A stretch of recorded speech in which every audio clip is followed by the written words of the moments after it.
इंशाअल्लाह।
Hello and welcome. I'm Leigh Ann Gerrans and you're watching W News, broadcasting live from the Al Arabiya studios in Riyadh.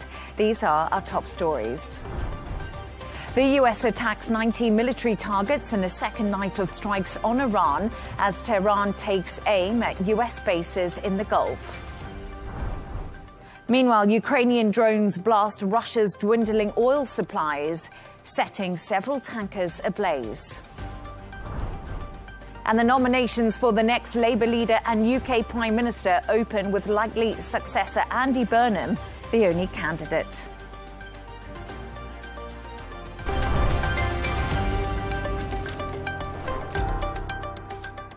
The US and Iran have continued to trade strikes for a second night, with the US claiming to have hit 90 military targets. Iran has called the attacks a gross war crime, with Iranian authorities reporting the deaths of 14 people.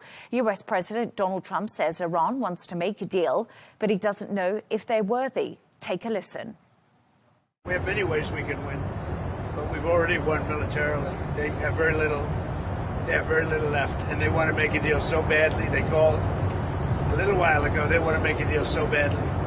I just don't know if they're worthy of making a deal. I don't know that they're going to honor the deal. That's the problem. They're sort of crazy, to be honest with you. They're sort of crazy. They're a little bit out of control, but they want to make a deal. Badly. We can now speak to the former senior British advisor to US Central Command, retired Major General Chip Chapman. Chip, as always, great to have you on the show. The US says it struck around 90 Iranian military targets overnight, including bridges and railway infrastructure. Is Washington trying to degrade Iran's military capabilities enough to change the strategic balance? Well, there's a difference between enough and strategic balance. If you look at the first 72 hours of the campaign at the end of February, the Americans struck 1,700 targets. So 80 targets on the 7th of July, 90 targets on the 8th of July is not going to have much of an impact. What they will seek to continue to do, I think, is two things. Firstly, they do need to degrade and ultimately to destroy those assets which give visibility to the Iranians over the Strait of Hormuz. And if they're going to have this as a continuing campaign, then they will look at striking the land logistic routes. And one of the targets that they did strike last night was the Akteka-Kan railway bridge, which is a pivotal land route between Iran, Russia, and China. So if they're serious about that, they'll take on those land nodes as in the same way they've taken on the maritime nodes of the Iranians. And Chip, just as I settled down to come on air with you, we've heard from Israel's defense minister, that's Israel Katz, and he says Israel is ready to attack Iran for a third time. What do you make, and could Israel's intervention at this stage be an escalation, do you think? Well, it's very difficult to see how you can not escalate from an Iranian perspective because they don't seem to have achieved their strategic objectives. So from an Iranian perspective, there were two things that they really wanted. The first one is a ending of the nuclear issue that's been kicked down the road in terms of the kicking the problem down past the 60 days of the MOU. And the second one, certainly what Mossad wanted, was to see the regime overthrow. So they'd be up for the fight if it was necessary. Certainly there's a difference between what the Americans and the Israelis could do together in terms of escalation dominance. They can go where they want. I've said before that the Iranians have escalation control. That is that the targets the Iranians struck in retaliation were all military bases of the Americans in the Gulf region. That is different than if they struck, for example, the Gulf infrastructure and the oil infrastructure. That would be an escalation from the Iranian side. And at the moment, I think that what they're doing is proportionate retaliation. And that's why, in a sense, this is a bit like sort of Schrodinger's cat, where in that paradigm you can have the cat is alive and dead at the same moment. In terms of this ceasefire, it is both alive and dead because the negotiations are still ongoing. People are still seeking leverage for the future. And the IRGC has no stake in the Strait of Hormuz, and US strikes would seriously disrupt the reopening of the key waterway. What military options does the US have to keep the strait open? Because right now, what we're hearing from Iran is that they have control over this international waterway and everyone should use the routes that they have allocated.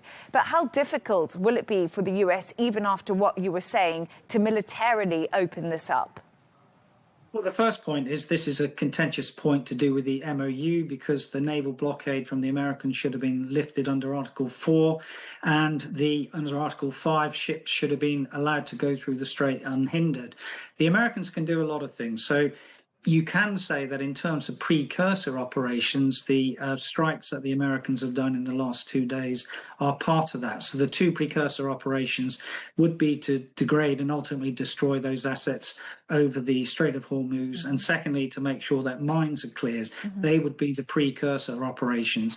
In terms of the operations, if they want to get shipping through the Strait of Hormuz, rather like they did in 1987-88 under Operation Earnest Will, they can escort, they can reflag ships so that they come under a US flag. And thereby, the notion is if you attack that ship, you're attacking America. They'll have a 24-hour surveillance, and all those things should allow the Americans to escort and get shipping through.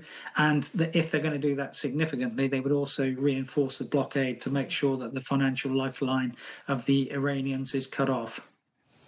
So Iran's chief negotiator has been speaking and said the Strait of Hormuz would reopen only on Tehran's terms.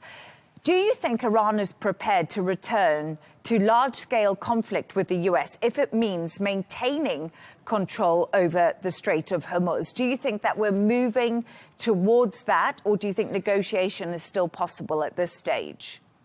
No, I think negotiation is still possible. You can have within a ceasefire framework a kinetic activity. We've seen that in the Gaza-Israeli operation. So you can be both politically active and militarily violated within a ceasefire at the same time. So this isn't, the whole thing is completely unraveled at the moment. What I do think is still a major issue out with the nuclear issue is the status, though, of the Strait of Hormuz, because it's always been a foundational principle of American foreign policy since 1945 that freedom of navigation is sacrosanct. It's on that issue in the first 60 days that we'll see where this thing will go. And when it comes to the nuclear issue, we have had reports today that the US has struck Bushehr nuclear plant. What are your thoughts on that?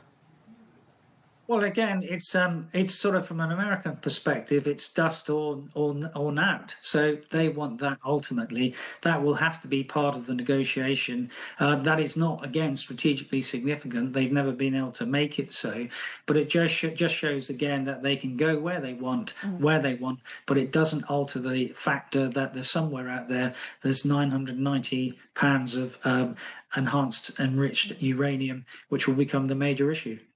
Iran's response, as you said, controlled retaliation or escalation with its own attacks on Gulf neighbours. We saw Kuwait, Bahrain and Qatar have come under fire.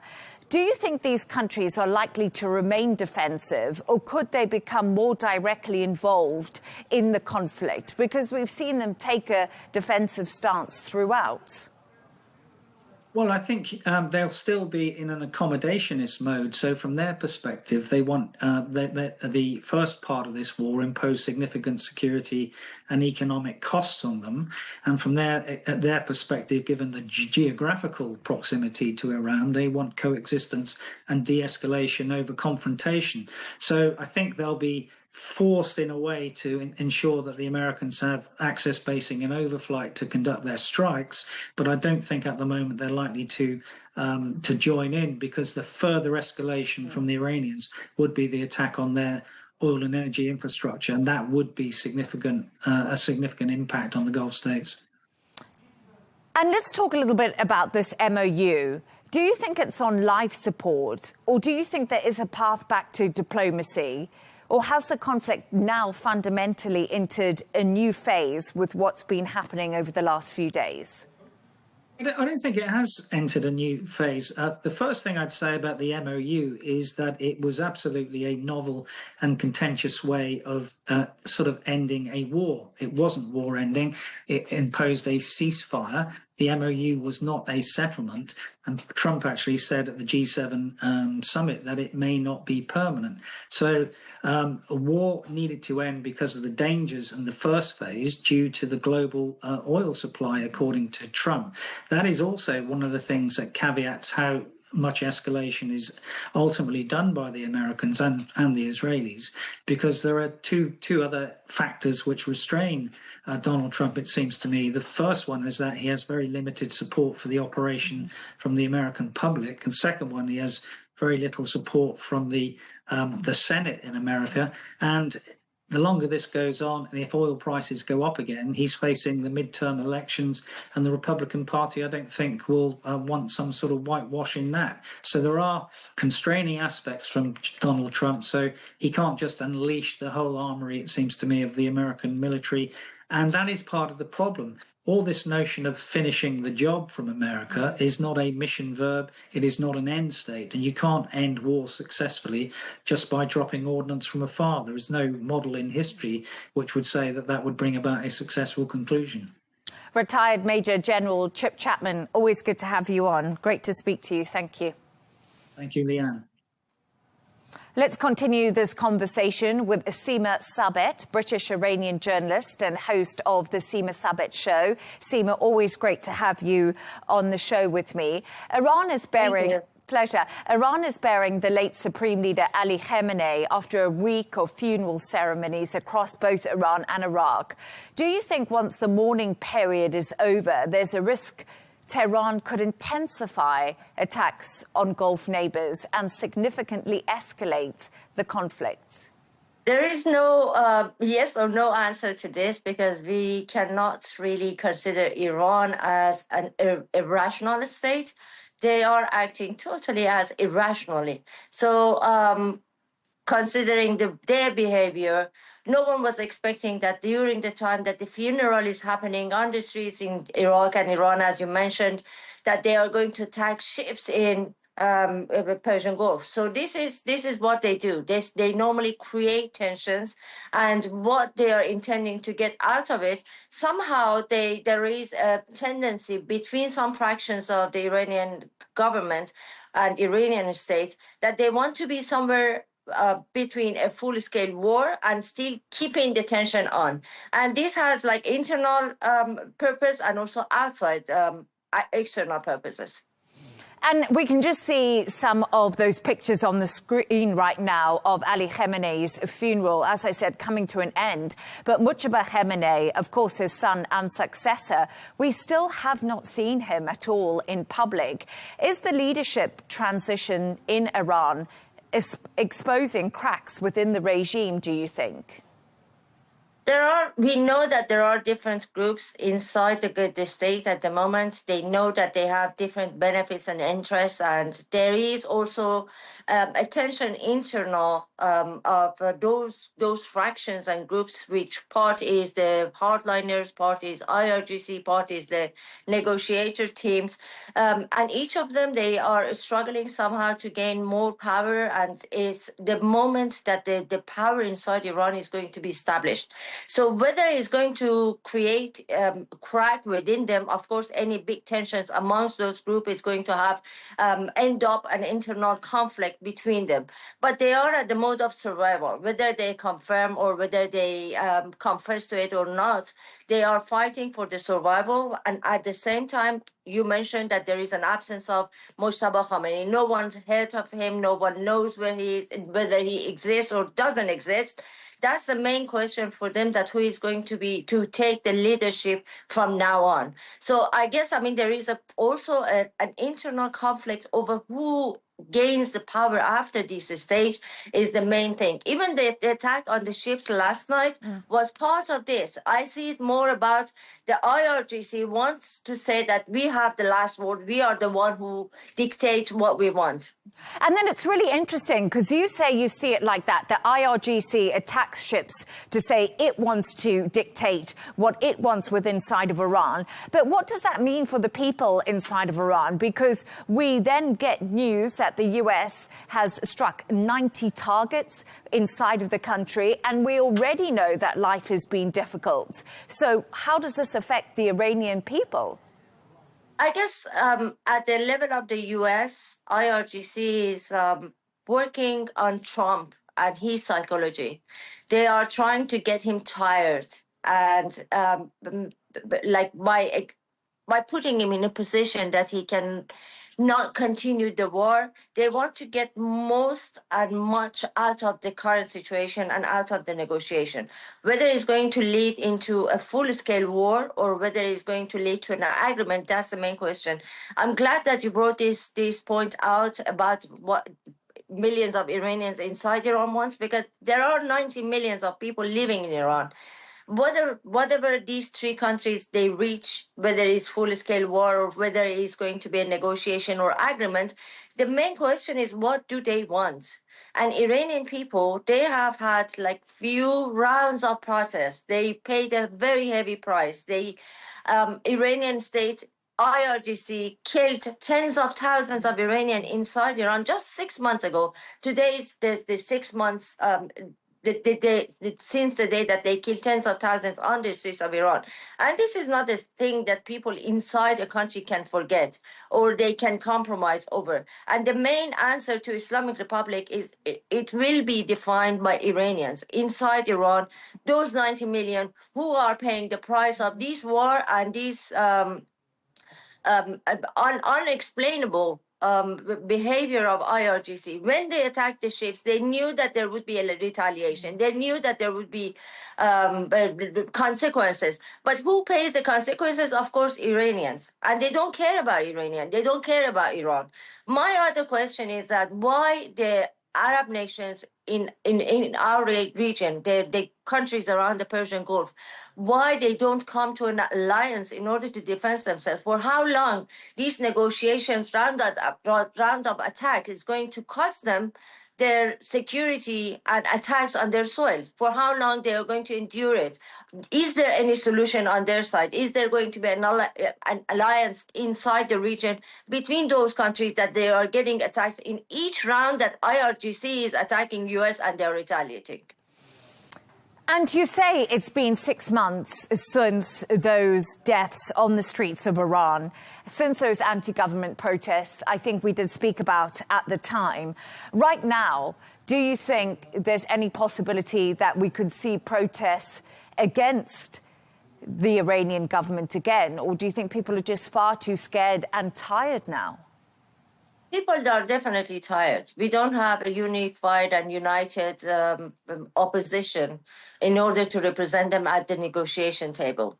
And at the same time, protests and uprisings inside Iran has never been predictable. No one could predict that they are going to come on the street 6 months ago.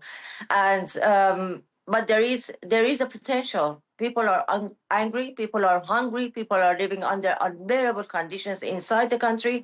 And Iranians, they have shown extreme bravery during the last rounds of protests. So I guess it's not more about being scared, it's more about being tired, it's more about being under fire. When there is bombings, of course, I mean, no one will tend into the streets. But it's also unpredictable because people are deeply unhappy and dissatisfied with the Islamic Republic, despite whatever Islamic Republic says, despite bringing hundreds of thousands and claiming that there were millions. Seema Sabet, as always, really good to have you on the show. Thank you. Thank you.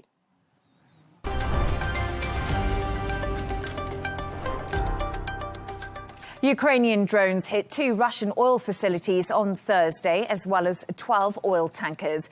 It's a big blow to Russia, who are currently battling a widespread fuel crisis. Taking to X, President Zelensky told Moscow Ukraine would bring the reality of war back to where it began, in Russia. I'm now joined by former Moscow bureau chief Dana Lewis. Dana, as always, great to have you on the show. So, as I was just saying, Ukraine says it has struck 12 Russian oil tankers in the Sea of Azov, which is a key supply route for Russian forces in Crimea. Do you think this is having a meaningful impact on Moscow's war effort at all? Well, meaningful, I think you have to just keep adding it up, right? And I think the Sea of Azov, for people that don't know geography there, is, you know, where Putin's favorite bridge is, the Kerch Bridge, leading from the mainland of Russia across to the Crimea. The Crimea is a launch platform. It is where troops push out from and attack Ukraine from. It is where they resupply and rearm. So hitting 12 of those ships overnight, and then in the last 96 hours, more importantly, they've probably hit over 40 of those ships, claim the Ukrainians, and these are floating gas stations. So, you know, cut off the gas, and you affect the supply routes to the Russians. So you make it more difficult. That's definitely meaningful. And do you think that they are now feeling that pinch inside Russia? Because we've heard that there's been power blackouts in the country and people are definitely feeling the war. Sure. I mean, 50% of the oil capacity has been cut, according to some international experts and people who add this stuff up. I mean, Ukraine just increasingly shows the ability to launch these drones and launch these missiles, hitting St. Petersburg, hitting Moscow, hitting far into Siberia, into Russia's east, showing all sorts of increased capability by the Ukrainians. And that affects not only the war effort, the supply lines, but it also affects Russians' perception of the war, because, you know, up until the last year, they've largely been insulated from it. But suddenly they're standing in gas lines at the pumps trying to fill their cars, and they can't get gas to run businesses, to run their kids to school. And so that changes the perception of Russians, believing that suddenly the war is a lot closer. And that's the whole intent by Zelensky and the administration of Ukraine. Despite President Trump accidentally calling Zelensky President Putin at the NATO summit, what did Ukraine actually get from the alliance? And do you think that this could shift the dial when it comes to the war? Yeah, I mean, I watched a lot of it, and roll it back, right, to where Zelensky is in a confrontational meeting in the White House. Suddenly, he is seen to be joking with President Trump who says, would President Zelensky be willing to go to Moscow and meet Putin if there was some kind of peace agreement? And Zelensky joked, well, I'd be scared to go there because of all the Ukrainian drones in the air. And you can see Trump laughing at that, or, at least smiling through it. It was much warmer. President Trump seems to feel that Ukraine is maybe on a winning foot. And that's the one thing that Trump respects is power and powerful people, it seems, in a winning hand. So you can see the dynamic between Zelensky and Trump seems to have changed. What did they literally get? Probably two things. One, over 70 billion euros to fund their war defense effort in the coming year. And that's very important. That's from European countries. They didn't get it from Trump, but they got it from the NATO members, NATO countries. And then also Trump has signed off on this license for Ukraine to manufacture domestically Patriot defense systems. Are they launchers? He wasn't explicit, but certainly they would be Patriot defense missiles that go into the launchers that America has already provided. And that's critical because we know on Monday, when they had incoming missiles to Kiev, for example, they were able to take out drones, the Ukrainians, but they couldn't take out any of these ballistic missiles that, tragically are hammering civilian infrastructure. And as you've been showing in your news, taking down apartment buildings, and dozens of Ukrainians were killed in those strikes. So they absolutely thirst for ballistic missile defense. And these Patriots, although it's a long road, between the moment that President Trump says at NATO that Ukraine can manufacture them and actually doing so and getting them out to the battlefield, but it's an important step for Ukraine to be able to defend itself.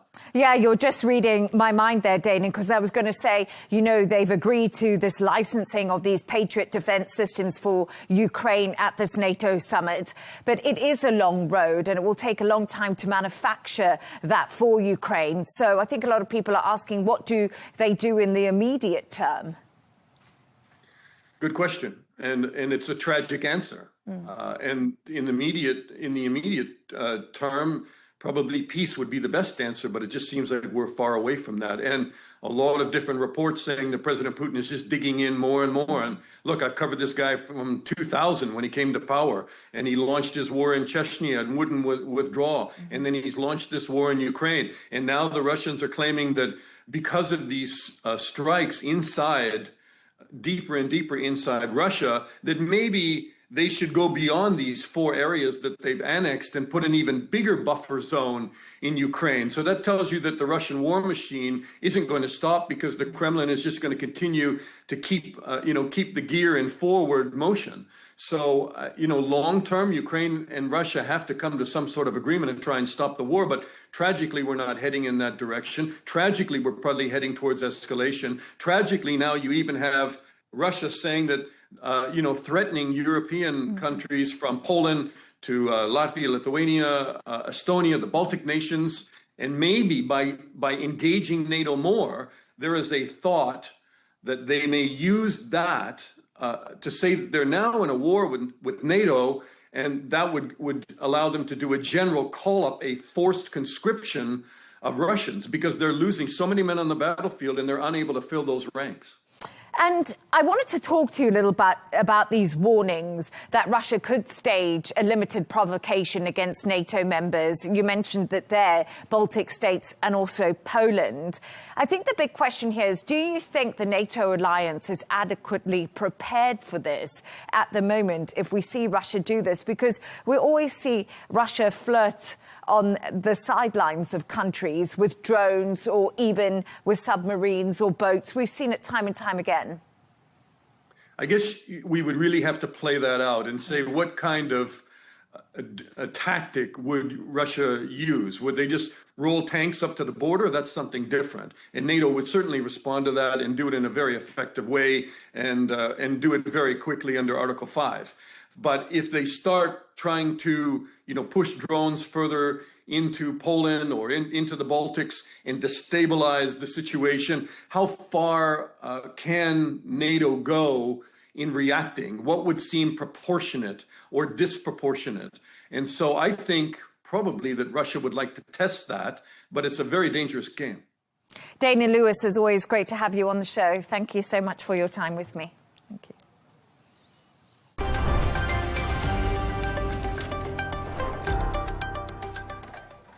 Nominations for the next UK Prime Minister have opened today, with Andy Burnham likely to be the only candidate. The former Manchester mayor needs at least 80 signatures to replace Keir Starmer, who did recently resign. If Burnham gets the backing of fellow MPs, he could be announced as the new Labour leader as early as July the 17th. Let's get the thoughts and opinions of former Conservative advisor and political commentator Leigh Ann Gerrans. Leigh Ann, great to have you on the show. So, Andy Burnham appears set to become Labour leader unopposed.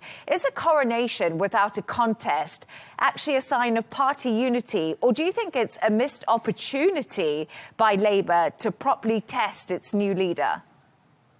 I think it's a bit of both, actually, Leigh Ann. I think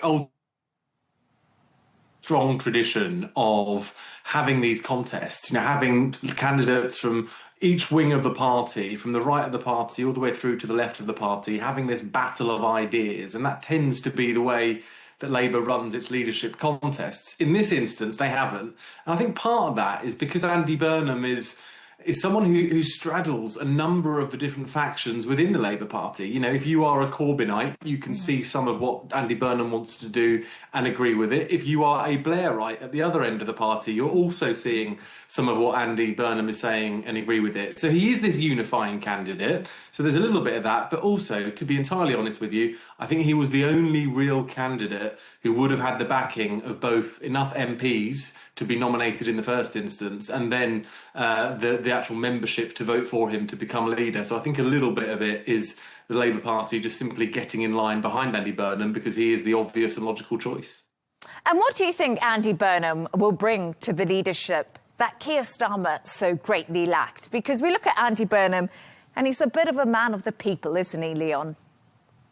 He is. I mean, he's undoubtedly a better politician than Keir Starmer was. He understands the modern game of politics, if you like. And, he looks good, he sounds good, he can come up with the right soundbite, he can make good videos for social media. He can do all of the sort of soft skills that a politician requires in this day and age. And really, he fills those gaps that Keir Starmer had, which was, maybe he did come across as a bit wooden, maybe he didn't quite have the rapport with the public that was expected of him. So on the superficial level, Andy Burnham is a better politician. But the question marks will still remain about the substantial issues that are facing the UK. And it's not yet clear whether or not Andy Burnham has the policy platform, has the experience or the ability to tackle some of those big issues. But there is no doubt that he is a better communicator than Keir Starmer was. And I think really that was the motivation for Labour MPs to ask to get rid of Keir Starmer, because they knew he wasn't popular in the polls. Andy Burnham is definitely going to be more popular, at least in the short term, but it's the long term where I think some of the issues may arise. Leigh Ann, we'd say that he's got soft skills, and you put it really nicely in that way. But I guess the issues and the challenges remain, and they're still facing Britain, because weak growth, high taxes, low business confidence, and immigration remain completely unchanged. What will Burnham have to do differently to convince voters Labour can actually tackle these issues? Because we've seen the Reform Party surge in the poll because they seem to have an idea of what to do when it comes to immigration in many people's minds. Yeah, I mean, he's got one hell of an in tray, that's for sure. And, all of those issues are going to have to be tackled if there is going to be a genuine turnaround for the Labour Party, if they can genuinely fight the next election and have a chance of winning. And I think Andy Burnham has to prove himself in that particular way. As you say, taxes are perceived to be too high in the UK. There's an issue with business confidence. Growth is very slow. Immigration is still one of those key issues that a lot of voters care about, and they look at other parties, be that the Reform Party, be that even the Green Party on the left of the political spectrum. They're looking across at other parties to answer some of those big questions, and they are finding answers there. And it's down to Andy Burnham now to come up with a policy platform that can address each of those big issues which are facing the country. And if he can do that, then he's certainly got a chance of taking on Nigel Farage or whoever it is who's leading the Reform Party at the time of the next election, and has a chance of retaining his position as Prime Minister. But if he can't grapple those issues, then I fear his fate is going to be very similar to that of Keir Starmer, in that he'll become very unpopular very quickly. I think that's what people are just asking themselves now. How long can Andy Burnham last? But Keir Starmer, of course, did so much work on the international stage. We were just talking about Ukraine before. You know, he was a real great guy when it came to foreign policy. And I think there's question marks over Andy Burnham's foreign policy credentials. How much could that matter, do you think, at a time right now when there's so much international instability? I think it matters hugely. You know, as you say, Keir Starmer was at his best when he was on the international stage, when he was convening leaders, supporting Ukraine. Even his initial dealing with Donald Trump was heavily praised as well. And I think Andy Burnham's got a challenge now because he does have to tackle the international issues that we face globally, as well as those domestic issues that we just spoke about in the UK. So he hasn't really got a choice. He has to engage with those issues. But his problem is Andy Burnham's experience is as a local politician. You know, he was the mayor of Manchester, which is, of course, an important region in the UK, an important city in the UK. But it is just a city. You know, he wasn't dealing with diplomacy. He wasn't dealing with defence and global affairs. And I think that's where some of Andy Burnham's biggest challenges are going to come, because he doesn't have that experience to lean on. And no one's quite sure what his foreign affairs approach will be. Will he be as supportive to Ukraine as his predecessors have been? How will he handle Donald Trump, which is a question in itself? And I feel as though for Andy Burnham and those who are in the Labour Party, they'll be looking at him for those answers, which at the moment his record as mayor of Manchester simply don't point to. So I think that's going to be one of the key areas where Andy Burnham may be exposed quite early on in his premiership. And we did hear Donald Trump comment on Andy Burnham. I can't remember his exact words, but he said, I think he's quite a liberal guy. You might remember it a little bit differently to me. So he's definitely going to have a tough challenge. But Andy Burnham, OK, the whole idea now is he's going to be the next Labour leader, the next Prime Minister. What does his first 100 days, do you think, Leon, have to look like in order to make this a success? I think first things first, you know, he needs to get his top team in place. There's a lot of speculation in the papers at the moment in the UK.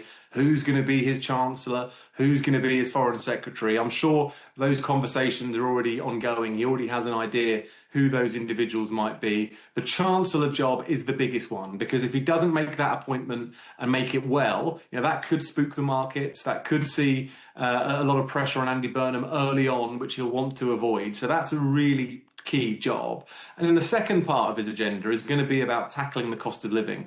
You know, for successive prime ministers now, that has been one of the key issues facing people, which is just simply too expensive to get by. Energy bills are too high, taxes feel too high, and people are feeling it in their back pocket. So he's going to have to address that. And then thirdly, it's going to be about delivering what Andy Burnham calls Manchesterism. That is effectively how he ran Manchester. He wants to run the UK like. And to do that, I think he's going to come under pressure to call a general election. He's obviously coming in as Prime Minister midway through Keir Starmer's term, really. And if he wants to deviate from that initial Labour manifesto, then there might be some calls for him to call a general election. And you know what? If the polls are looking favourable, if the polls are looking like they are supporting Andy Burnham, they're enjoying what he's got to say, then he may well just go for it, give himself his own mandate, and then the sort of comfort room and the ability to then deliver what he wants to deliver. So it's certainly going to be an interesting 100 days or so. Let's see how things pan out. But certainly change again in the UK seems to be just around the corner. Yeah, absolutely. And I think a lot of people have been calling for him to hold this election if he wants to get a mandate, because obviously the likes of Boris Johnson and all of them who came in halfway through did the very same thing. Leon Emirali, is always great to have you on. Thank you so much. Thank you.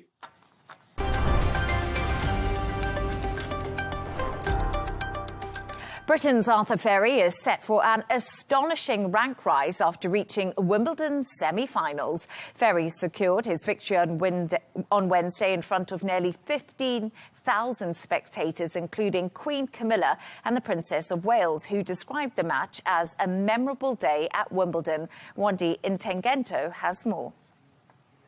Arthur Ferry hit a milestone at Wimbledon by defeating Italy's Flavio Cobolli in straight sets, making him the first British wildcard to reach the semi-finals.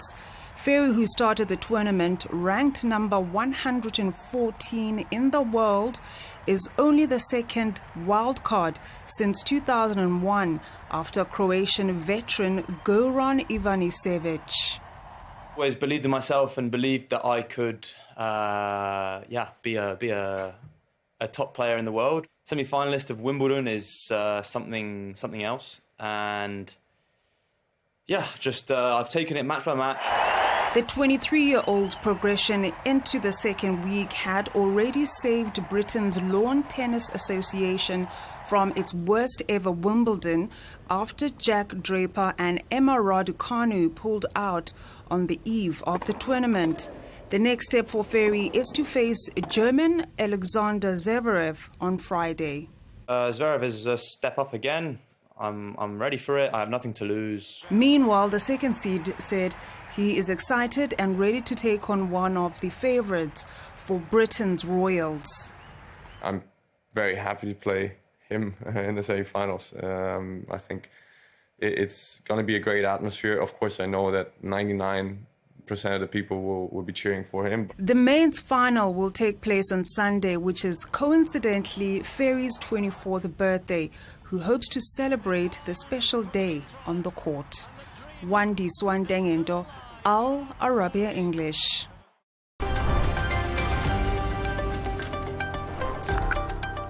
A reminder of our top stories. The US attacks 90 military targets in the second night of strikes on Iran as Tehran takes aim at US bases in the Gulf.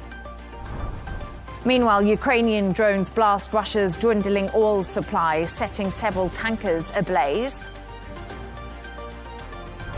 And the nominations for the next Labour leader and UK Prime Minister open, with likely successor Andy Burnham the only candidate.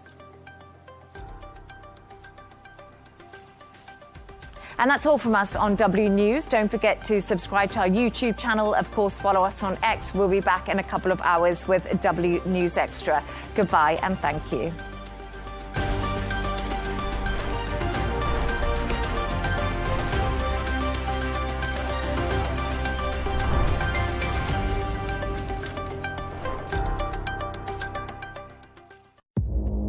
Our allies, in many cases, are worse than our enemies. Stay informed and connected with the latest international headlines.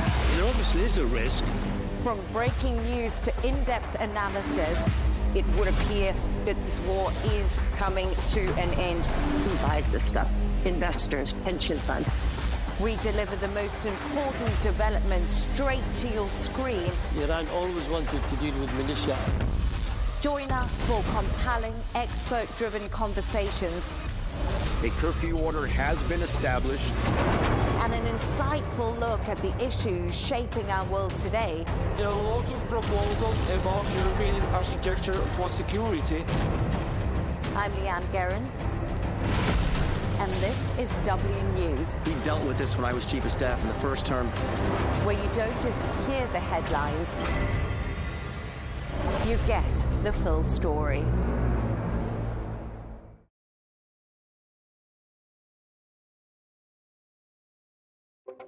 What happens when the beautiful game turns ugly?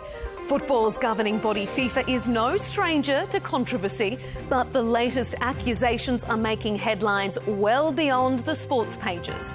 Are we seeing a new level of political interference in sport at this World Cup? Stay with us. That debate is coming up soon on Counterpoints with me, Melinda Nucifora.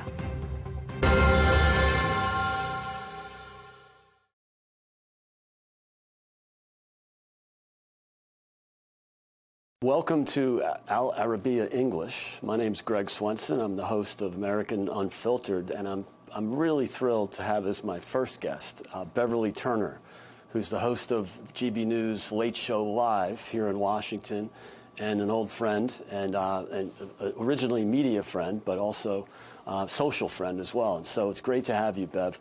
It's been a really amazing week in transatlantic news. First you had the big news in the UK, the fall of Keir Starmer and the rise of Andy Burnham.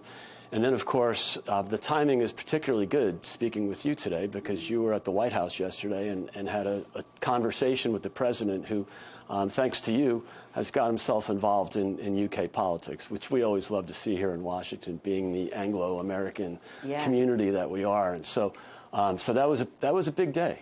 It was a big day. And, you know, you say another week in US-UK politics.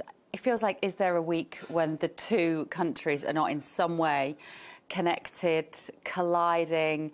Even we are looking in the UK here to America to see what things might be like if we had a different type of government. You know, as you say, a lot of change at the moment in the UK with Keir Starmer finally stepping down, stepping aside, and Andy Burnham, the new Prime Minister in waiting.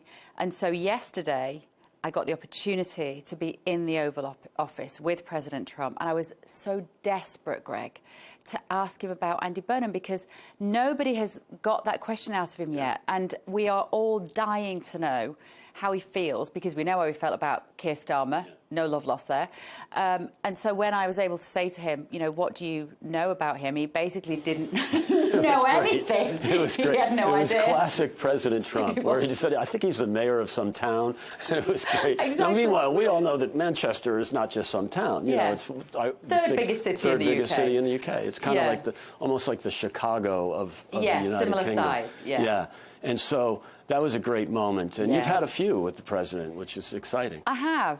GB News came over here in September of 25. And I'm thrilled to be here. And we were basically told, look, go over there, cover American news for our British audience, because they're very interested. GB News audience. We are kind of right-leaning, politically exposed channel, although we do have to conform to Ofcom regulations, so we always have to provide left-right balance. You know, you've been on my show lots of times. We put you up against some socialist, Democrat, Labour lefty lunatic. You call a lefty lunatic. And so the job for me out here is to observe the White House, to portray back to the British audience what's happening here. And there are so many areas politically that are comparable, that America's doing really well and we're doing really badly. So it's a pleasure and honour. It's a genuine privilege to be here. It's been great. I mean, even the launch party, the GB News launch party last September was just a fantastic event. It reminded me of the other Anglo-American party held in the inauguration weekend, that Friday of inauguration. Yep. And then, as I mentioned on your show, the next great one was the Garden Party here at the UK, or the British ambassador's residence here in Washington. So there's a really great Anglo-American community here in Washington, but also in London, as we both know. So. Yeah, despite the attempts of Prime Minister Starmer to destroy the relationship between the two countries, it feels like those people on the ground, like us, will always keep that connection going. You know, we are united through so much cultural similarity, and it's such a shame that has been threatened in the last 2 years since Starmer came into office. It's really amazing. I mean, he's done his best to try to wreck that relationship. I mean, I think the top of the list would be the Chagos Islands, and not only trying to give away the Chagos Islands and of course, importantly, the base, the Diego Garcia base, but also denying the president the use of that base during the launch, the attack on Iran. And he hasn't forgiven them. No. Trump hasn't forgiven the UK. That was what struck me yesterday when I mentioned to him about Andy Burnham. And he said, I don't know much about him. He's a liberal, he said. And then he went on to say, with some frustration and actually some emotion, that he'd warned Starmer he had to fix energy via using fossil fuels again and not being so wedded to net zero. And he has to fix immigration, both illegal and legal migration. And I think Trump he loves the UK. Yeah. He said it absolutely. repeatedly. He's a real Anglophile. His mother was Scottish. He will always tell you that. And I think his frustration stems from wanting what is right for the UK and our country. And when he said, I tried to tell Starmer, I told him he's going to lose his premiership, he stopped short of saying, and I was right. Right. But that was clearly his frustration. It is. It's frustrating for the president because, as you said, he's really fond of the UK. You know, he's got this connection that we lost during the Biden years. But Joe Biden was very, at the very least, he was indifferent to the UK, and he always favored the EU, always favored Ireland. And And that was frustrating, I think, for those of us that were living in London at the time, to have our president be so dismissive of this great relationship. And I think it's, I still think it's a speed bump. I mean, if anything, I argued that Keir Starmer actually did a good job of managing the relationship both with the U.S. and with the president in his first year. And in fact, I argued that it's probably the only good thing he did in his first year, because he's been such a disaster as prime minister. And so, I think this was inevitable, that sort of break, because they are so different politically. And look what the president has done with the energy sector in the U.S. And now, once again, we're the largest energy producer in the world. We're the largest exporter of natural gas. We're exporting oil as well. And we're mining again. This is a totally different world. And I think one of the things I pointed out, and I hope you'll agree, is that the problems in the UK are fixable. And I think we heard that from our mutual friend, Sarah Rogers, yesterday, speaking at the ARC conference. And, that these are not problems that can't be fixed. We would know, because we had the same problems 4 years ago with Joe Biden. It totally depends on whether we are prepared as a country to step away from genuinely the globalist agenda, the Agenda 2030, the UN sustainable goals. And we are tied into so many treaties and agreements now that I don't think we can backpedal. President Trump is preoccupied, I'm not going to say obsessed, he is a bit obsessed with us drilling oil in the North Sea. Every single time I've spoken to him, which is on multiple occasions now, he will talk about the windmills. The windmills are ruining your country. You've got to start drilling, he says, in the North Sea. Now, we are committed to these climate goals. We're committed to Paris Agreement. Like, we can't backpedal without major international disagreement and potentially legal cases. Trump doesn't give a rat's backside international about that. agreements. He doesn't care. He's not a fan of multilateral institutions. Hates it. It's what's best for his country. And that's why he stood up at the UN Agenda Conference in New York last year and he just said, you are ruining your countries. And it was beautiful to watch him detonate that globalist agenda. He's very much, I understand him from what I hear on the ground here, pivoting towards firmer relationships between America and the Middle East. And the Gulf states, and also Eastern European countries, Hungary and Poland, on whom he shares very similar viewpoints about stricter border control. Those in the future could be the allies of President Trump in the next 2 to 3 years of his presidency, much more than the UK. Without a doubt. I mean, think about it. Both of his terms as president, his first foreign trip was to Saudi Arabia and the Gulf region. And so he knows that's the future. And I think that's part of the Iran situation, and this agreement with Iran that they're working on now. He's realigning the Gulf region. And that's really on the top of his agenda. And he knows that Europe just continues to fall behind. And then my argument with the UK is, do you want to be part of that managed decline in Western Europe, or come back to the United States and replicate, maybe take a few pages out of the president's playbook? I don't know that this government can possibly do that, because they'd be going against the cult of climate change, of net zero. I think it might have to wait till 2029, unfortunately. And it will largely depend on what Andy Burnham wants to do. I've said that Andy Burnham, our new incoming Prime Minister, he hasn't been an MP for the last 10 years. He's been in Manchester as the mayor. He has spent more time in Denton than Davos. Now, that might put him on a par with President Trump. You might be surprised to see that their relationship is better than people expect, because Andy Burnham also is not a massive fan, I suspect. I may be proven wrong. But I've met him on multiple occasions. He's a very kind of down-to-earth guy. He's very normal. He's everyman. That's why people like him. He doesn't have that public school upbringing vibe. He's not like a Boris Johnson that looks down at people. He's a normal kind of guy. Now, it depends whether he comes in and says, if he has the testicular fortitude, let's say, to push back against some of those treaties and agreements on the global stage, then he might keep the British people happy. And that will align him more with President Trump. They're both quite anti-establishment.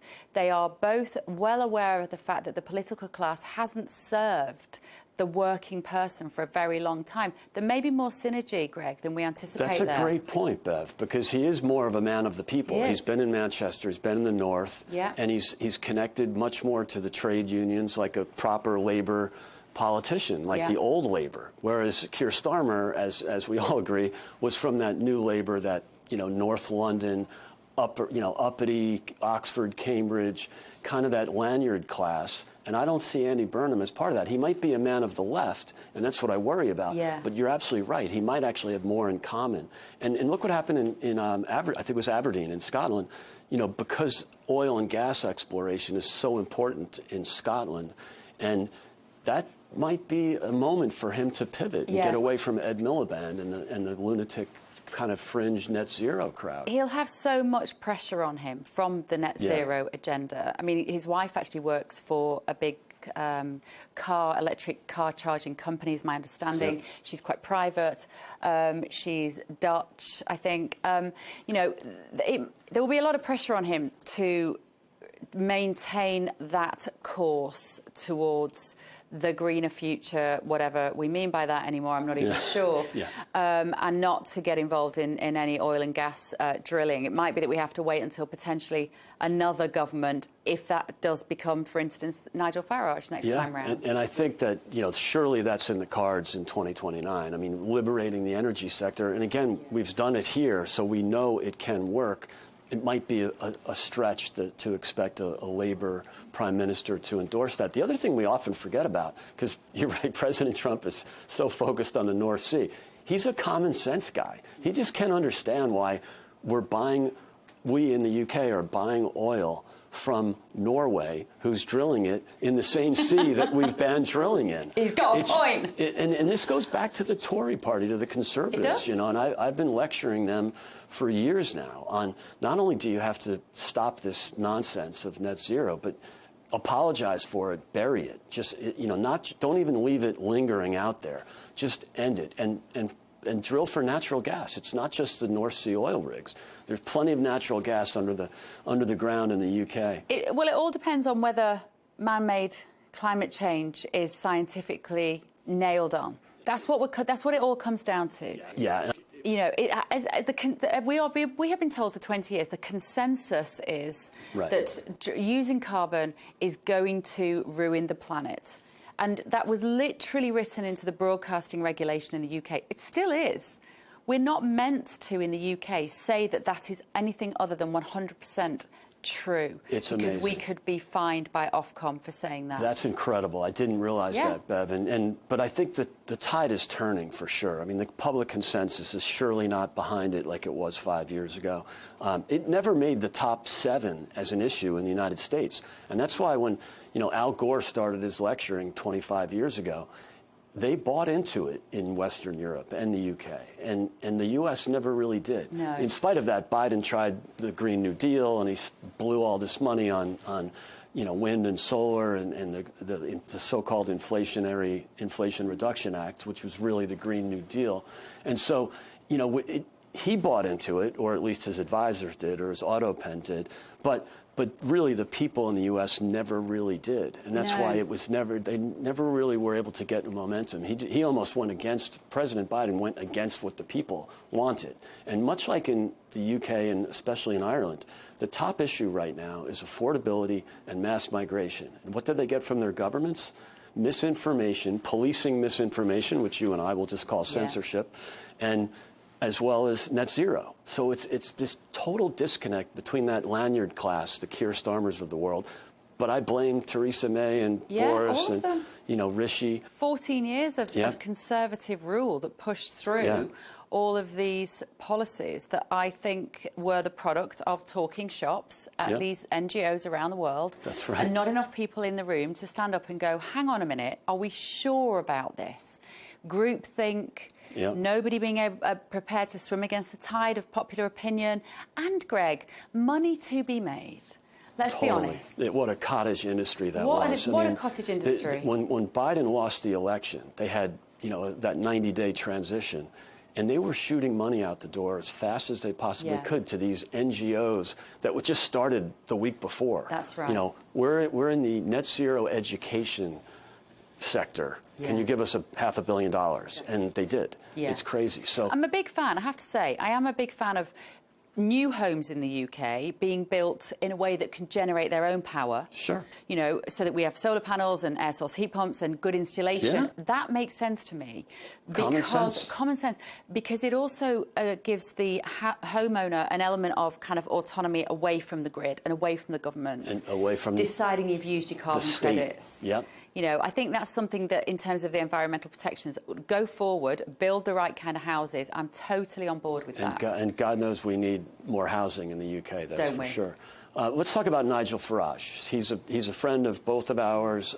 He might be arguably the only hope for the UK when we talk about not just energy and mass migration. And I know that's almost a one-issue, you know, reform in many ways is kind of, whether they like it or not, a one-issue party.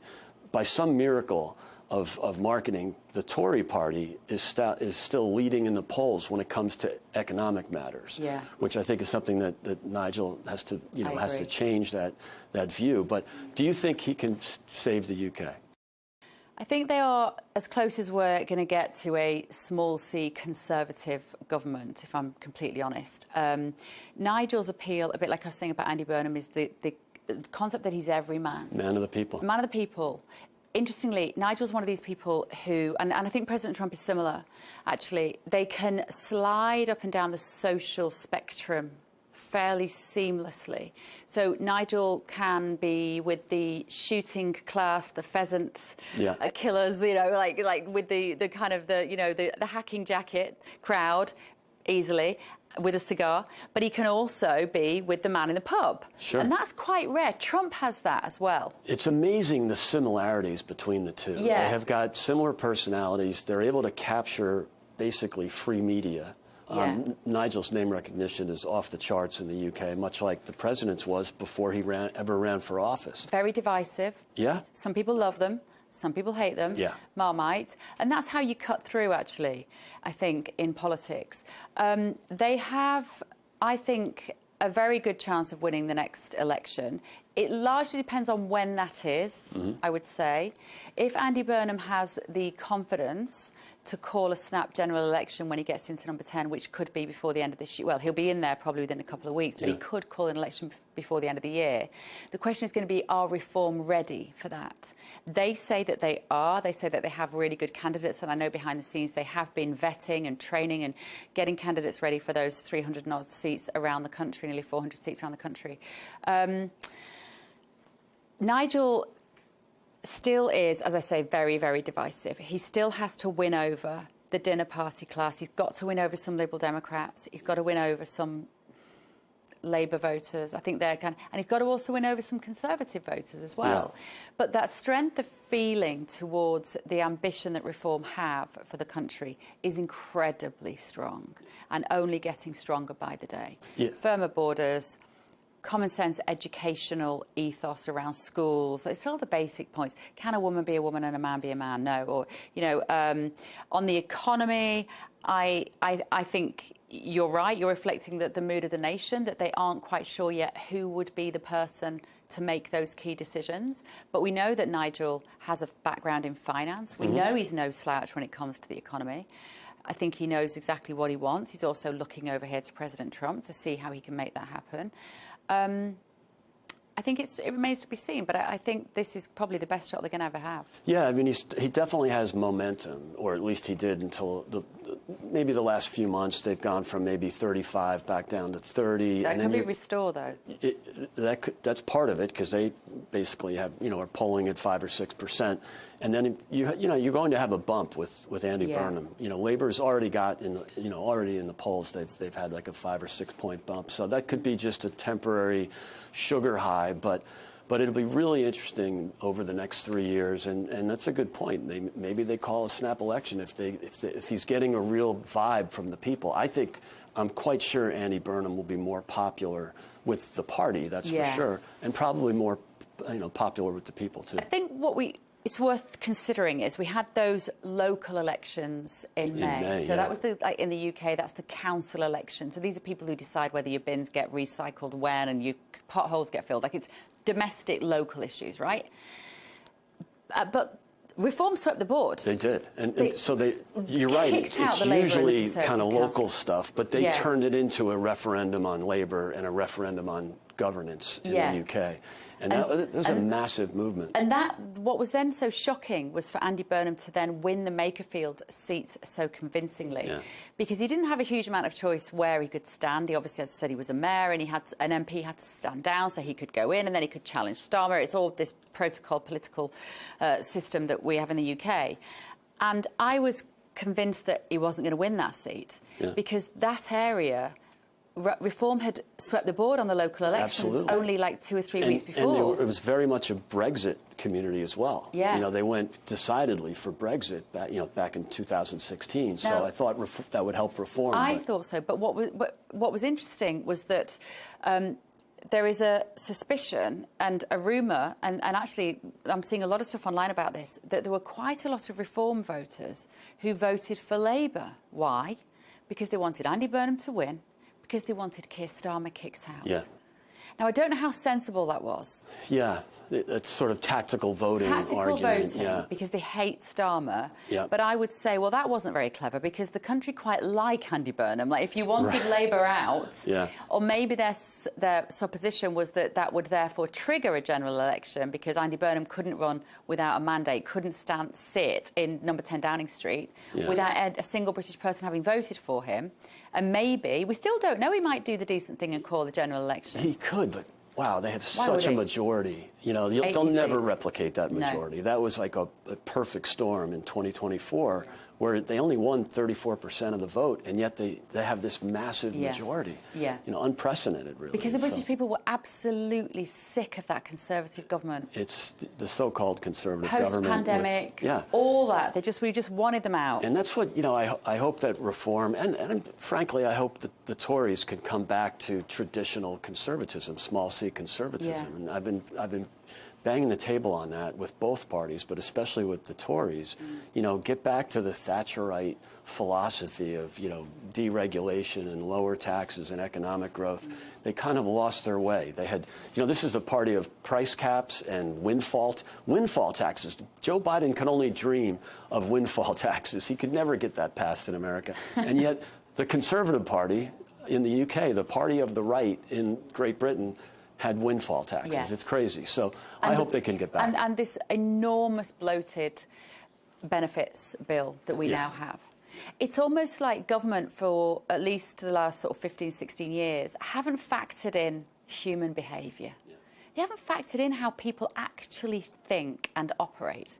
So if you tell a generation of young kids, we will always support you as the state. You will never go hungry. We will always give you a roof over your head. Guess what? We've got 1 million of them sat in their bedrooms doing bugger all. Playing video games doing or nothing. whatever they We've got do. 1 million people, predominantly young men, I think it's between 18 and 24, who are NEETs, not in education, employment or training. Well, surprise, surprise. Yeah. We took them out of school for a pandemic. We're paying the price of all that now. Yeah. And nobody thinks about the fact that human beings are currently in the UK looking to the government to solve all their problems. It's big state gone wild. Big state gone wild. And we have to look after the people who need it, Greg. We have to look 10% after safety net. the Nothing disabled, wrong with that. people who can't work, the elderly. 100%. I am completely a great believer that we need a really good state system whereby those in need can be looked after. But we are currently looking after people who are able-bodied, who are able to work. Many of whom have just arrived, you know, come across on the boats, and they sign up for a welfare state. Shocking statistic I saw only last week, which was that our social housing, our government-provided housing, I think it was in London and Birmingham and maybe one other city like Manchester, nearly 50% of those houses are occupied by non-British born people. Yeah, it's crazy. How is that okay? And at least the current budget, you know, tax receipts are down because rich people are leaving the UK. And so, shocker, tax receipts are down. They spent more on welfare than they did taking in tax. Yeah. First time ever. Yeah, and income tax. Completely unsustainable. I think it was £300 was our income tax revenue, and 350 billion million, sorry, not Yeah. million. 350 million income tax revenue, 350 million of handouts for benefits. Benefits alone, not NHS, not the bloody roads, not the playing for our politicians. Sure. Just welfare checks. And look, not only is it unsustainable, but you're right, it wrecks the culture. And you know, one of the great moments was in America in terms of welfare reform in the 90s was with President Bill Clinton, a Democrat. He realized that this was unsustainable, and also it just changes the culture. And it was important for him to tie work to benefits. So at least if you're getting benefits, get yourself a part-time job or go to school or do something. And that really was one of the signature accomplishments of a Democrat president. Yeah. Granted, he had Newt Gingrich, you know, driving the bus in the House, or the Republican House, but there's a lot we can learn. Yeah, and you know, reach across the aisle, it can work. So yeah, there's lots to fix. Be sure to watch Sarah Rogers' speech. It was fantastic. She really captured it, but in a very positive way. Yeah. So that was a great moment, I think, for U.S.-UK relationship and sort of you know, bringing it back. We're not just critical all the time. We can look at the great aspects of Great Britain, right? Yeah. And she highlighted the people, and America is really sort of a derivative of the UK. Yeah, and so, well, she's the Under Secretary of State for Diplomacy in the State Department, and she's a remarkable person. Yeah. I'm thrilled to call her one of my friends here in Washington D.C. She's great, sharp as a tack, intellectually phenomenal, and she and I share a great passion for freedom of expression and freedom of speech, which is being increasingly oppressed in the UK. It's really unfortunate, and again, she talked about it yesterday, but she's been talking about it quite a bit for the last year. She became almost a social media phenomenon in the UK because of her criticism of the overreach from big government. So, well, that's a lot of bad news. Let's talk about some good news.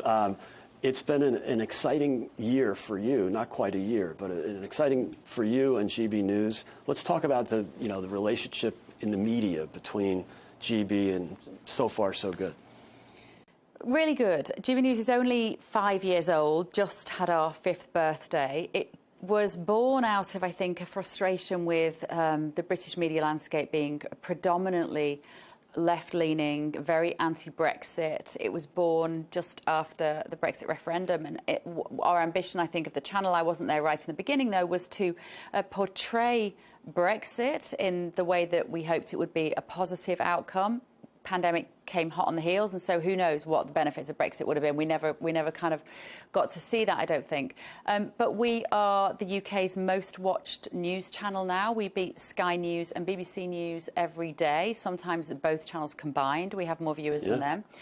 We're very much the people's channel. That is our definition, and I think we are. Yeah, we don't talk down to our viewers. That's right. We think they are adult enough to be given the information and to make their own decisions. That's an incredibly old-fashioned concept, Greg, in the UK, as you know. You're not getting that from the state-owned media, that's for sure, who are so snobbish in a way. And I think they actually misinterpret a lot of the news from the U.S. as well. And I have people that, even conservatives in the UK, that that see the headlines from the BBC or from Sky News, and they just assume that they're correct, and they're missing a lot of information. And you guys, and especially on your show, do a great job of communicating the news from here. We've benefited from the lack of trust that people now have in the state broadcaster in the BBC, but also Channel 4, ITV, what you might call the legacy media. The trust in those organisations was utterly obliterated during 2020 onwards, when the COVID situation happened and everybody was being told to not believe their eyes, not believe what they saw, when they were being convinced that bodies must be piling up in the street, and everyone was going, I don't know anybody that's actually died of this thing you call COVID.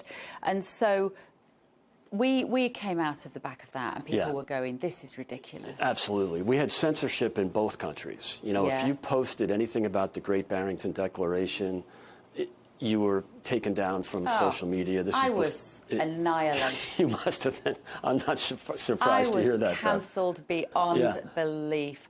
2020, the channels thought I was quite fun to have on because obviously we were all doing these Zoom calls from our homes, and I was doing a lot of panel stuff for TV then.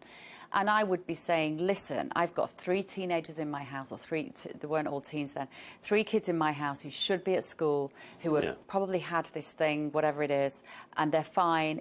Look at the infection fatality rates. I was just obsessed with the science. And so some of the channels at the time thought it was quite fun to get me on because we would have these great debates. I was called a granny killer. Everybody just hated me. I was public enemy #1 because there was hardly anybody else in the mainstream media that was doing that. There was maybe a couple of others. And then the vaccine rollout happened, and I was incredibly nervous about an untried drug and I knew quite a bit about the mRNA technology behind that, and I'd researched it very quickly with some key people who knew what they were talking about. Like Asim, you know. Like Asim Malhotra, but also, you know, Robert Malone, who was one of the creators of the original technology, and Peter McCulloch, and all those guys, and Pierre Corey. And I was really, because people kept telling me publicly, you don't know what you're talking about, it made me double down on my research. I wasn't just looking at the Mail Online. I was actually going to the original Pfizer trial papers. I was going to the primary sources for this material. And it was so obvious that we were being lied to. You only had to take a cursory glance. So at that point, as soon as I started to say on TV anything against vaccinating the children, which is something I felt really strongly about, on mandates, then I got cancelled. So 2021, I disappeared. No, it's amazing. I literally I was just cancelled off everything. My first appearance on GB News was when I had COVID and I was isolating. You know, I was in my friend's apartment because they were out of town, and it was just outrageous to look back at that and think of how insane that was. And then I started boycotting all of that nonsense. You know, I didn't isolate. I mean, it just was so stupid. And just now, Tulsi Gabbard, the Director of National Intelligence, just before she's left office to look after her husband, she has just released the most phenomenal confirmation of what many of us were shouting about 6 years ago about Anthony Fauci's role in this. Amazing. The funding of the Wuhan Institute, and then the suppression of that information, and nobody's covering it. It's outrageous. And what he was doing was lying to Congress, but lying to the American people and telling them they should stand 6 feet apart and they should wear masks all the time. And it's one thing to make a mistake, but it's another to know that wasn't true and then go ahead with it anyway. And we had that in the UK with Matt Hancock, who knew that the data wasn't showing that masks are working or that social distancing.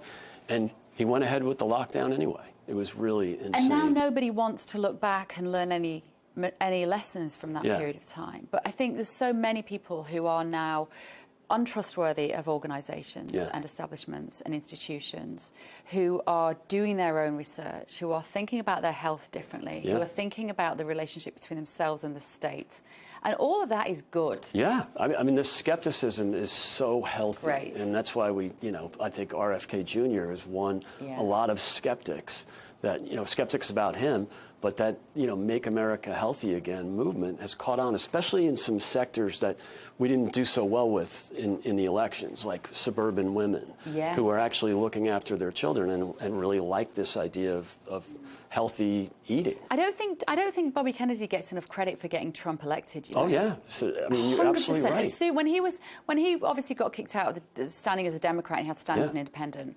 And I, for one, was watching very carefully then. I didn't used to be a massive President Trump fan, by the way. I certainly wasn't in the first term. I've been on a bit of a journey on that. But when he brought Bobby Kennedy over, I was like, that's it, bingo, he's got it. He's got it. Yeah, because in close elections, and it was close. He won the swing states, but popular vote by 1.5 points, and Bobby Kennedy was probably like any third party candidate, they're not going to move the needle dramatically, but all you need is 2 or 3 points. And then with the suburban women and that's right. It was really brilliant that the president embraced him. Mothers who might not have liked Trump because of some of the stuff first time around, they love Bobby Kennedy and they love everything he's been trying to do, getting chemicals out of food, clamping down on the food companies, not on the food in your trolley, not telling people you can and can't eat this, but actually let's go after the guys who are making this stuff. And I just think it's wonderful. It's been very well received here in the U.S. because we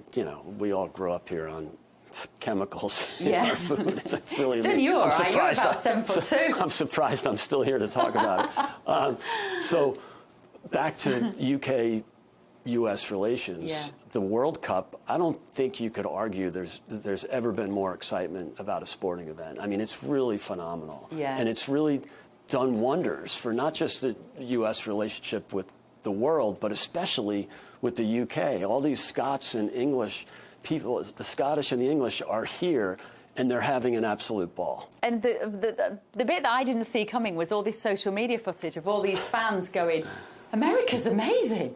They have like air conditioning everywhere, and you walk into a shop and they have, the shelves are full and you can park your car without getting a ticket, and there isn't a camera on every pavement trying to catch you out, and you feel safe walking down the street and things work. I felt like that since I arrived in America, compared to what Britain just feels broken and depressed. And there is a sense here, and I know that Trump isn't popular with everybody, but there is a sense of opportunity here. And there is a sense that things work and expectations are high. You literally walk into a shop in the UK now, you don't always expect to be able to buy the product that you want because there isn't on the shelf. You know, you go to get on the train, you don't think the train's going to run on time, or the bus is going to break down, or the traffic jam, the roads are going to be... You leave your house in the UK and you do not know with any certainty that your day is going to not be beset with challenge. That is so different to here. It really is the land of prosperity and abundance, even in blue states. I mean, I talk a lot about the red state, blue state divide. There's more in the red states. You go to Texas, it just oozes optimism. And I think the English really got that. They spent, you know, the first two games they had were in Dallas, and they just had a ball.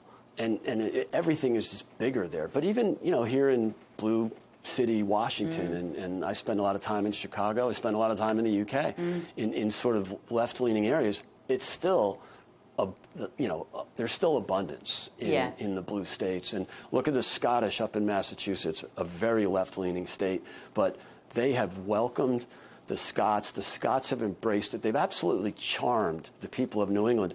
And I've always found Boston's not the most inviting place. It's got a bit of snobbery to it. They're, you know, it's very Puritan. You know, they still have that sort of a little bit of segregation. I don't mean black and white, but just, you know, the Irish are over here and the WASPs are over there. It's amazing. The Scottish, there's a great meme that went around that Boston 2032, and it's a picture of a school with a bunch of redheads because they're having so much fun up there. And they've been welcomed. They kind of remind me of like American GIs in Paris after the war. It's just this charm. It's just oozing. And the game, because you know what? Because Americans are generally really friendly. I am amazed. Genuinely. I mean, I spent time in America over the years. I used to host the NBA for British television 25 years ago.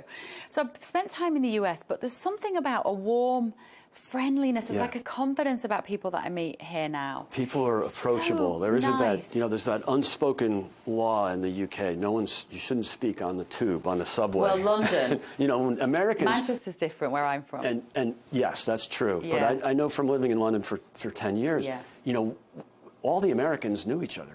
Like you'd say hi across the street. You know, everybody knew each other's dogs.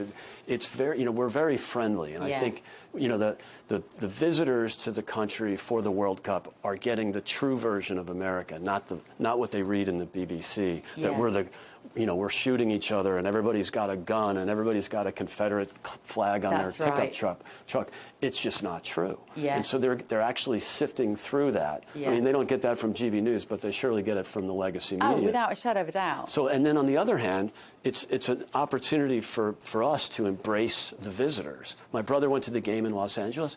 He said it's the best sporting event he's ever been to. It was like Mexico versus another Latin American team. And he just loved it. And the Mexican fans were, I mean, obviously it's Southern California, so there are plenty of Mexican football fans. But, you know, good for America for embracing our visitors, but good for the visitors for really telling the truth about how great America is. But if you look at some of the coverage in the UK, like you say, with the BBC and Channel 4, whatever, Sky, they're so sneery about President Trump that they're even describing the World Cup as his vanity project, even though it was decided long before he got into office. He's going to be giving out the trophy at the final. We heard yesterday in the Oval Office. He confirmed that.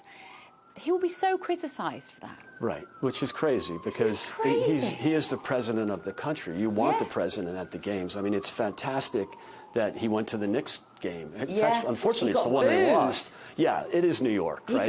This is the thing. People were. I think you might have been on the show actually that day on my show, Greg, when we were watching a bit of that because the crowd was booing him, and I had one of my left-wing Democrat panelists who was saying he just wants the attention. Yeah. I said they're booing him. That's not the kind of attention he wants. Yeah. And they were saying, oh well, he just loves this. I was like. The suggestion was he will only go somewhere where he's going to be adored by the crowd. I was like, clearly not. They're booing him. Yeah. But that's because he's not popular in New York. That's right. I mean, it is a very Democrat town. It's 5-1 at least, and Democrats are Republican. And so he's not afraid to go into hostile territory. Now, granted, when he goes to any college football game, he gets unbelievable amount of cheers and attention. He's very popular with, much like Andy Burnham and Nigel Farage. Yeah. He does well with the people who maybe they're not going to tennis matches, but they're going to UFC fights like we had here in Washington, and any NASCAR auto races. The sort of working class people that embrace those sports. The kind of blue collar. It's hard to find the language, isn't it? Yeah. But you're right. The working person, the alarm clock the alarm clock. I think that's what Nigel Farage calls them, isn't it? The alarm clock class. Yeah. That wake up in the morning and have to go to work. Yeah. I thought the UFC at the White House was incredible. It was amazing. I don't like that sport. No, I mean, I do not like that. But it was the spectacle of it. It was just so exciting, and the big tent, and it was a fantastic moment here in Washington, and we're going to see a lot more of that in the next few weeks with the 250 celebrations. So I'm thrilled about the World Cup. I hope England makes it, and I hope it would be great to see a U.S.-England game. Unfortunately, the Scots are out now. So we won't see the Scottish charming Boston or Miami like we've seen. But I think the English, it would be fantastic to see a game with the 250 and all the excitement we've had. America were good. I mean, I shouldn't sound surprised. It's probably the best team we've ever had. Yeah. That's probably They've had some big wins with a lot of 4 goals in one game. That's more than we scored in the entire 2022 World Cup. And so, there's been a lot of, it's been a great moment. I'd love to see Harry Kane, finish strong. With England, and it's a really great time, and thrilled to have you. We've been doing this for a long time. I think I was on your show first time in 2022. 2022, I guess. Yeah. But this is quite nice. This is just a role reversal, Greg. Yeah, it's I like fun. you interviewing me for a change. I can get used to this. This is easy. And also, we don't have Ofcom regulating us, so we can actually speak freely and not have to have a Democrat joining us. So we're saying that all of her, what was it last week? All of my friends are leaving the U.S. because of ICE and because guns. And I mean, it's just virtue signaling gone wild. Tell the truth, be honest. We might disagree, but as long as we're honest about it, it's all good. Totally. Well, thank goodness for America, hey? It's great. Thank goodness for what President Trump is doing, for showing the West, showing the UK a different way.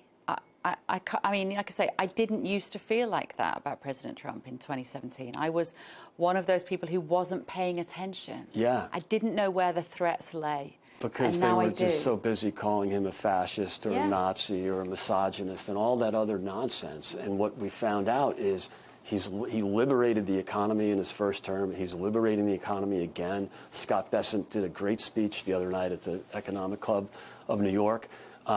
He's liberated freedom of speech. He's ensured. Everybody says, oh, he gets in fights with the press, or he's against free. No, of course, he's totally for the press. He calls them out. Yeah. He calls it the fake news because in many respects he's right. So his delivery is maybe not very British. It's about, I think what it is about this government here that I notice is they have such clarity of ambition. Yeah. It is so easy to know where they sit on the major issues. And the problem with Starmer, and let's see what happens with Burnham, is that you couldn't quite tie him down. He was a slippery Starmer, a lot of people call him.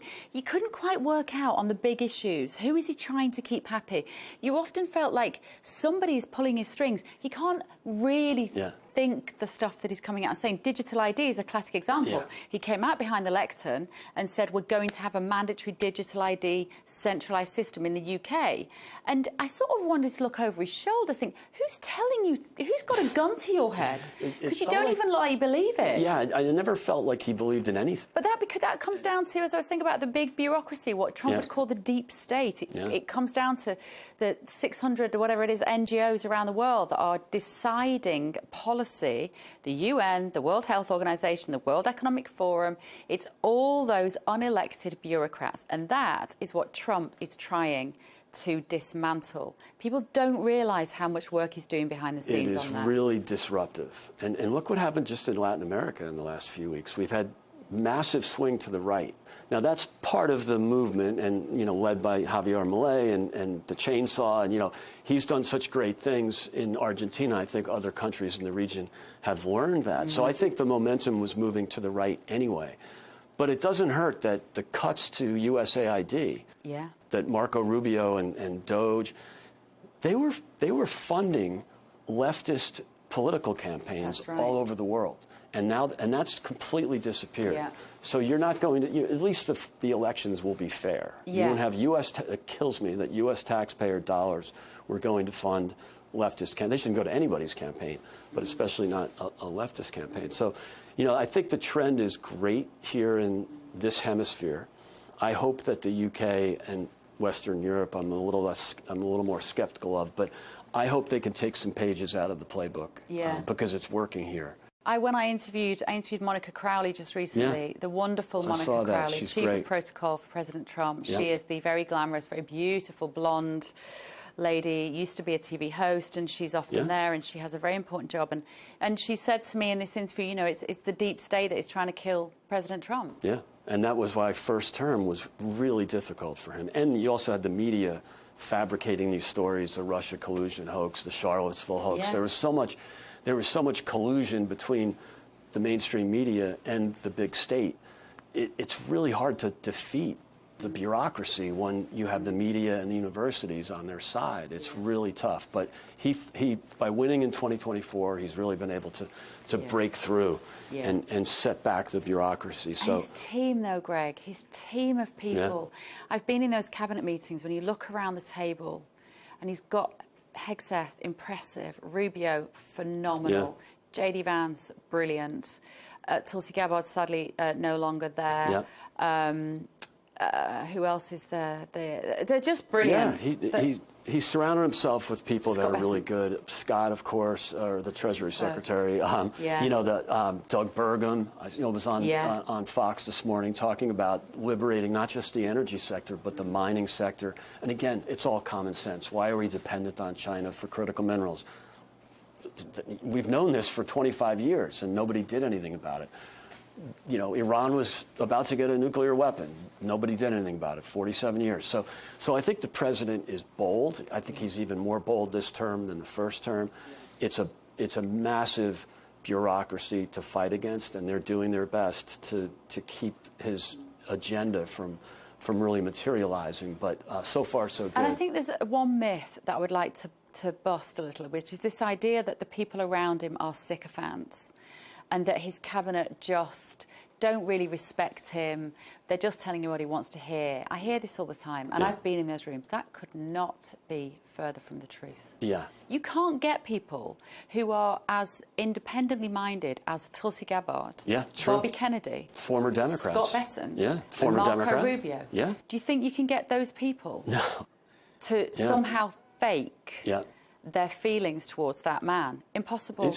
He smells authenticity a mile off. That's one of the things that I've identified. He can see fakeness. He can see it. Yeah. Those people, when all of those adults who are brilliant in their own area, when they stand up and they say, we respect the president and we trust his judgment, they're not lying. Right. No, they mean it. They like him. Yeah. They respect him. He's funny. And I wish people would understand that and take away some of this mad derangement they have about him, because I know that his delivery can be problematic. Right. I know especially that if he just dialed it down a bit. Especially if it's snapshots, or it's you know, the clip on the mainstream media will be President Trump using an obscenity about something, and it'll Yeah. just be that clip, and then you don't have the context around it. You've been on Air Force One Yeah, a couple of times. Yeah. It's wonderful, and he's just surrounded by good people. There was who was it? Somebody died recently. I think it was one of the judges who was part of the lawfare cases against him. I can't remember the guy's name, and this guy had died, and Trump basically put on Truth, good riddance. Good, yeah. Don't care. Not shedding a tear. He is not one to respect traditional diplomatic And norms. he got Right. in such trouble for that with people. Even some of his supporters were like, I think he went too far. Yeah. I'm like, I love that honesty. It is so, for I someone love that they that. tried to say lied all the time, which wasn't true. He exaggerates a bit. Of course. But you know, hyperbole is one thing. Yeah. But he is so unfiltered. It is the Totally. most transparent White House we've ever had, by far. When I said to him yesterday, would you like to be at the top of the list for Andy Burnham's visits around the world when he is Prime Minister? And he just went, no. I was like, oh, fair dues. Bigger fish to fry. No.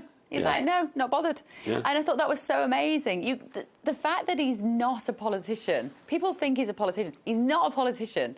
He's a businessman. Absolutely. He's a deal maker. He's a property developer. He's a family man. He's a husband. He's a father. He's all those Yeah. things. He is not a politician. When you start to judge him as a politician, you are going to be disappointed because you're judging him by a standard that he does not recognise. And he's also a founder, right? He founded his company. He's like Elon Musk in that way. There's a difference between a founder and a manager, Yeah. or a founder and an investor. Mitt Romney was an investor, you know, and there's nothing wrong with that. But it's nice to have a founder in the White House. He's got a different way of thinking, and he thinks big, and it's fantastic. I never would have expected. What surprised me when I've met him is how much of a listener he is. Yeah, I did not expect that. interesting. I've met enough of those kind of like silverback blokes Yeah. to know that they're mainly on transmit. Right. Right? Right. Or pretty much always. And the first time I sat down to do a sit-down interview like this with him, you know, before the cameras were rolling, he was like sort of leaning forward and he was going, so tell me about what's going on in the UK. Like, what's happening? And he was genuinely wanted to hear. And actually, my understanding is that Charlie Kirk was a real advisor to President Trump, but I think he really misses his counsel. Yeah. He listens to people, and you'll notice, especially Trump 2.0, Trump 1, maybe not necessarily, but Trump 2.0, he will often, in public gatherings with the press, he will defer. Pete Hegseth, Pete, would you like to talk about that? Rubio, would you like to talk about that? JD, would you like to talk? He didn't do that in Trump 1. And you get the vibe that they really enjoy working for him. Totally. They're very honest. And they are all good communicators, right? Yeah. I think he insists on that. You know, you have a lot of former Fox News hosts there. Yeah. It's really great to see the energy, and they don't necessarily agree all the time. You know, J.D. Vance definitely has a different view on interventions than the president or even Secretary of State Rubio. So I think it's healthy to have those disagreements, and so I think it's absurd when the legacy media tries to argue that they're all just, you know, kissing up to him. They're Definitely not true. No. It's been great having you as my first guest, Bev. This Pleasure. is fantastic. Good luck, Greg. I've loved being on your show over the great years. podcast. You've been great for me. I hope I've been helpful to you. Yeah. And it's really great having you. I hope you're here for a very long time. So do and I hope we talk about the World Cup for a few more weeks. Let's hope so. But I do hope we win. Great to see you. Thanks, Greg. I'm rooting for England, unless You they better play be. America. Yeah, then I'm going to be torn. And then I'll be rooting for the USA. Thank you. Great to have you here. The jewelry is lost forever. Inspired by a true story. We were blaming insufficient security. It's a symbol that has been attacked. Isn't a museum the most protected space on the planet? Social media was flooded with countless fantastical videos. Before the era of artificial intelligence, people reacted to such shocks by taking to the streets. I didn't leave my chair, and I didn't say a word there. Technology no longer grants time, the luxury of time.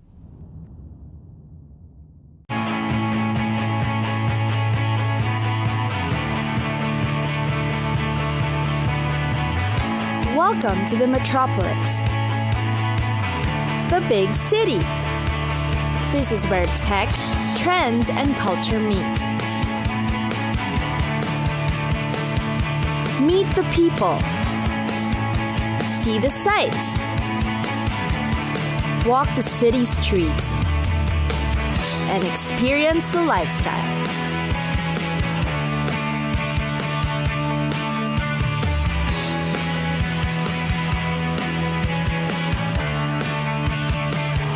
This is your first-class ticket to the cities of the world.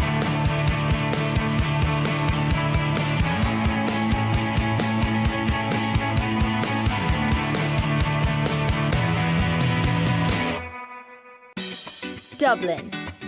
The capital and largest city of Ireland, Dublin. It has become a historical and contemporary center for education and the arts, a fast-improving economic industry. And today, it's become one of the frequently visited cities in the world. Dublin's unique charms is its string of attractions that offers a bit of everything for everyone. The Guinness Storehouse is one, being one of Ireland's top visitor attractions. It is a massive 7-story building that once served as a Guinness fermentation plant. Now it has been remodeled into a shape of a giant pint of Guinness. The storehouse teaches guests how to make the world-famous beer. The Gravity Bar inside is a favorite, where they get to enjoy drinks while enjoying breathtaking 360-degree views of the city. The Dublin Zoo is a highlight too. See many rare and exotic animals in their natural habitats. There's a gaze of giraffes, zebras, scimitar oryx, and ostrich. There's also the Kaziranga Forest, where you'll see a herd of ancient elephants. One of the most innovative water parks in Europe is the National Aquatic Center. It's great for family fun and thrilling adventures with friends. Go through caves or water adventures, fly through the air, or have an enjoyable family day. It's got the biggest water rides and attractions.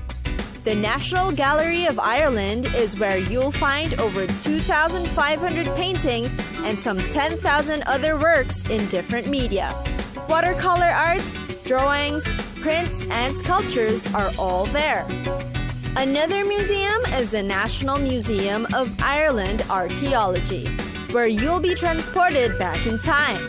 The finest collection of prehistoric gold artifacts in Europe can be found here. Then, there's also the National Botanic Gardens. It has many attractive features like an arboretum, sensory garden, rock garden, and burn area, large pond, and extensive herbaceous borders. Plus, it has an annual display of decorative plants, such as a rare example of Victorian carpet bedding. Another popular destination is St. Patrick's Cathedral. It is one of the few buildings left from the medieval city of Dublin. It remains as the largest cathedral in Ireland, with a fascinating history worth knowing.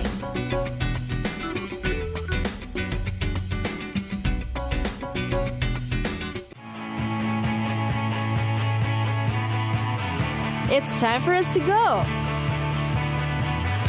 Pack your bags and get your tickets ready.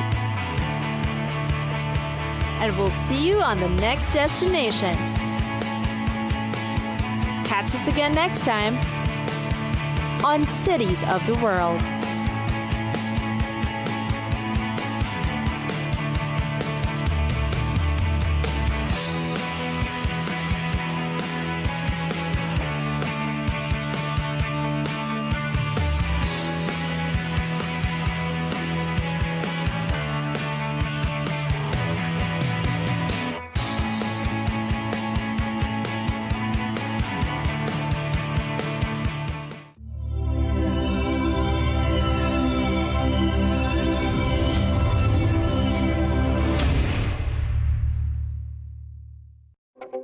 What happens when the beautiful game turns ugly?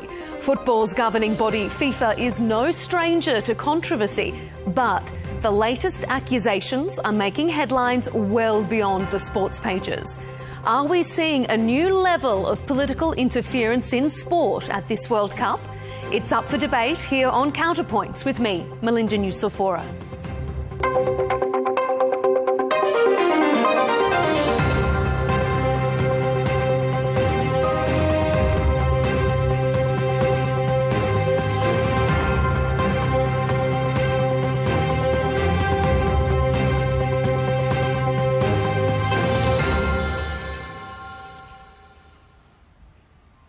Football scrutiny is reaching fever pitch. Fanatics and first-time fans all have an opinion. Was it interference or was it fair game? And no, we're not only talking about US striker Folarin Balogun's red card. It's what happened off the field that's proving even more divisive. President Donald Trump got a hand in and made a direct appeal to FIFA's president to overturn the star player's penalty. Yes, I asked for a review by FIFA. I spoke to a man who's highly respected, and by the way, whose level of respect has gone up tenfold. And he was good before this started, but you know, he really pushed it in this country. I'm the one that got them to do it. The man he's referring to is FIFA President Gianni Infantino, the same man who awarded President Donald Trump the inaugural FIFA Peace Prize last year. Football's governing body denies there was any undue interference and it insists it is independent and autonomous. But do spectators believe them? Coming up, we will ask our panel, was it wrong for FIFA to reverse Balogun's suspension? Did President Trump exert undue influence to have it overturned? And has this been a fairly administered World Cup? Stay with us.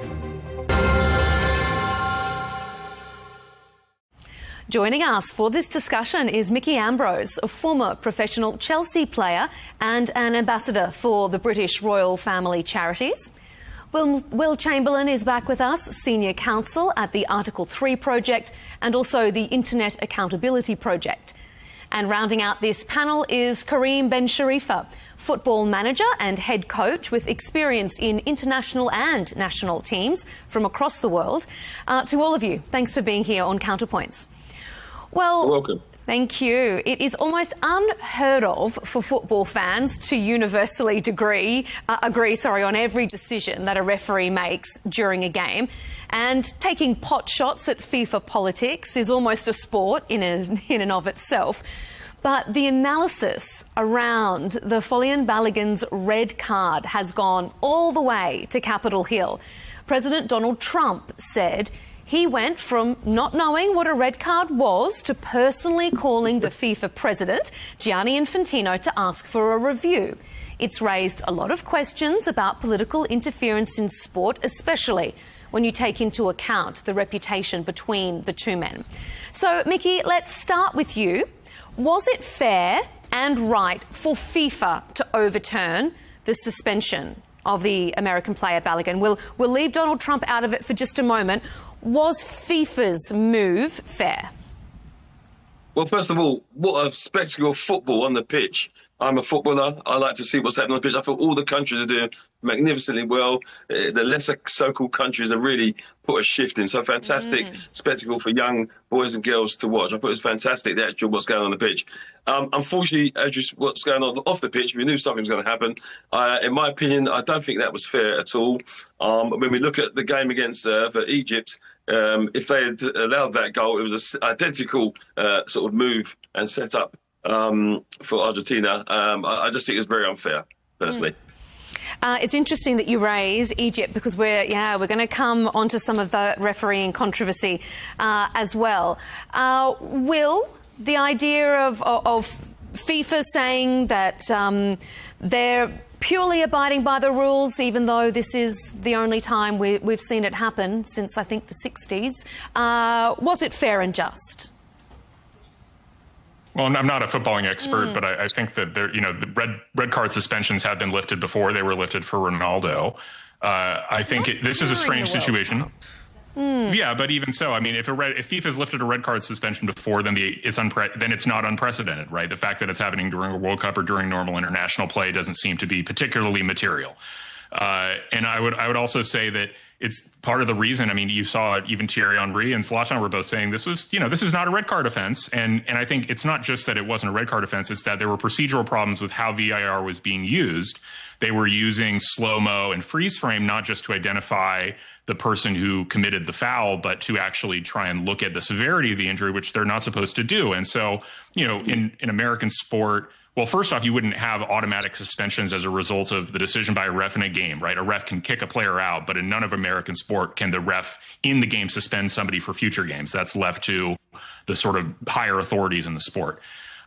So the idea that, essentially the higher authorities were always, it doesn't strike me as bizarre as an American that higher authorities would look at a potential offense, see whether it is deserving of a suspension for future games, decide it wasn't, and then lift the suspension. Mm-hmm. Kareem, Kareem, weigh in on that for us. What do you think? I mean, that is exactly what a red card is, even if perhaps it's not common in other sports. It's very technically FIFA have based their decision based on their rules and regulation, but because it doesn't happen frequently and it happened to the host country, it makes it really look unfair.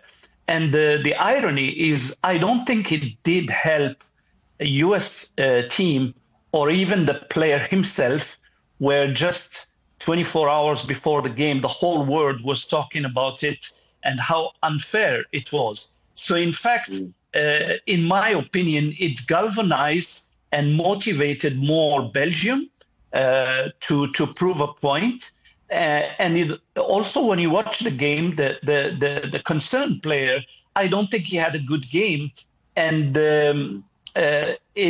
was he affected by, because there are many voices that voice the fact that the player himself should say that I don't want to be in this situation and I prefer to not play the game. Yeah, well, that's an interesting point you're raising. I've been in football for many, many years as a player, a scout, a little bit of managing, and I've never, ever come across that. Never come across where we talk about political interference in a minute, but that's happened. Your point about players sort of owning up to something, again, I've never seen a player who's been given a penalty and it shouldn't have been given go on TV and say, no, it wasn't a penalty. Because obviously, when Thierry Henry handballed that game in the France game, Maradona. So, players are not accustomed to sort of owning up to things. What I'm just really concerned about was the fairness and the level of refereeing throughout the tournament. You can pick the Paraguay game, for example, where people were just kicking lumps at the French players and they didn't even get a card, and then you got the Harry Kane situation where he just lifted his boot and when he was given a penalty was given. So there's a variety of sort of biasness, if you want to call it, but I've never heard. It's like the Batman phone rang and this guy picked up the phone, in Vitani, and said, okay, he can play the next game. I've never heard of that. It's absolutely ridiculous. It's quite detrimental to the game as well. We're not going to go on about President Trump. Yeah, I'm sure we will, but we can all see with our own eyes what's happening. It's like in the UK when we had COVID and our Prime Minister Boris Johnson's holding a glass of red wine and telling us that he's not at a COVID party in the Cabinet Office when we all know he is. It's just sometimes these people are egoistic. They're in denial of themselves. And I just think on the pitch, it was fantastic. The games I saw from a whole range of clubs, fantastic football. But yet we knew something like this was going to happen. It's going to become some kind of controversial things happening. But Article 27, there was no independent panel looking at that decision. It was a one phone call. Okay, that's the way it is. Very strange indeed. The other point, if I may jump in, is the fact that FIFA had opened a precedent, and then now whoever feel an unjust red card can appeal and expect that the red card will be overturned the suspension will be lifted. I mean, I would say that, not that I don't think they can expect that it will be lifted, right? Like a bad red card offense is still a bad red card offense, right? Like Kwanzaa, the English footballer who, had the dangerous tackle in that game. I mean, I think that guy, he's going to be suspended. There's almost no question that you just can't tackle that way. 100%. Right? 100%. Yeah. Sorry to interrupt you. I agree with that red card. I'm not being biased because I'm in England. That was a definite red card, and he should take the punishment. 100%. You're right there. Right. So I think that, but I think the general precedent of, I think the American way, not to be all chauvinistic about America, but I do think the American approach of, future suspensions are based on post-match review by higher authorities who have the time to look at an incident and think calmly, because otherwise you're giving the power to the ref in game who's under time pressure, right? He's got to make a decision right now with what he sees. But shouldn't the American team have to play to the rules of the game itself? And that's what the rules are. They did, but also the rules say that the VAR refs should not be looking at slow-mo and freeze frame, and they did that, right? Like if the rules everybody needs to follow the rules, and if you don't have an appeal process in place for teams to appeal refereeing decisions that were based not just on like a improper subjective decision, but improper procedures, then I don't think, then from Americans' perspective, well, then it's like, even if you are correct that it's improper to appeal, well, then it's a two wrongs make a right situation. Like you had a wrong, we were wronged by the refereeing procedural error, and you provided a formal appeal, a way to appeal it and to correct that error. And I think there is something in the American Constitution, maybe I don't know if it's true elsewhere, but it's certainly true in the American. It's why we're so litigious, why we have so many lawsuits. Like we just don't take being wronged, and we're just not okay with it. Like the idea that we would be procedurally harmed and there would be no remedy, it just doesn't work in the American Constitution. No, we will sue you. And if we can't sue you, we will appeal to your higher authorities and we will bully you until we get what we want because we feel wronged. That's very much an American way of looking at things. So, but as you say, FIFA has been going for many years. We've got I've never come across this type of thing that's happened. And, when you look at the VAR, when I played football, there was no grass on the pitch, by the way. You only had one bath, so I ran off the pitch quick because I wanted to get the clean water. Back then, it is now. But you could tackle from behind and so on. And I just think that the VAR, they seem to go to VAR for certain things and not go to VAR. There was the Paraguay game, I couldn't believe what was going on there. It was basically a disgrace. Some of the Paraguay players were actually disgraced the way they went for people in that game. And I didn't see many bookings or sent off. But we have to go by the FIFA regulations, and FIFA have gone against their own policy, in terms of what they've done and what they've done. Kareem, I saw you nodding your head before when Will was mentioning VAR and using the slow-mo. Do you think, and also further to what Mickey's saying there, that there is a bit of a procedural issue that FIFA needs to address with regards to this sort of review? When we go back before the VAR was created and was put in place to end the controversies and the decision. But it seems that it's making everywhere. I had seen it. Every sport. In every sport, but especially in football, whether is it English Premier League, whether is it Morocco League, whether is it the World Cup, it creates more issues that maybe we didn't expect. We thought, okay, the camera is there, the justice will be done. But it seems, as my colleague said, in some decisions, they appeal to the VAR, they have a look at it. But in some other situation, maybe similar, they don't even look at it. And that's right. It does create more issues, in my opinion. Maybe it was better when there was no camera, no VAR. I definitely disagree with that. I think the VAR is good. I'll just quickly explain the core reason I think the VAR is good, because it limits flopping, right? It limits simulation of injury, because you can go back and check. Like I think in the U.S.-Paraguay game early on, there was an incident where I think it was Almiron, the Paraguayan, he flopped in the box, and there was a penalty kick called on Ream, or I guess it might have been a free kick, not a penalty kick, but it was anyway on the edge of the box. Yeah. And then VAR looked at it and was like, oh, he flopped. well, okay, you get a yellow card instead. And that's a really good way to punish what I think, if there's been one, speaking as American, if there's one uniform American objection to the way soccer is played and sort of the rule set, it is flopping. And I mean, there's some of it in American sports, obviously, but it's case by case, because I can also mention many situations. The last one is Argentina versus Egypt, where the without VAR was a goal, but they came back to a foul at the other end of the field, and many feel that foul, we had seen it so many times, and the referees doesn't even notice that. Because if you notice the World Cup, and something I liked while watching the games of the World Cup is the flow of the game. Is the referees, they don't whistle for every contact or every pull of a shirt. But then why on some situation, not some other situation? That's the question. Yeah, I think that's bad refereeing to me more than anything. But go ahead. Yeah.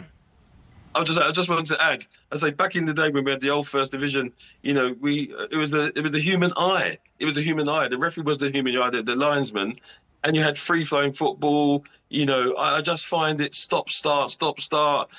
I just find it very. Maybe I'm too old school. I just find it very inconsistent. Even the VAR is inconsistent. The decision to go to the VAR, and then, as you say, you're going back to something that happened before. In rugby, in fact, rugby is a more tougher sport, and rugby players actually respect the referee. They never see him arguing. I find football, strange enough, is not a tougher sport as rugby. I just find all this stop-starting, and I can understand it when Geoff Hurst hit that third goal, the second goal, when England won the World Cup in '66, and it bounced off the bar onto the line. Was the whole boy of the line? That was '66, and now we're in 2026. And we've got new technology, which is fair enough. I just find it's sort of the decision-making in this tournament, I think we'll all agree, has been a bit go to VAR, go back to VAR, or just let them play. I don't get me wrong, I tug the shirt now and again. Somebody should stand on my foot with a boot. The ref wasn't looking. And, we were told what to do. You look at players like Roy Keane, Mean Machine Roy Keane, and I was a centre midfield player. I got told off for running back. If I didn't run back, could get told if I didn't run forward. And that was my job. I had to get the ball, give it to Ambrose, and he'll do something with it. So, of course I used my shoulder-to-shoulder barge. I wouldn't never elbow someone deliberately or go to chop someone. I just find it's very stop-start, and with all these water breaks. I don't know, it was 104 games. I mean, we're human beings at the end of the day. In the next 2034, we're going to have in Saudi Arabia the World Cup, playing in 100 degrees heat sort of thing. I just find the whole thing very sort of. We'll go on to the Trump thing in a minute. I know, we will. Stop starting. I think the stop starting thing. Hey, it's a conversation we're always going to have. I think if VAR stays. Indeed. Well, we've looked at FIFA's intervention. We've looked at the technology. So, as you say, Mickey, we have to look at the political intervention now. Did President Trump's intervention, as someone outside of the sport, did his political intervention overstep the mark when we come to international sporting events? I don't think so, honestly. This is sort of President Trump's thing. He likes calling people up and seeing if they'll do what he wants. But I genuinely take the FIFA, the FIFA president's statement about what happened here at his word. He said that this, it was already what he told President Trump is what he told the public, apparently, that it was just under review by a committee and the committee's decision would be made and be final. And no, I don't think so. I think that, the president can call who he wants to call. If he wants to call the head of FIFA soccer and be like, what happened here? He can do that. He can complain. Do you think it's a bad look, though, Will? No, this is just this is what President Trump likes to do. And I think from the American perspective, it's nice to have a president who cares sufficiently about sport to want to make a phone call on behalf of your national team. There's something kind of patriotic about that, right? Like if your president wouldn't make a phone call to the FIFA head, just a phone call, be like, hey, what the hell happened with that call? I don't know. I'd feel kind of lame about it. I want my president to be invested in the success of our national teams. And I also think it's then the obligation of the FIFA president, if Trump were to actually make an improper request, to be like, no, we're not just going to overturn it. Is it more than just a call, though, Will? It's not really just a call when you're talking about President Trump, because he has so much power and such a close relationship with the FIFA president. What's he going to do? Undeniable. Have ICE arrest Infantino? I don't think so. FIFA president's a pretty powerful guy too. Sorry, I totally disagree with some parts of what you're saying. Mm-hmm. Sorry to be straight. I'll be quite straightforward. Do it. I just think. I mean, this is. If you look at what President Trump's been doing, and I've got family in Boston and so on, I just think that the way there was supposed to be a process, or now they're saying it was a process, but when Chelsea won the Club World Cup, President Trump stood on the stage, he wouldn't get off. I think I was on one of your shows, Leigh Ann yes, show, with W News, World indeed. Cup draw. Mm-hmm. And I remember when he was given a FIFA Peace Prize, and was there political affairs? And FIFA for some reason blatter the previous president. I just find the whole organisation. I'm not going to say for legal terms what I think, but I just think it's very odd how they're chosen. For this role. Now he's trying to go for another term. I think you do 3 terms in 12 years. I just find the whole kissing the feet, stroking people's ego. For me, I'm of course quite straightforward. I just think why didn't Sir Keir Starmer pick up the phone and say, "Oh, hold on, Harry Kane should." That was the penalty. I just find that type of, but that's like you say, that's his modus operandi, isn't it? That's the way he acts. And President, Gianni Infantino seemed to bow to that. But to the world, to football fans, to soccer fans, we all know what's going down. And it wasn't the Egypt game. I mean, that was a shocking decision. It could have been 3-1 to Egypt. They would have been through. But the Egyptians were saying, oh, because it's messy, because they're the holders of the cup. The England game, we played 11 minutes overtime. I just find the whole thing very odd. But you can look at different clubs of that. But coming back to President Trump, he's a man of who he is. But I think it was political interference, personally. Do you think if Sir Keir Starmer had have made the phone call, he could have had any sway over Infantino? No, because... No. Now, I'm the chair of the People's FA. The People's FA, very briefly, the People's FA are a group of ex-players from different clubs, and we challenge government decisions. And I'm quite critical of our own FA because of the way it's structured. It needs to be reformed. And to be fair to the FA, they are thinking about the red card that the right back got. But I think it was a red card, personally. But you have to go through a process. The FA would have to make that call. But President Trump is who he is. He's proactive. He's. I'm not going to say too much, but he's who he is. So if he wants to pick up the Batman phone to his mate Infantino, who gave him a Peace Prize for stopping 8 wars, which are still carrying on, I just find the whole thing very odd. We all know what's going on. I'm not going to go on about it. I just think that we should leave football for football, and keep presidents and prime ministers out of it. The best thing is, if the USA won the World Cup, yes, invite them to the White House and say well done. But other than that, keep out of it. Will, football for football and politics keep out? I mean, as a general principle, I think that's a good one. But, I think that I actually have an interesting question for both of you guys. And I think you've sort of answered it, but which is, do you think it was actually a good red card or not for Balogun in the United States-Bosnia game? Like, do you think the ref made the right call giving him a red? Yeah. Definitely. You think it was a red card? Okay. Yeah, it was a red card. It was reviewed by the VR, and the challenge was the foot was on the ankle of the player. It was really dangerous play. I don't know whether the players got injured after that, but the red card is definitely a red card. Mickey, and just to answer you there, I also feel that, and we're seeing a lot of this now, where players are going in with their studs up. We didn't have that in our day. We can tackle from behind in our day, but it seems like players are going in for 50-50 balls, and they're raising their foot with aluminium studs. I tell you what, when someone stands on your foot with studs, it does hurt. Trust me. But going in like that, looking to take someone's ankle, that is shocking behaviour, shocking, and that's a career-ending injury. Okay, fair enough. I'll defer to the footballer's expertise. Kareem, I want to ask you, and again, we should remind our viewers that FIFA says that this decision was independent and autonomous, made by officials. There was no undue influence on them to make a decision, that they're upholding their high ethical standards. But to your mind, what do you make of a president calling the FIFA president? Do you think that it is overstepping the mark to have President Trump call him? I think it's unpresident. If some president, that president should bring another president. Unpresidential for a president to call the president. Kareem, what do you think? Well, look, if you look at the situation, at least we knew exactly what's happening. And President Trump, he had even tweeted about it, I think. And from then on, we knew. But my question is, there might be sometimes calls that happen, but just we don't know about it. So he bragged about it. He bragged about it. He was bragging about it. That's unfair. So what I'm saying is in my opinion, is the position of the FIFA.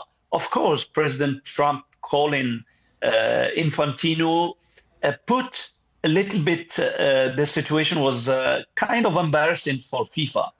But these things sometimes may happen, but we don't know about it. And the stand of keeping politics away from football is one of the basics of FIFA itself. There are many federations that was suspended because there is the interference from the political side.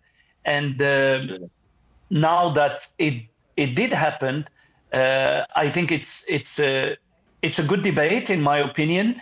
But I will come back, being a coach, I would come back to highlight the fact that Belgium went on with it, because it could be more complicated if Belgium was very strict on it, and they insist that this player is suspended and they go on with tasks or with other things. But the most important thing is for the players and the coaching staff is to focus on the game, and because they still have a chance. Now, we talk about the game of Egypt. Yes, there might be some decision that we feel unjust, but I would also blame a little bit the staff and the players of Egypt. For the last 15 minutes, there was no more instruction for the players. There was no more motivation for the players. It's very important for the coaches and the staff and the players, despite all this happening outside the field or inside the field, to keep focused on the performance or on the game. Because I think despite what happened in the game of Egypt, Egypt could have won the game. But in my opinion, they went out of the game 10 or 12 minutes before the end of it. And I think we have a proof that Belgium have won the game despite the unfair decision. Yeah, they won the game with the Americans at full strength. The Americans have nothing to complain about. We played the worst game of our tournament by far. I mean, you guys see that third goal? That was pretty embarrassing. The goal. And Belgium, they played their best game of the tournament. Yeah, they looked great. That's the unfortunate side. I'm sitting here. I got all excited as an American because we were playing this high pressing, tempo attacking, which I've never seen from an American team in my entire life. Right? Like, we've always been like low block, defensive, a really good goalkeeper like Tim Howard or something, and we just hope to squeeze out like a 0-0 draw in PKs. That's been the American way of winning international soccer for decades. And all of a sudden we're like pressing and attacking, and it's cool. And then so we're all getting excited, like, hey, maybe we're actually good this year. No, we're not really that good still. We're a little better, a little more capable, but it was and I think, and the funny thing is, Balogun, I thought was, you said he played poorly. I thought he was the best American on the pitch. Pulisic gave the ball away like 11 times in 45 minutes, something crazy like that. He had the worst game I've ever seen him play. I think in the end, you guys don't have to hear about any American complaints anymore. I think that's the silver lining for you all. Like, you would have heard endless American complaints about Balogun not getting to play. And now we just are sitting here being like, oh yeah, we got beat by a much better team. Okay, now, moving on. Yeah.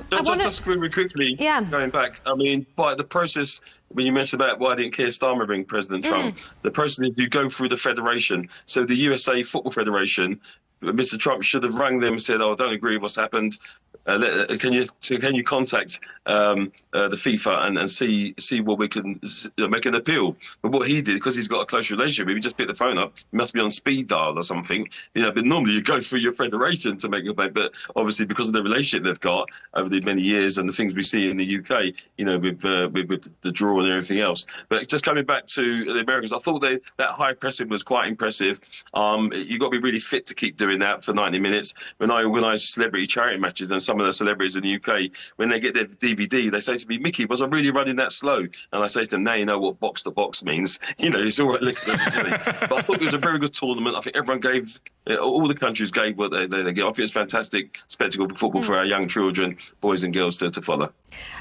I want to pick up on something that, Kareem, you said and ask you about this. You were talking about you think that Egypt lost it in those last sort of 10 to 15 minutes because they just didn't keep it up. What about this chatter that's been ongoing since that game, that there was maybe a little bit of unfairness in the refereeing because it's in FIFA's interest to keep a team like Argentina with Lionel Messi in the competition so that they're going through? I mean, no one's accusing them of wrongdoing here, but there is that chatter and that speculation. How do you read that, Kareem? The beauty of the game of football is those discussions. After every game, we have a debate about, we scrutinize the decisions of the referees, of the coaches. And the advantage that we fans and we love this game is over the referee and over the coaches is we discuss the game that has passed while those individuals, they are in the thick of it. So I don't want to take credit from Messi and Argentina. It's very unfair as well to say that they are moving, they won the last World Cup, or now they are moving forward in the competition just by that. I have seen Messi walk for 18 minutes, but when he put the engine on, his magic made the difference. You had seen other Argentinian players, they had similar chances, but they could not make it. Messi have that magic left foot. And of course, things have to be fair, but we all would like to keep watching the best players going on. But I don't think to the extent, as I explained regarding the Argentina-Egypt game, I still feel Argentina was more composed, wanted more. And even if you see, beside the last 10 minutes, after the 2-0 of Egypt, they took this decision to sit back. And I had seen it game and game again in this World Cup. The team that doesn't take, for example, Morocco against Holland. Holland sit back. We had 70% possession and we did attack. Basically, the justice of this World Cup is the team that have the intent to win the game, have the intent to play the attacking football, the high press football, is usually the team that is rewarded with the win. And that's what I see in the last game of Argentina-Egypt, without staying focused only on some mistakes. Yeah. I think also that you have to, it's been a long season, in the Premier League and all the other leagues around the world. Players are human beings at the end. And like you say, that last 10, 15 minutes, they were still going for it. When you're not in possession, and you're running here because they passed it there and they passed it there, that's tiring to keep chasing the ball. We were always told to keep the ball, keep the ball. And nowadays they're playing a lot from the back. Every club in women's football as well, they're very good. They're playing from the back, taking their time. But at some point, you need to press a button. And you're very right. Messi, for his height, when I scouted for Tottenham and Chelsea, and if you were 5'5", they say, "Oh, you'd never be a footballer." But look at Messi. Messi's not muscly built. Look at Ronaldo and Messi. Messi's got that flair, that touch. He can drift past you, and he never gives up. He's a winner in his brain. He's a winner, and psychologically, footballers And in the other sport, you want to be winners. Horse riding, you're a winner. So I agree with you there. I just think if you're fit enough to keep that going, that's great. The American game, I thought that was the way they were pressing, but to sustain that's hard. And it's been a long season. And you've got to remember the distance between games is about what you got four days rest, then you're going again. That's where you have to have a big squad of players who can come on and maybe rest some people. We're human beings at the end, we're not robots. Yeah, and the Americans really had a very thin bench. I think they had a good starting 11 or good-ish. Yeah. Maybe like the front seven were pretty good. I think the back line was pretty weak. But they had like nobody really to come off the bench, maybe one or two players, and that was just not enough to like keep doing what you say, the high pressing. Kareem, you want to jump in there? Yeah, just to add one thing is it will be very interesting to see the number of goals that was scored in the last 10 minutes or 5 minutes of the game. I saw stats a few games before that ironically against the African teams, many of them have conceded at the 86th minute by a number 9 of the opposition team. So the composure. The composure and focus and concentration is very important till the final whistle of the game. You always play to the final whistle. Look at Scotland, the mistakes they made in the defence. Too many touches, bad first touch. This is the World Cup. You're playing against. This is a learning curve for a lot of players. If it's their first World Cup, you got to be on your game and you play as a kid. You always play to the end of the whistle, and that's right.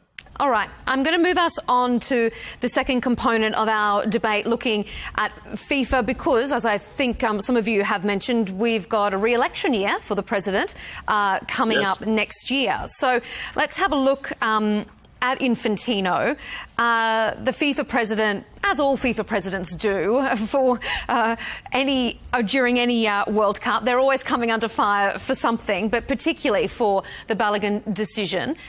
Separately, as we've also been discussing there, the Egyptian players and managers have accused FIFA of bias against their team during Tuesday's match against Argentina. They've suggested that that FIFA wanted Argentina and its star Lionel Messi to go through to ensure more viewers.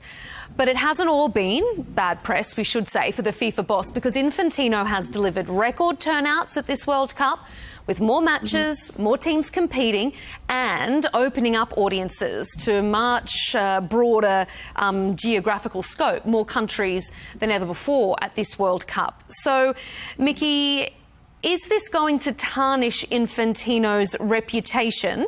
And do you think that there's any weight to calls for him to resign? There's two pathways with Infantino, I see. We've just discussed a lot of the negative stuff we see, and I'm a kind of person that judges somebody on what I see. I don't know. I've met him once, I think, as well as the UEFA president.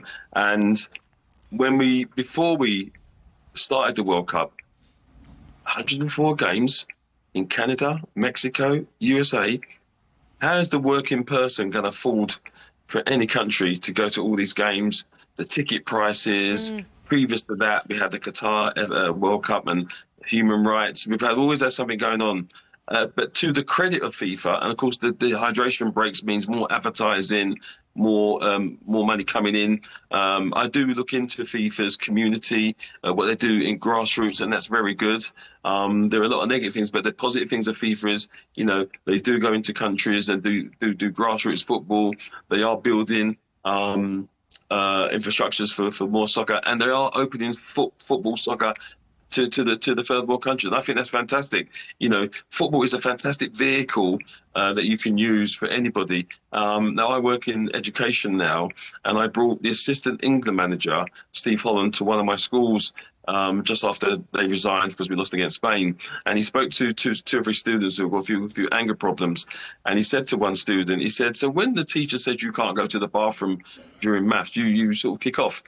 So when the referee gives you a bad decision, do you kick off in? Oh, no, I can't let down my players. I can't be sent off because I'll let down my players if I'm sent off. So we use football in a way And all the countries that are suffering, obviously with Iraq and so on and so on, all these countries where they're kicking a football on a sandpit or not with Nike boots, So football is a fantastic tool, a vehicle, and I do praise FIFA for the way they're opening it up. Obviously, the way they're selected is a bit different. We were saying it's a bit dodgy how they're getting how Saudi Arabia getting the 2044 World Cup. He may not be president, but he's already sorted that out already. So there's lots of parts, but on the humanity side and bringing football to the people, the beautiful game, I think the FIFA have done well. Whether he gets elected again, I don't agree with the way the election is. I think there should be, the People's FA with the RFA, it's all again behind closed doors. I think we should have a type of, when you elect a president, I think we should have that type of election to have 12 nominees to become FIFA. But anyway, let someone else get in on that. Will, what do you think? I mean, has this put a stain on Infantino's reputation? Do you think that the election of a FIFA president should be more open, as Mickey is saying there? I mean, I think openness is probably good. I have a hard time taking, FIFA, the Qatar World Cup has major bribery issues that I don't think ever really got resolved. So I think that compared to that, the ballot, whatever the decision made on the ballot and red card is trivial. I also think that Infantino deserves a lot of credit for this World Cup, which I think has gone off swimmingly. It's really cool to have it in America. And I think we really have great infrastructure for a World Cup. Like the fact that we have all these, massive football stadiums that are just waiting and ready to be used for this. And we don't have to have a situation where, we have, some country with a much smaller budget is suddenly just laying out huge amounts of money to build a whole bunch of stadiums that they won't be able to use after the World Cup, and linger on like eyesores. I think it's really cool that you brought it to the United States. I think I've seen a whole bunch of full stadiums with like 100,000 people in them. And I mean, I think it really, as a result, it's given a lot of more opportunity for just people to come and actually go watch a World Cup in person when you have, every stadium, you have 100, a lot more teams in the World Cup one, and then you have so many stadiums with 70, 80, 90,000 seats in them. So I think it's really cool that a lot more people would get to go to a World Cup than otherwise would. So credit to Infantino and FIFA for making this event happen, and I think picking the U.S. and having a U.S. World Cup in the current, and not just U.S. but Mexico and Canada too. Mexico has been a great environment. Can't really say that with Canadians. Canadians are kind of whatever, but Mexico's been a great and I mean, when we talk about the selection of countries, obviously Qatar has continuously and consistently denied any allegations that there was wrongdoing or any impropriety or anything unethical with regards to the selection of the host city during that World Cup. But Will, do you think Infantino's reputation, will he come out of this by and large looking pretty stellar, or do you think it will have cast a little bit of a shadow over his reputation? I think he'll look great. I think it's a great World Cup. I think we've got a lot of great teams left. We're having some great games. I mean, whatever you think about what Egypt did in Argentina, that Argentina-Egypt game was just an absolute cracker of a game. And, we're going to have, I think, we've got great teams left. I mean, you've got France, which they look outstanding. Argentina, England, Norway is going to be a great game and upcoming. I thought England, Mexico was an outstanding game too. Wow. England pulling that off in the Azteca. England look and down to 10 men too. I thought that added a nice little drama to the end of the game where Mexico was in a position to attack. You're calling it drama. The kickoff was supposed to be 1 o'clock, English, London time, UK time. It went to 2 o'clock, and I had to go to work. I had to get up at 5. I didn't sleep. And the last 15, 20 minutes, 10 men, for once, the Three Lions dug deep. And they kept coming. I was standing up with fingers crossed like this every time. We'll see if you can keep that going. We're almost out of time. I just want to hand it to Kareem just to wrap us up. Kareem, what do you think with regards to Infantino's legacy, his reputation? Has this cast a shadow or a bit of a tarnish on his reputation, or do you think by and large, as Will says, he has delivered a very successful World Cup and he'll come out of it with a shining reputation? Well, being a president of FIFA is a top job, and it's open to criticism, and it's a very popular figure. I think I do agree with my colleagues about what was said. There is a mix of good things and maybe less good things. The process of election is very complex, and there's a lot of things that happen to make things go either way. But I do feel that a lot of positives had happened for the football in general. My stand is always to keep a balance between the commercial, the marketing, and also the pure football, the football we love and how it started.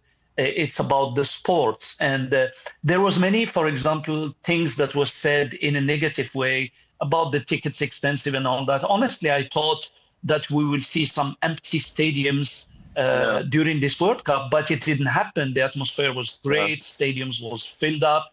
And I'm looking forward to the end of this, because we still have many games to go, and a lot of things will happen in either way to help or doesn't help Infantino about this World Cup.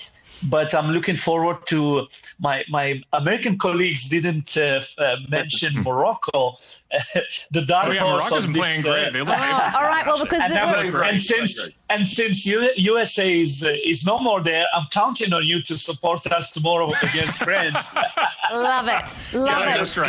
Gentlemen, we're almost out of time, so I just want to quickly ask you a rapid fire right for the end. Mickey, who's going to win?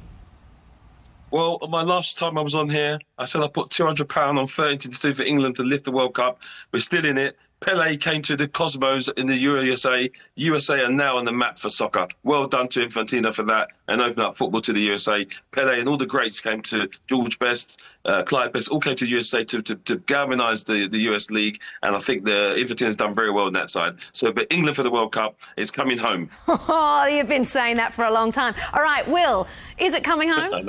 Not to you. I feel I liked England. I like England. I think they can do it. I think they really can do it.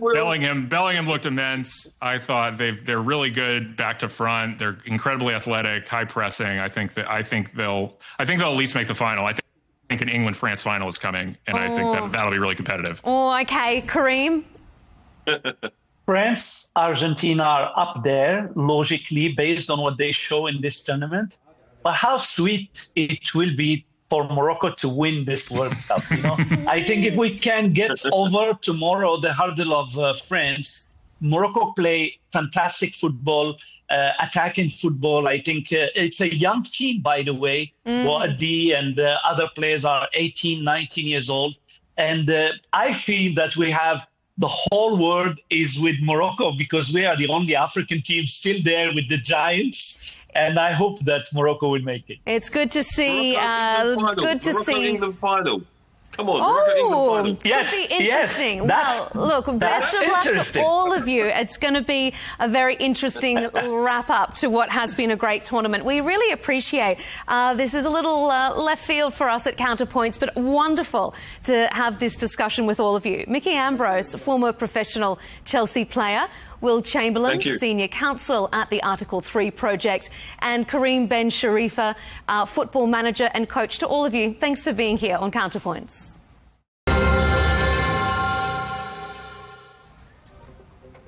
And as always, thanks to you for tuning in to this very sports-themed episode of Counterpoints. Nice for a change. Keep up to date with our latest debates and interviews, and subscribe to Al Arabiya English on YouTube and follow us on X and TikTok. We'll see you next time.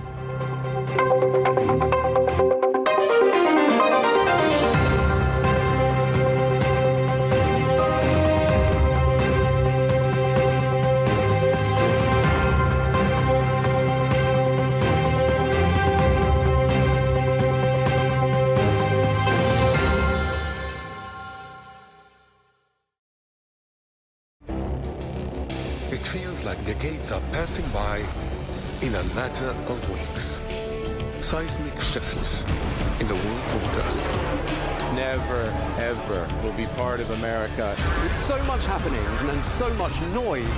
Whether it's political upheaval, Canada has been ripping us off for years. Economic shifts or social movements. And no one wins from tariffs. I think America can be more friendly to the rest of the world. For in-depth analysis and all the latest developments across the globe, to have an inclusive policy together. The meetings with Hamas gave me some hope. We're in another nuclear arms race. The most important development straight to your screen. Welcome to the dressing room. I'm on my own. I need backup. And an insightful look at the issues shaping our world today. It was not going to happen, that war, and it happened. Join us on Arabiya News, where the world talks.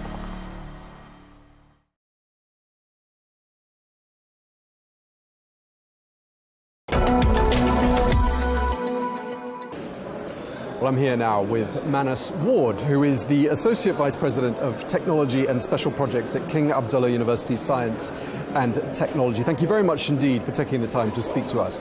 Now, the Kingdom has invested heavily in AI, and I'd like to ask you how success is going to be measured. What will be the indicators that that investment has paid off 5 years from now? So I suppose when we look at it from a university perspective, like we work with a lot of, I suppose, various different government and industry partners. And a key thing, I think, in terms of success, we'll be looking at how industry partners adopt AI from a business perspective. You know, so how does AI support their businesses, make a lot of the things that they do and the products that they produce cheaper, faster? So I suppose one good example is we're working with a national company that's in the desalination sector. So they're coming to us looking for solutions around automation. They want to remove a lot of the human factor. So they want to turn their water desalination plants into fully automated plants.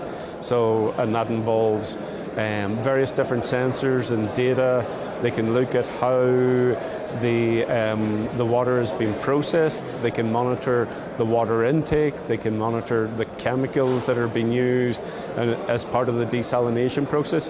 But by doing the automation, they actually make the water, the production of the water, higher quality and a lot cheaper.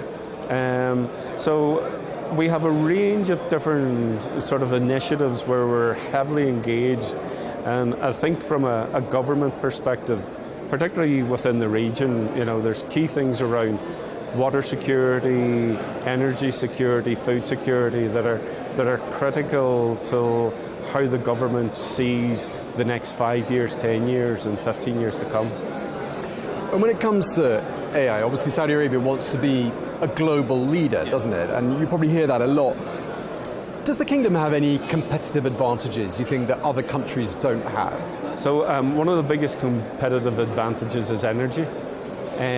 So the Kingdom has huge ambitions in terms of renewable energy. So they want by 2040 to have 50% of the grid either solar or wind.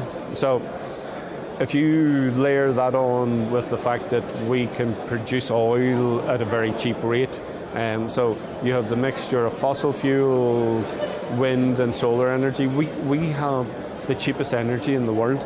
So the cheapest energy in the world allows you to run massive data centers. So, and data centers require an awful lot of energy. So having data centers and having the ability to have data in the correct format then is sort of it's the basic elements in order to support artificial intelligence and the ability to really compete on a global stage. So you layer on top of that, you know, us as a university possibly has one of the supercomputers with the greatest capacity from a research perspective. So we're in a very advantageous position. The Kingdom also has, you know, it's adopted AI, it's adopted data integration across multiple platforms. You know, you have Tawakana, you have what Sadea are doing, you know, so we're in a position where we have adopted a lot of the right things in order to position ourselves to be actually global leaders. Okay, and of course water would have been a problem in the old days. You've already talked about desalination plus the energy factor. So in fact, Saudi Arabia has all the ingredients necessary to build the data centers that you were just, and run the data centers you were just Absolutely, referencing. absolutely. We're in a prime position. We're actually in possibly one of the most advantages, considering how warm it is in the country, and the amount of energy that is required for cooling. Even taking that aside, we're possibly in one of the most advantageous positions when we compare ourselves with competing countries. Okay. Is there one Vision 2030 project that you're most excited about, or particularly excited about, when it comes to how it can be taken to the next level with AI?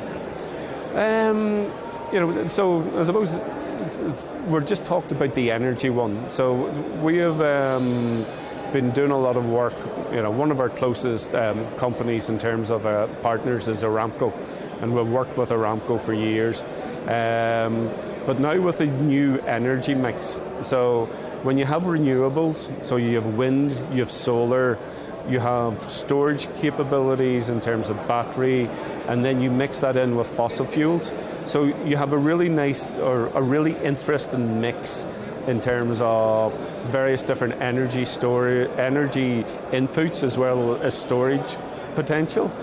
And then, so you layer that on with seasonal differences in terms of temperature. So Riyadh today is, 43, 44 degrees, but in the middle of winter, it's during the day, it's 9, 10 degrees. So you have a big differential in terms of energy needs. So when you look at the whole energy ecosystem and the integration of inputs and outputs, as well as regional variability, what we're working with is the whole establishment of automated microgrids or macro grids, so that you're able to look at the whole, say, ecosystem for Riyadh. You can create a model for that over the course of the year, and with that, and with predictions in terms of weather forecasts and temperatures, you can actually look at the whole energy demands. You can look at what your inputs are and play them off against each other, so you have a fully automated and totally integrated energy grid. So that has not been achieved anywhere in the world, and I think the Kingdom will be one of the first places to be able to do that. I mean, people talk a lot about sovereignty, and I know it's one of the buzzwords at this event. Why is it important that Saudi Arabia develops its own capabilities, its own talent, and its own infrastructure? So, I think, there was a whole push towards globalization, and the COVID pandemic exposed a lot of areas where people realized that we don't have our own sovereign capabilities in particular areas, so whether that, the big one at that stage was around healthcare, access to PPEs, access to vaccines.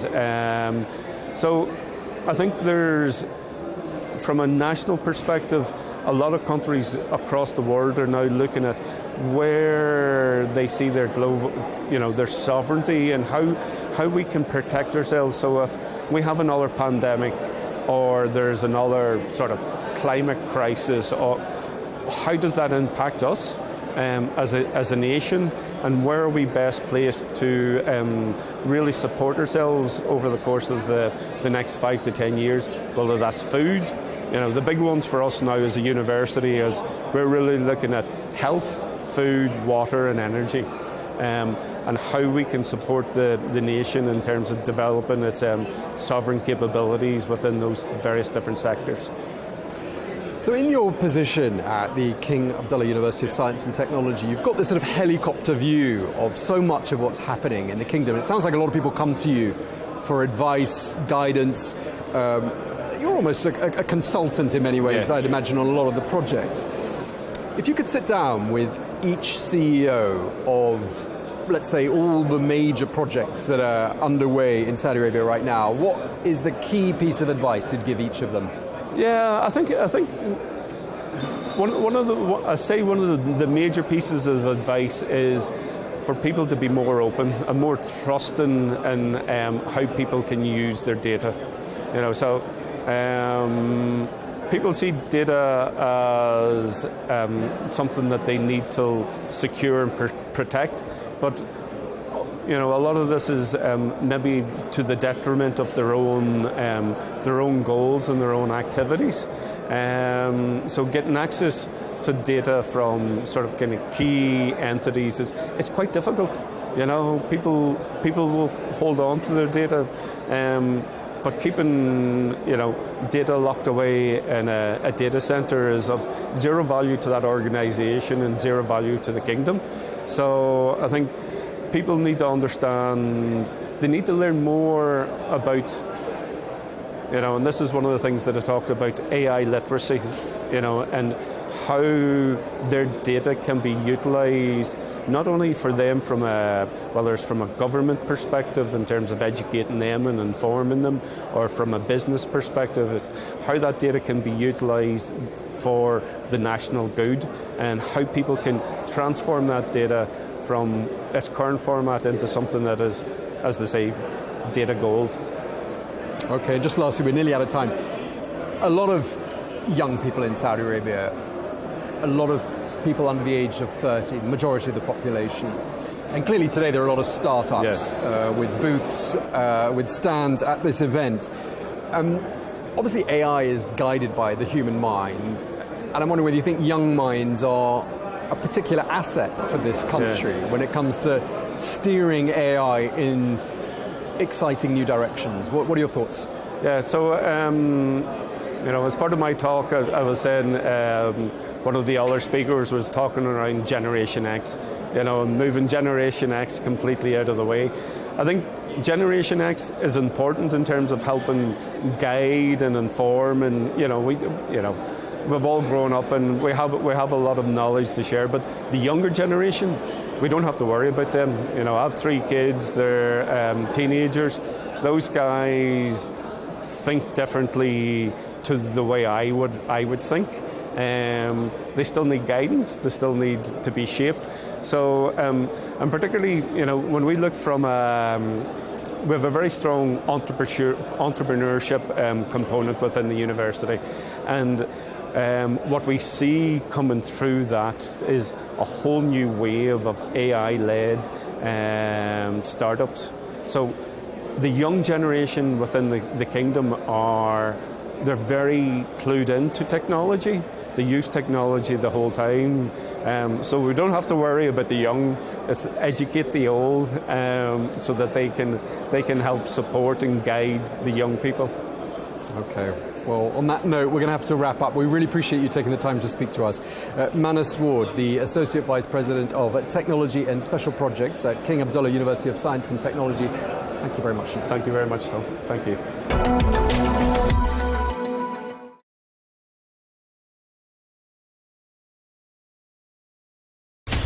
From the White House to Gaza, Kyiv to Beijing, elections, economics and the environment compete with conflicts and other complex issues for our attention. In an age of fake news, deepfake and artificial intelligence, they've got to have a vote and a say. It's important to look beyond the loudest voice to understand the truth. From newsmakers to groundbreakers, my campaign is going very well. Presidents, prime ministers, princes and peacemakers, and cultural tastemakers. As Arabs, as Middle Eastern, we're too emotional. Join me on The Riz Khan Show for empowering conversation. Our allies, in many cases, are worse than our enemies. Stay informed and connected with the latest international headlines. There obviously is a risk. From breaking news to in-depth analysis, it would appear that this war is coming to an end. Who buys this stuff? Investors, pension funds. We deliver the most important developments straight to your screen. Iran always wanted to deal with militia. Join us for compelling, expert-driven conversations. A curfew order has been established. And an insightful look at the issues shaping our world today. There are a lot of proposals about European architecture for security. I'm Leigh Ann Gerrans, and this is W News. We dealt with this when I was Chief of Staff in the first term. Where you don't just hear the headlines, you get the full story.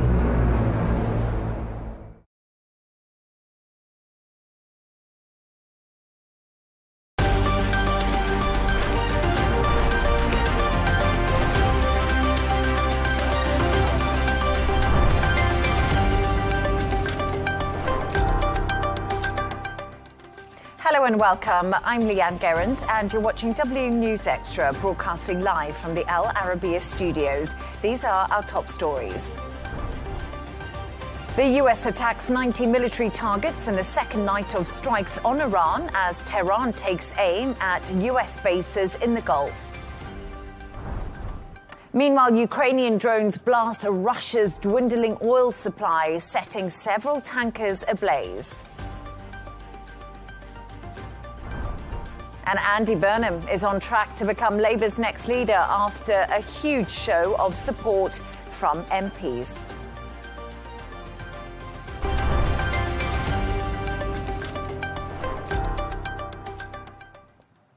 The US and Iran have continued to trade strikes for a second night, with the US claiming to have hit 90 military targets. Iran has called the attacks a gross war crime, with Iranian authorities reporting the death of 14 people. US President Donald Trump says Iran wants to make a deal, but he doesn't know if they're worthy. Take a listen. We have many ways we can win, but we've already won militarily. They have very little left, and they want to make a deal so badly. They called a little while ago. They want to make a deal so badly. I just don't know if they're worthy of making a deal. I don't know that they're going to honor the deal. That's the problem. They're sort of crazy, to be honest with you. They're sort of crazy. They're a little bit out of control, but they want to make a deal badly.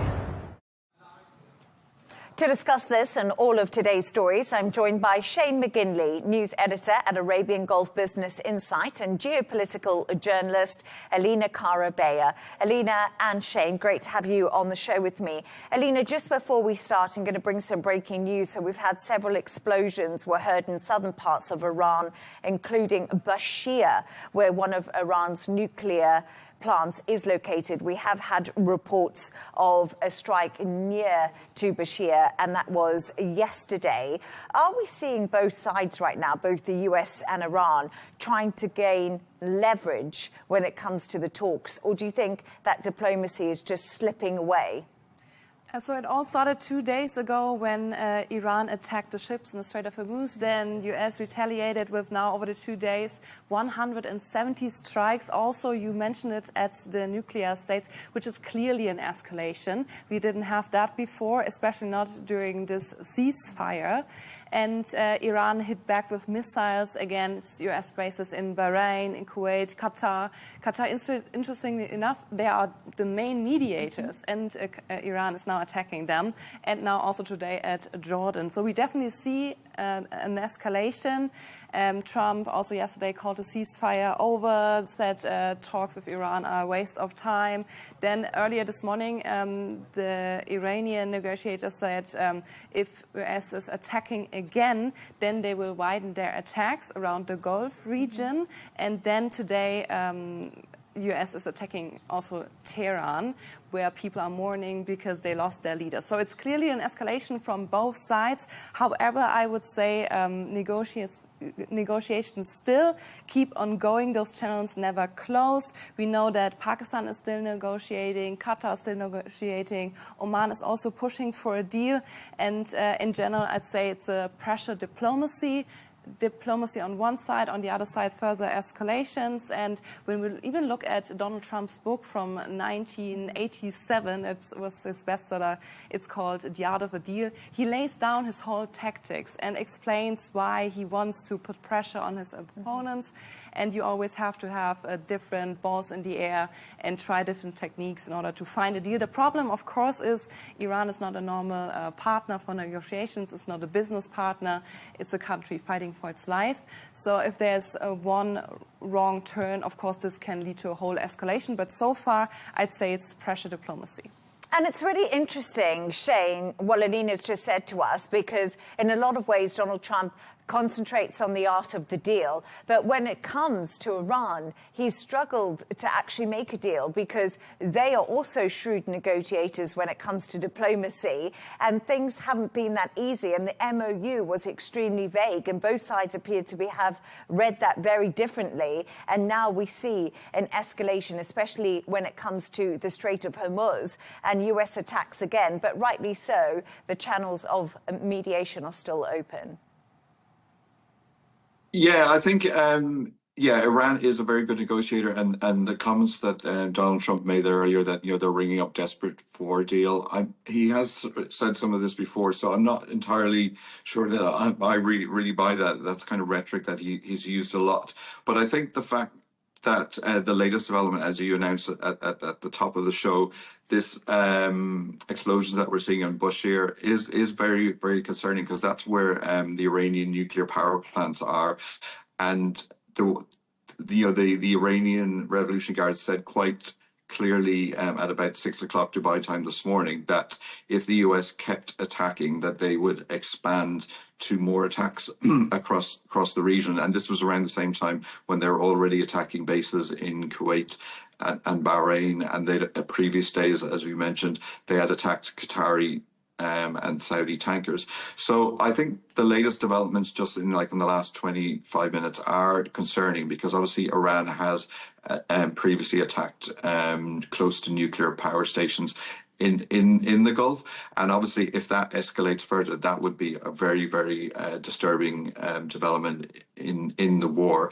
But I would kind of hope that diplomacy can still win out. We saw earlier today as well that the Iranian foreign minister has been talking to his Omani and Turkish counterparts, and I think I read reports of even the Qataris, who generally take on a lot of mediator roles within a lot of conflicts around the world, even though they have been subject to attacks, even in recent days. So yes, the Iranians are very good negotiators, and I kind of think almost, the Americans are a little bit out of their depth. But what I think is an important element is that the funeral for the former Supreme Leader is pretty much, I don't know if it's exactly concluded, but it has been ongoing. So I think this is just a process of the Iranians are grieving, and they're going through that process, and it's a highly emotional time at the moment. So I do kind of hope that once the funeral has fully completed, that they will revert back to the diplomatic route, and this attack by the US close to their nuclear power plant won't lead to an escalation to sort of like nuclear level, literally. And so I think that's what we can all hope for, that Oman and Turkey can wage some sort of push and persuade them not to escalate it further. And that's all we can hope for, really, to be honest. And there's another school of thought, Alina, at the moment. A lot of analysts, military analysts that I've been speaking to, it's interesting that Shane brought up Ali Khamenei's funeral, which is obviously happening across Iran and Iraq. We've seen ceremonies, we've seen mourners. But Mujtaba Khamenei, the son of and of course the new Supreme Leader, nobody has seen him. And he was obviously on site when the US and Israeli attacks killed his father. So there's been a lot of questions about his health.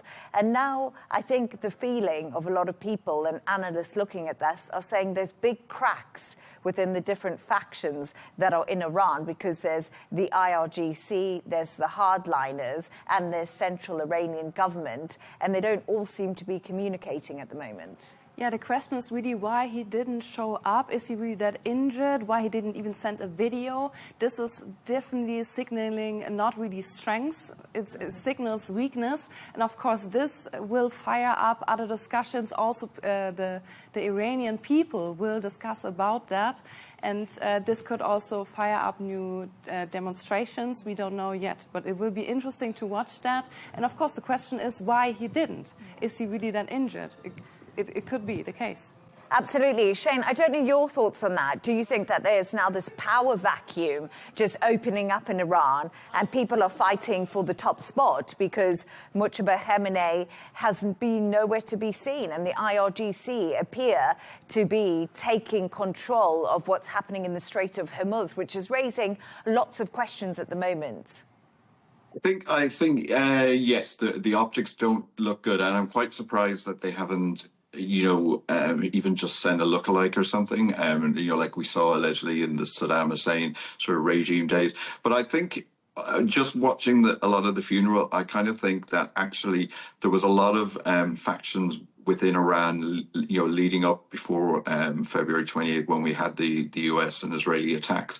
But if you look at the funeral, there was a lot of particularly anti-Trump sentiment. So I think actually the war may have unified a lot of the factions together, and because they've got a common enemy in Trump and in the US. But at the very, very top, we have seen a lot of sort of splinter and a little bit of a vacuum on who's really control. We saw that back a couple of months ago when the Iranian leader said they would stop attacking Dubai, and then there was attacks literally within hours. And that showed that what they're actually saying at the top is not filtering down, and there is a little bit of fractiousness, I think. So, but I do genuinely think that the funeral does show that there probably has led to a lot of unity because of the war against what they would see as the American enemy. Stay right there as we move on to another story now. Ukrainian drones hit 2 Russian oil facilities and 12 oil tankers in a big blow to Russia, which is currently battling a widespread fuel crisis. Taking to X, President Zelensky told Moscow that Ukraine would bring the reality of the war back to where it began, in Russia. Shane, so we've seen more attacks happen at the moment. Are drones now becoming the defining weapon of this Ukraine war? Short answer, yes, but obviously I'll elaborate a bit more on that if you want. But if you look at some of the statistics, it's quite simple. Like 80% of Ukraine's successful targets have been using drones, and they're building millions of these things before the war started in 22. They had virtually none, and now they're up to 1.5 million, and they're aiming to get to build like 5 million per year. So they're becoming the on-the-ground experts in drone warfare, even to the point where I would say this is the defining weapon of war in general, because they've been talking to some of the other countries around the world that are in conflicts, including around the Arab Peninsula, about helping them. Because when it comes down to it, previously it was tanks, and these are like multi-million-dollar tanks, which can now be destroyed by a drone that could cost us tens of thousands of dollars, and they can take out this hardware. So they've been very successful on the battlefield. I saw an interesting statistic that they were taking out roughly about 30,000 Russian soldiers per month, and when Russia was only recruiting 27,000, and a lot of those casualties were due to using drones. So, and even there were reports that they were using drones to target sort of Russian oil and energy facilities up to I think 2,700 kilometers away, which is the furthest that they've sort of escalated beyond their Ukrainian borders. So the shorter answer is yes, but there is a couple of things like everything when it comes to these war stories. Russia is sort of starting to catch up. They're looking to build their own drones. I think they're probably still a little bit technologically behind Ukraine because they've had a lot more experience in this. But also Russia has other tactics. They're looking to sort of infiltrate the Starlink communication system that Elon Musk and Ukraine uses, so that if they can deactivate that, then the drones can actually be operated, which I think is quite a sort of smart move from the Russians. So I think, if Moscow does build up its own drones and it has this sort of hacking facility, then the defining weapon will be drones, to answer your question. But who will be the victor and who will use it best, I think is yet to be determined. But if I was to be pushed on it, I think hopefully it'll be Ukraine. There you go, I've said it. There we go. You said it. You weren't sitting on the fence there. And it's actually quite fascinating. We talk about Ukraine right now building drones and they're hitting deep inside of Russia. But they've also built fantastic defenses when it comes to drones. And they want to sell that now to other countries on a global stage. So it's been so interesting, really, if we look at technology, where this war started almost 5 years ago now to where we are today. But Alina, I think a lot of people are saying, especially Europeans, think Ukraine is now on the front foot when it comes to this war. Do you think that targeting energy infrastructure in Russia has been a really effective strategy that have helped Ukraine level up? I'd say yes. European leaders say that, and Ukraine thinks that as well. And we heard it at the NATO as well, that they think they are leveling up. You mentioned it a few years back. Nobody thought that Ukraine can stand this long. Mm-hmm. Now other countries like Germany are looking for help from Ukraine in order to build up its own or their own militaries. However, what I wanted to say, the recent days, Ukraine was almost exclusively hitting Russian oil refineries, and they had a big success with that. We could see that over 90% in Russia's regions have been experienced fuel crisis, fuel shortages. We've seen people queuing up at the gas stations, and there were even interviews. People said, we are driving to several gas stations and we didn't find gas yet. So it definitely will affect the people. So Ukraine is bringing the war in the very backside of Russia now, but I'd say, one thing is also interesting, the polls of Putin are going a little bit down. I mean, I know it's difficult to say, but we know that people are more pessimistic about the economy than they've been in decades. However, I think it's more important for Putin, not how the people feel in Russia, it's more important for him the oil revenue. And the oil revenue is also, the fuel for the battlefield. When there's a fuel shortage, this will affect it as well, because armies, they run on diesel. They need fuel for their tanks, trucks, generators, and if Ukraine keeps hitting those refineries, that means they will choke the supply for that. And I think this is definitely a big advantage in the upcoming weeks and months. However, winter is coming right now. We have summer. We don't have energy problems, but Ukraine will face a lot of energy problems in winter. They mentioned that also when they gathered with the NATO, that they are very worried what will happen in the winter, because last year Russia nearly or almost completely destroyed the Ukrainian energy systems. So if Russia can just hold it like it is currently and wait for the winter, Ukraine will not be on the upper toe then. Exactly, because it was really severe temperatures in Ukraine last winter, and we did see Russia really target their infrastructure. But it's so interesting, Shane, when I hear Elena speak, because I remember at the beginning of the war in Iran, many people said Russia's going to be the big winner out of this because of Russian oil. And this was a big conversation.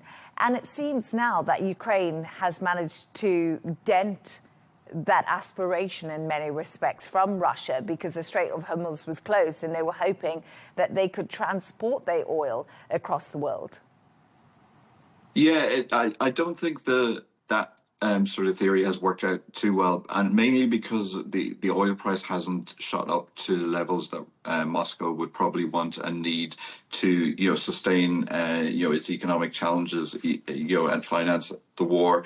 And one of my colleagues is writing a story that's coming out tomorrow looking at why the oil price hasn't gone up, and I think there's a whole lot of factors, and one of the main ones is China basically, and its demand is not as strong. So there's a lot of playing into it. But I think Russia, the Ukrainian attacks on the fuel system I think it is working because it's festering into local Russians, and they're the ones that are going to get annoyed. And I think if that can spur domestic unrest, and like you said, if it's when we move into the winter, then that'll obviously impact everyday Russians as well. So I think that will be a factor to take into account.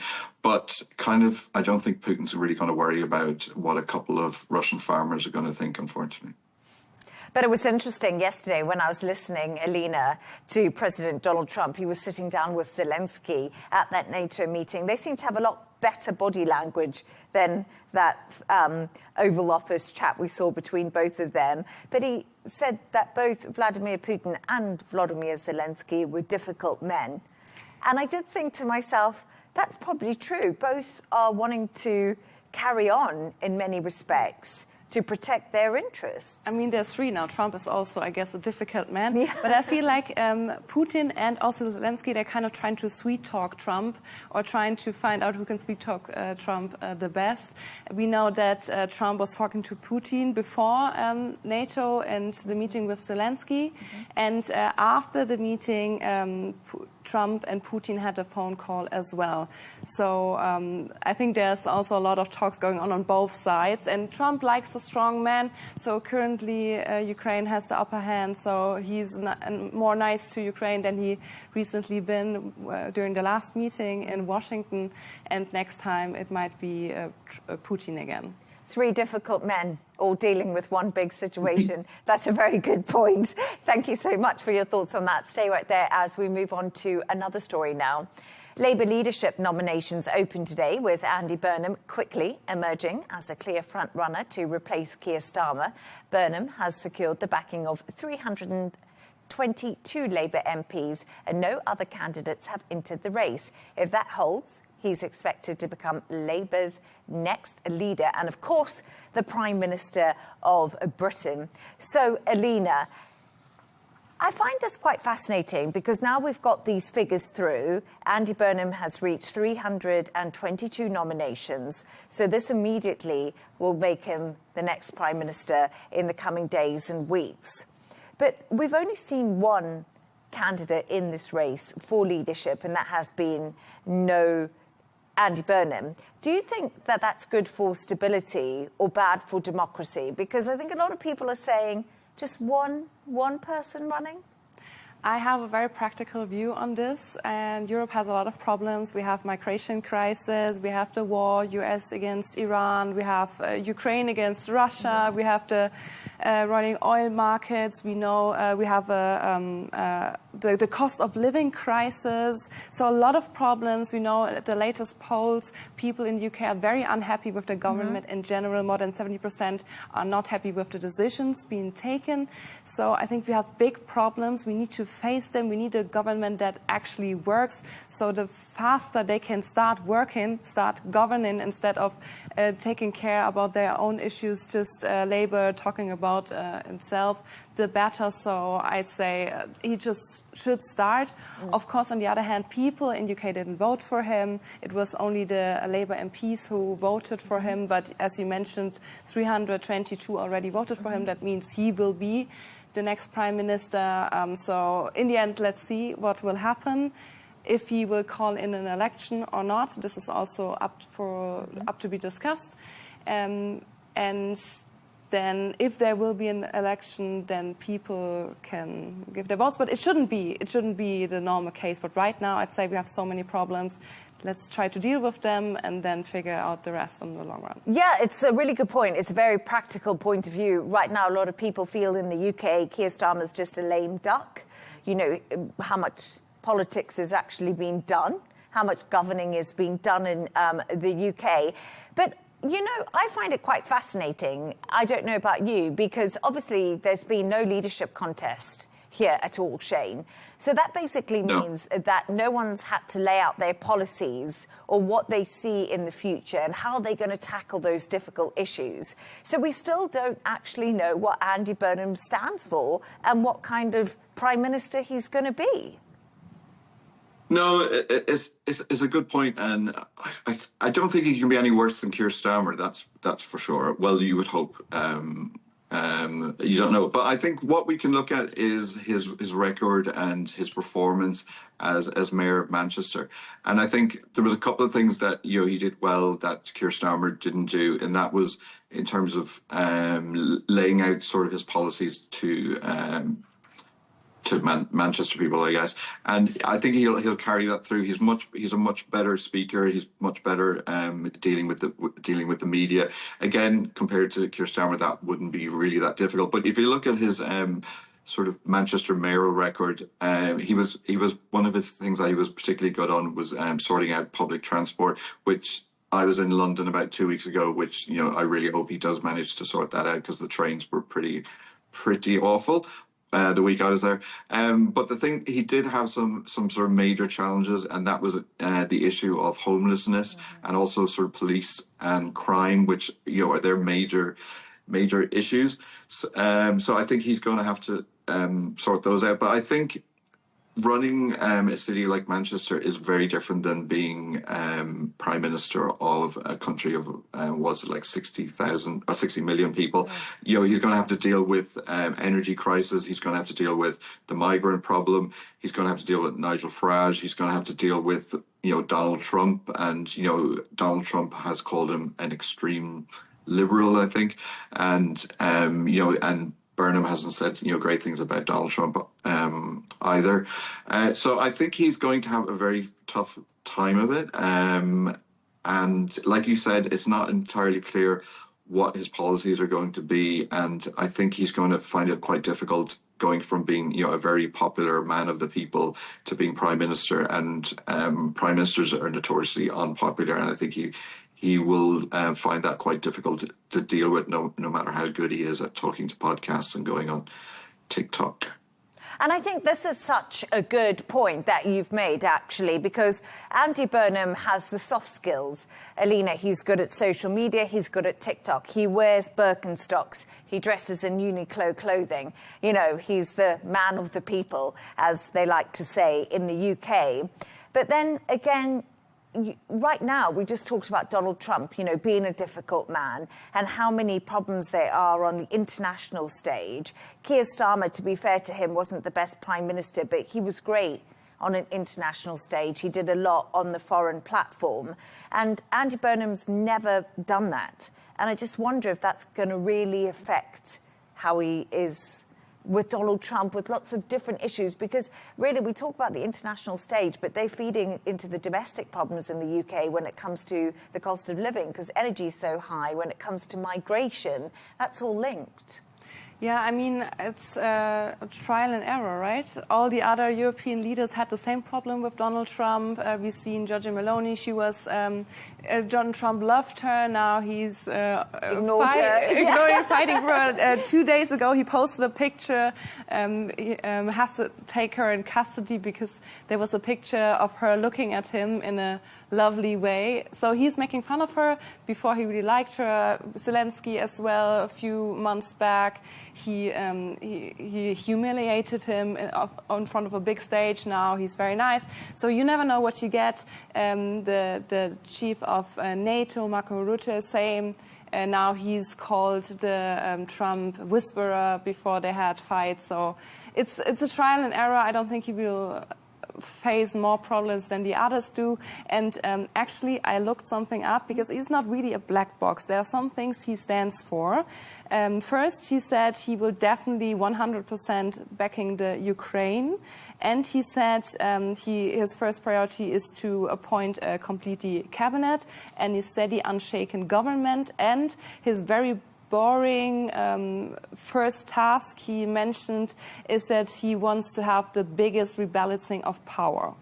Okay. So it's not completely a black box. So the rebalancing of power, I guess, will be to bring the North in line with London, you know, the rebalancing of power across the country, which I think, you know, Shane, to me is a really interesting thing. It will be fascinating to see if that can actually be pulled off, because it will be something very difficult to do. You know, we've seen with HS2, in many respects, that was a fail when it came to the balance of power in the UK. But right now, you know, we're talking about Andy Burnham, we're talking about Labour. I think also, you know, top cabinet, Chancellor's really important position, isn't it, Shane? Yeah, I think that's one of the most important positions, and you need a good Chancellor, you know, as Liz Truss found out to her detriment. And I kind of suspect, unfortunately, that I think Burnham may be a little bit out of his depth. And like you said, this aspiration to be like the number 10 of the North, you know, we had this in previous governments, you know, when they were talking about levelling up, and that was really difficult to try and operate. And, you know, we've seen the BBC try and do a similar sort of theory, and it's you know, it has limited success, I would say. And, you know, even, you know, at home in Ireland, they had tried to do that, and that, you know, wasn't a success. So trying to move it out of a capital city is a very, very big undertaking. So I think that sounds good, as you were saying, for, you know, to be the man of the people and appeal to, and, you know, northern voters. But I think I just have this sneaking feeling that he's going to be a bit out of his depth and he's going to struggle, and mainly because he's come straight in, and Keir Starmer, I think, has resigned far sooner than anybody anticipated. So Burnham's team hasn't had adequate time, I think, to decide what his policies are going to be, what strategy is going to be. And like you said, who his chancellor is going to be, who's going to be the Home Secretary, what he's going to do with migration, all of these issues. And I think he hasn't had prep time. And I think, as we've seen, we need politicians who are experienced and have level heads. We've seen what's happened in America, and I think we need to return to experienced diplomats and politicians, basically. It's interesting because Andy Burnham is a veteran politician. He's actually gone for the Labour leadership before, so this is not his first rodeo.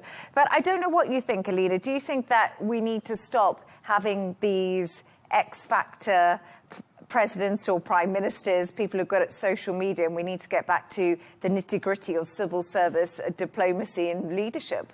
Yeah, I want very humble politicians, to be honest, because people are paying taxes, sometimes 50% of their income for taxes. Then I want someone who is like really honestly trying their best to bring this country forward. Actually, Donald Trump, with his America First policy, we can say about him whatever we want, but he is trying to look after his people, trying to look what's best for them. And I wish that for the European countries as well. I've seen in Germany that we are not really taking care of the people who are in the country, and I've seen it in the UK as well. So many people didn't get addressed the last few years. Now it's time to really do the dirty work, the work on the ground. And if he's doing that, fine. Make the hard decisions. I think we've seen Donald Trump do that, haven't we, to be fair to him, when it comes to the America First policy. It's making those tough decisions that aren't necessarily popular, but they put your country first. It'll be interesting to see how Andy Burnham plays that one, but thank you so much for your thoughts on that. Stay right there as we move on to another story now.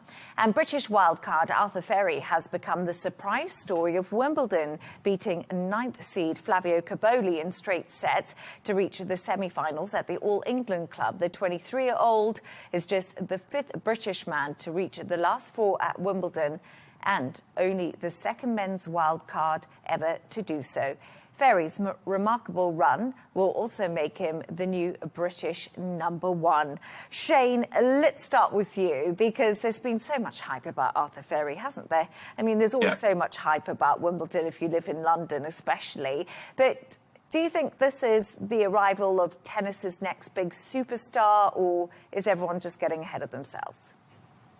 It's quite easy questions this week. The answer is yes, I think it is, because it has all the good narratives.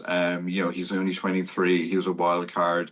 He was 114th, and now he's already risen up to 36th. They've renamed the viewing area, what was previously called Henman Hill and then Merrymount, to Arthur's Seat. So he's definitely getting traction. I'm sure his Google searches and social media profile and followers on Instagram have gone way up. Tim Henman said he was quite extraordinary, which is a very Henman sort of stiff upper lip thing to say, really. And like you said, it's the first time, or no, the second time since Goran Ivanišević in 2001 that a wild card has gotten through to the semi-finals, and he's already made £900,000 before he's even played any of the semi-matches. So I think the answer is yes, but I think just the way media and social media in particular works, I don't think he's going to become like a David Beckham type figure of tennis, or become one of the greats, I'm sorry to say. Purely because I don't think he has the marketing narrative of, say, like Andy Murray or any of the greats that we were talking about earlier, like Agassi or anything like that. So I think it's a nice story for today's newspapers and the next couple of days, but I don't think we're going to be remember him in like 5 years' time even. I will say something. What a remarkable journey for this 23-year-old Arthur Ferry, just to come through a wild card. He's now all the way through to the semi-finals. You know, it's just been an amazing achievement, and he actually beat Flavio Caboli, who is an Italian player well known on the circuit, also the same age. So, you know, full respect to him, but grass is a different surface. There's always a surprise on a grass court. But we're going to talk about his opponent, because when he goes to play, he's actually playing Alexander Zverev, and Alexander Zverev is German. Yes. You're German, so we chose that very well. And I feel like Zverev has really found his place at the moment. He's just coming off a big win from Roland Garros, the French Open. So do you think this is a breakthrough moment for the second Grand Slam, possibly? Yeah, you mentioned grass. Grass was always his weakness. He never came that far in Wimbledon. This is the first time that he's under the last four in the semi-final. So it's also for him a very special moment. Recently, his biography came out. It's called Alexander Zverev, the uncompleted one. So maybe he can even win. I today watched a video of Boris Becker, an interview, and he said Alexander Zverev is the best player in the world right now. So hopefully, I have big hopes because he's from Germany, and only 5 players so far even made it in the semi-finals from Germany. One of them, of course, is Boris Becker. And Zverev had a very hard time. He was injured a lot of times. He has the domestic violence case with his ex-girlfriend, which was ongoing for a very long time. Grass was his weakness. So a lot of things he had to deal with, and after the French Open, which he won, people in Germany were discussing, is he either feeling too much pressure and cannot continue his success story, or will this even make him rip away the last Band-Aid? And I think the second one is the case. I hope he does in many respects. However, I'm not going to say I hope he wins Wimbledon, because I really want Novak Djokovic to win Wimbledon. Why? Because I think this is Novak Djokovic's. If he wins this, he equals the score with Roger Federer. So they'll be both on 8 Wimbledons and also 25 Grand Slams. And I think Novak Djokovic deserves that. But he is playing Jannik Sinner, Novak Djokovic, in the other semi-final. That's happening on the other side of the draw. And, of course, Jannik Sinner, world number 1, he's a great player. But, again, beaten Zverev in the French Open. So it's so interesting at the moment when it comes to all the different tennis players that are happening. But I don't know. We had 2... We've got the women's final. We can't forget the women. I'm just going to say that. Yes, we shouldn't. So we've got the women's final coming up at Wimbledon, and for the first time ever, it's going to be 2 women from Czech, so from the same country, Shane. And one of the ladies in that final, Marchova, is actually allergic to grass. I don't know what you think about that. And she's talked about the fact that she has to take pills, sprays. It's very difficult for her to play. But imagine being allergic to grass and playing Wimbledon and getting to the final. It's just great social media fodder, really, kind of stuff like that. But look, to be honest, I have never heard of half of these people, or not even half, most of them. And I would say I was like a Wimbledon fan, and I wish I was there with my strawberries and cream. But I don't want to sound like an old man waving a stick, but I think the players nowadays are just not as sort of charismatic and colourful as back in the heyday. Like we said, the last sort of wild card person who got through was Goran Ivanisevic in 2001, and that was probably back when you had Andre Agassi. You said Czech. I think wasn't Martina Navratilova played for Czech, if I remember correctly, and we had Pete Sampras. You didn't mention Novak Djokovic. I think he is probably quite a colourful character, but the rest of them, I've never heard any of their names when I was looking at the notes today, and so they haven't moved into like the mainstream consciousness the way tennis players did in the past. And I think it's kind of a bit like with Formula One a couple of years ago when it just became quite dull. And I don't want to, because you just said you're a Wimbledon fan, but I think we need some. Hopefully, maybe if Arthur Ferry does come through and he's quite a colourful character, he might sort of, jazz it up a bit, but I'm not confident in a lot of the players at the moment. I think it's become a little bit sterile, and we need a bit more big personalities. And that is a very fair point, because when I have a look at the draw when it comes to women's tennis is wide open at the moment. Aryna Sabalenka, of course, is the big character. She was out very early on inside of Wimbledon. So we've got different names when it comes to the grass courts. But I don't know, do you like big characters when it comes to sports, Alina? Do you like the big characters? I feel like they have also a very big ego then, and usually people with big egos they're not the nicest. So of course they're like then stars, they should be on stages, but yeah, for me it doesn't need to be a big character. If this person is playing tennis well and is entertaining, then I'm more focused on the sports itself. But I wanted to say something about this Czech player who is actually allergic to grass. And I feel like I have the highest respect for someone who is fighting its own weaknesses just to get things done. No, amazing. Only a woman could do that, Shane. Yes. I'm telling you, when it comes to that. But I must admit, I'm a bit like Shane. I like the big personalities when it comes to sport. I like it when they argue and there's a little bit of a kerfuffle. Shane, I'm with you on that. I'm about the big personalities too. I think it's probably because we're in journalism and you want something to write about rather than just like. Do you remember Formula One? I don't mean because he's got health issues. Do you remember like the Schumachering era in Formula One when it was just a bit dull? Well, yeah, it was a bit dull. But I never forget Andre Agassi. I read his biography, and they said to him, what was the most stressful part when you were playing a Grand Slam final? And he said that he was losing his hair, so he used to wear a wig. And he was really scared that the wig would fall off during one final. And I just thought, that is just classic, isn't it? That was what tennis was before we had all the money, all the advertisement. Sport's completely changed now, hasn't it? It's all about money in many respects. But thank you so much for your thoughts on that. Stay right there as we move on. And it's that time of the show where Shane and Alina have chosen two of their quirkiest stories of the day. Alina, and I love your story because it's all about pink football boots that the players are wearing at the World Cup, I think. Tell us more. Yeah, I watch a lot of football, and after all those scandals and corruption, I felt like I had to focus my eyes on something else. And then I noticed that nearly all the players wear pink. The color correctly is called fuchsia.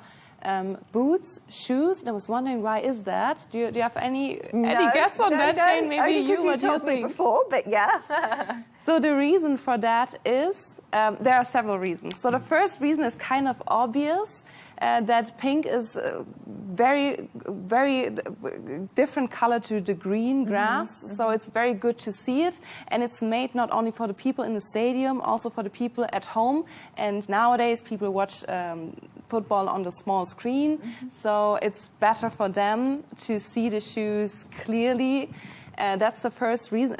Obviously, it's all about marketing and brands. And the brands, they wanted their shoes to stand out. That's why they chose this pink fuchsia color. But then the problem was color decisions. They take place 2 years, 3 years back. And the color decision for this football World Cup was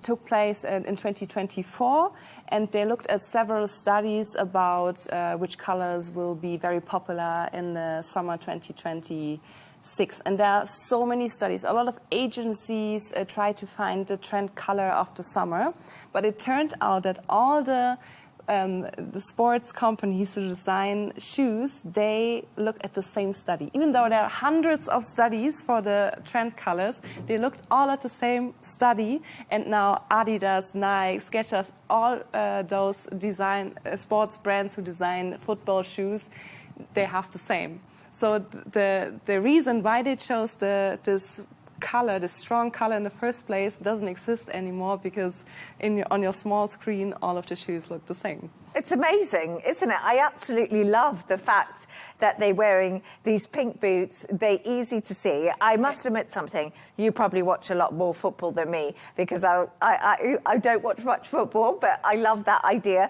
Shane, I don't know about you. Have you noticed the pink on the boots? No, I have not. But I wonder if the decision was decided 2 years ago. Wasn't that around the whole Barbie phenomenon that year? So maybe the Barbie just filtered into the consciousness, and there was so much pink around. That was about 2 years ago, I think, wasn't it? Like about 3 years ago. Was it? So I think maybe that's what's sort of filtered into when they were trying to make the decision, because there was so much pink around at the time. When you look at the team of England, for instance, out of the 26 players, 22 wear those pink shoes. And tonight, Morocco against France. Mbappé, for instance, he will most likely also wear his pink shoes again. But there were also players who refused to take the pink shoes, and they wear black as a signal that they don't like this color. Oh, do you not think, though, that the pink is good for visuals if you're watching it, but do you not think that you don't want your opponent team to be easily able to see where your feet are going or moving? So wouldn't it be better to have your feet camouflaged rather than have it stand out? Oh, Shane, don't ruin the fun. But then you also don't see your colleagues, the people in the team, then you don't see their shoes as well. That's a good point. Shane, keep the pink. We like the pink. Anyway, all right. We're going to talk to you about a champion. A new champion has been crowned for something pretty incredible. Tell us more.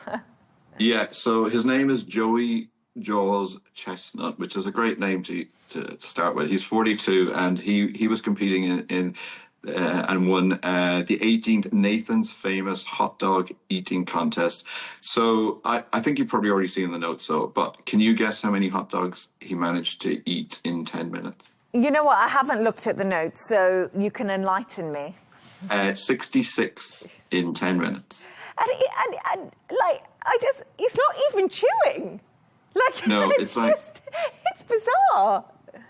It's because if you think about it, that's like maybe like 6 a minute. That's like 1 every 10 seconds. So, and it's not even his record. His record was 76, which he set about 5 years ago. And he said the reason that he wasn't able to hit it this time is because of the heat that was in New York.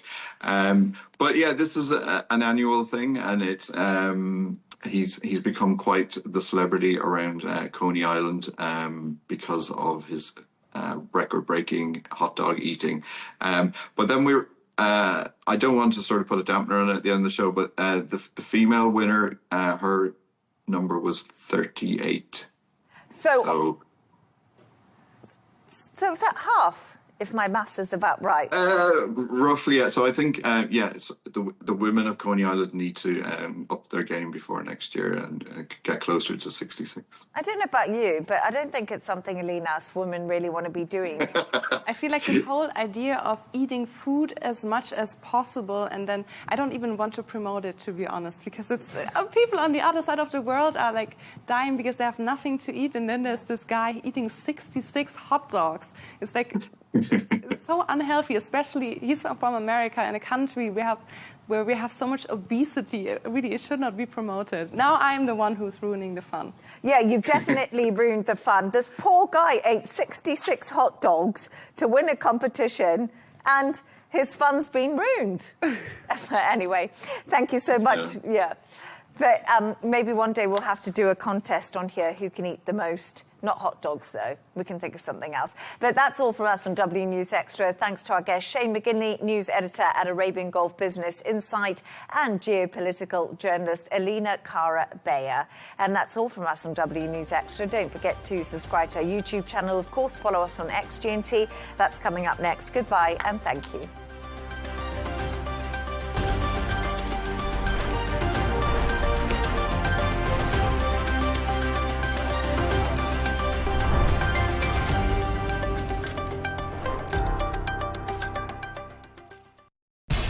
We have to take care of our people, and we're going to take care of our people first.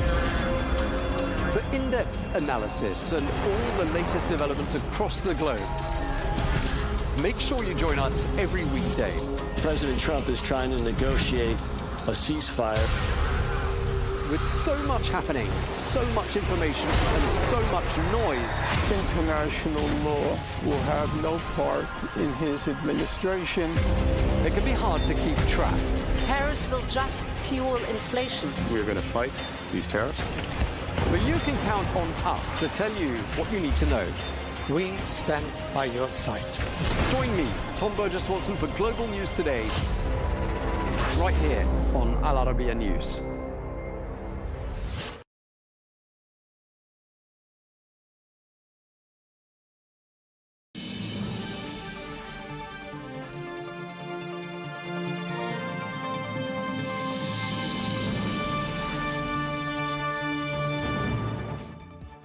Hello and welcome to Global News Today, bringing you exclusive interviews with leading experts every weekday here on Al Arabiya English from our headquarters in Riyadh. I'm Tom Burges Watson. Coming up today, as the US renews airstrikes on Iran, triggering retaliation by Tehran in the Gulf, we ask, is this a bump in the road to peace, or are we looking at the total collapse of the ceasefire deal? We'll be speaking to the International Crisis Group, which has just issued a new report which argues that the post-1945 international order is in profound decline. We ask, is that decline reversible, and what's behind it? Plus, in our weekly US news segment, we ask why President Trump is making so many references to communism. And we ask him with whom this particular message might be resonating. All of that coming up in this edition of GNT.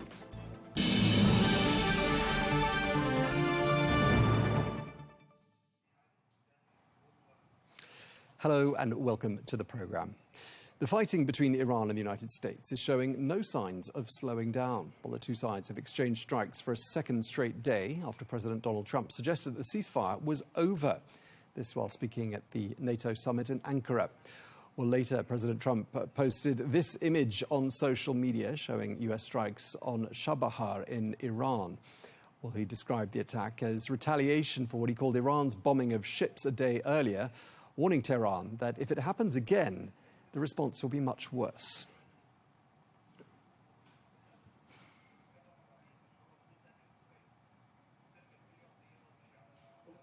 Meanwhile, huge crowds gathered in the Iranian city of Mashhad as Iran prepared to bury its slain leader, Ali Khamenei. Well, the funeral went ahead despite a promised pause in US strikes after Washington and Tehran exchanged attacks for a second straight day. Well, the burial in Khamenei's hometown follows a week of funeral processions, public rallies and mourning ceremonies right across Iran, as well as a day of remembrance in neighbouring Iraq. Well, one person who has not been seen in public is Khamenei's son and designated successor, Mojtaba Khamenei, who, according to some reports, was disfigured in the strike that killed his father. Well, we're joined now by Matthew Breiser, who's a former US ambassador to Azerbaijan and former Deputy Assistant Secretary of State for Europe and Eurasia. He's joining us from Istanbul in Turkey. Thank you so much for being with us, Ambassador Breiser.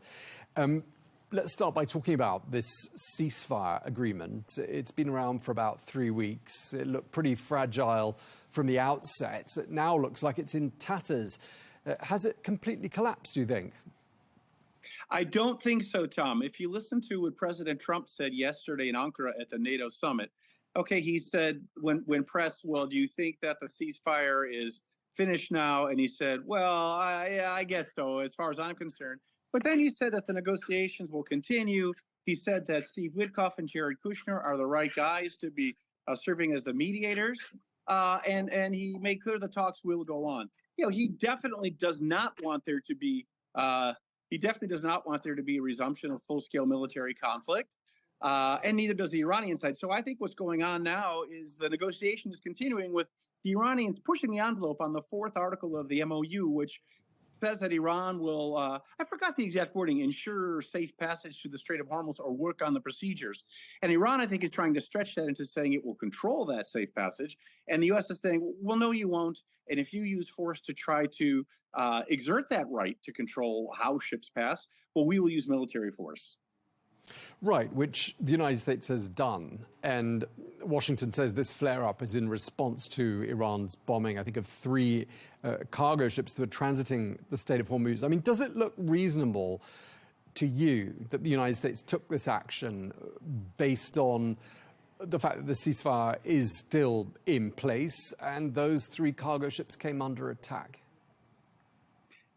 It might sound counterintuitive, Tom, but yes, it does seem reasonable. I mean, I'm all in favor of the full ceasefire agreement being implemented. And and I think that's still going to happen, or there's a good chance it will happen. But we have to keep in mind that the diplomacy is not about just talking and no military force, as if the talking is an alternative to military force. Military force and the threat of military force is a tool of diplomacy because, war is a continuation of politics by other means. So diplomacy is, the whole point is trying to reach an agreed political settlement to some sort of a conflict that could be military, could be otherwise.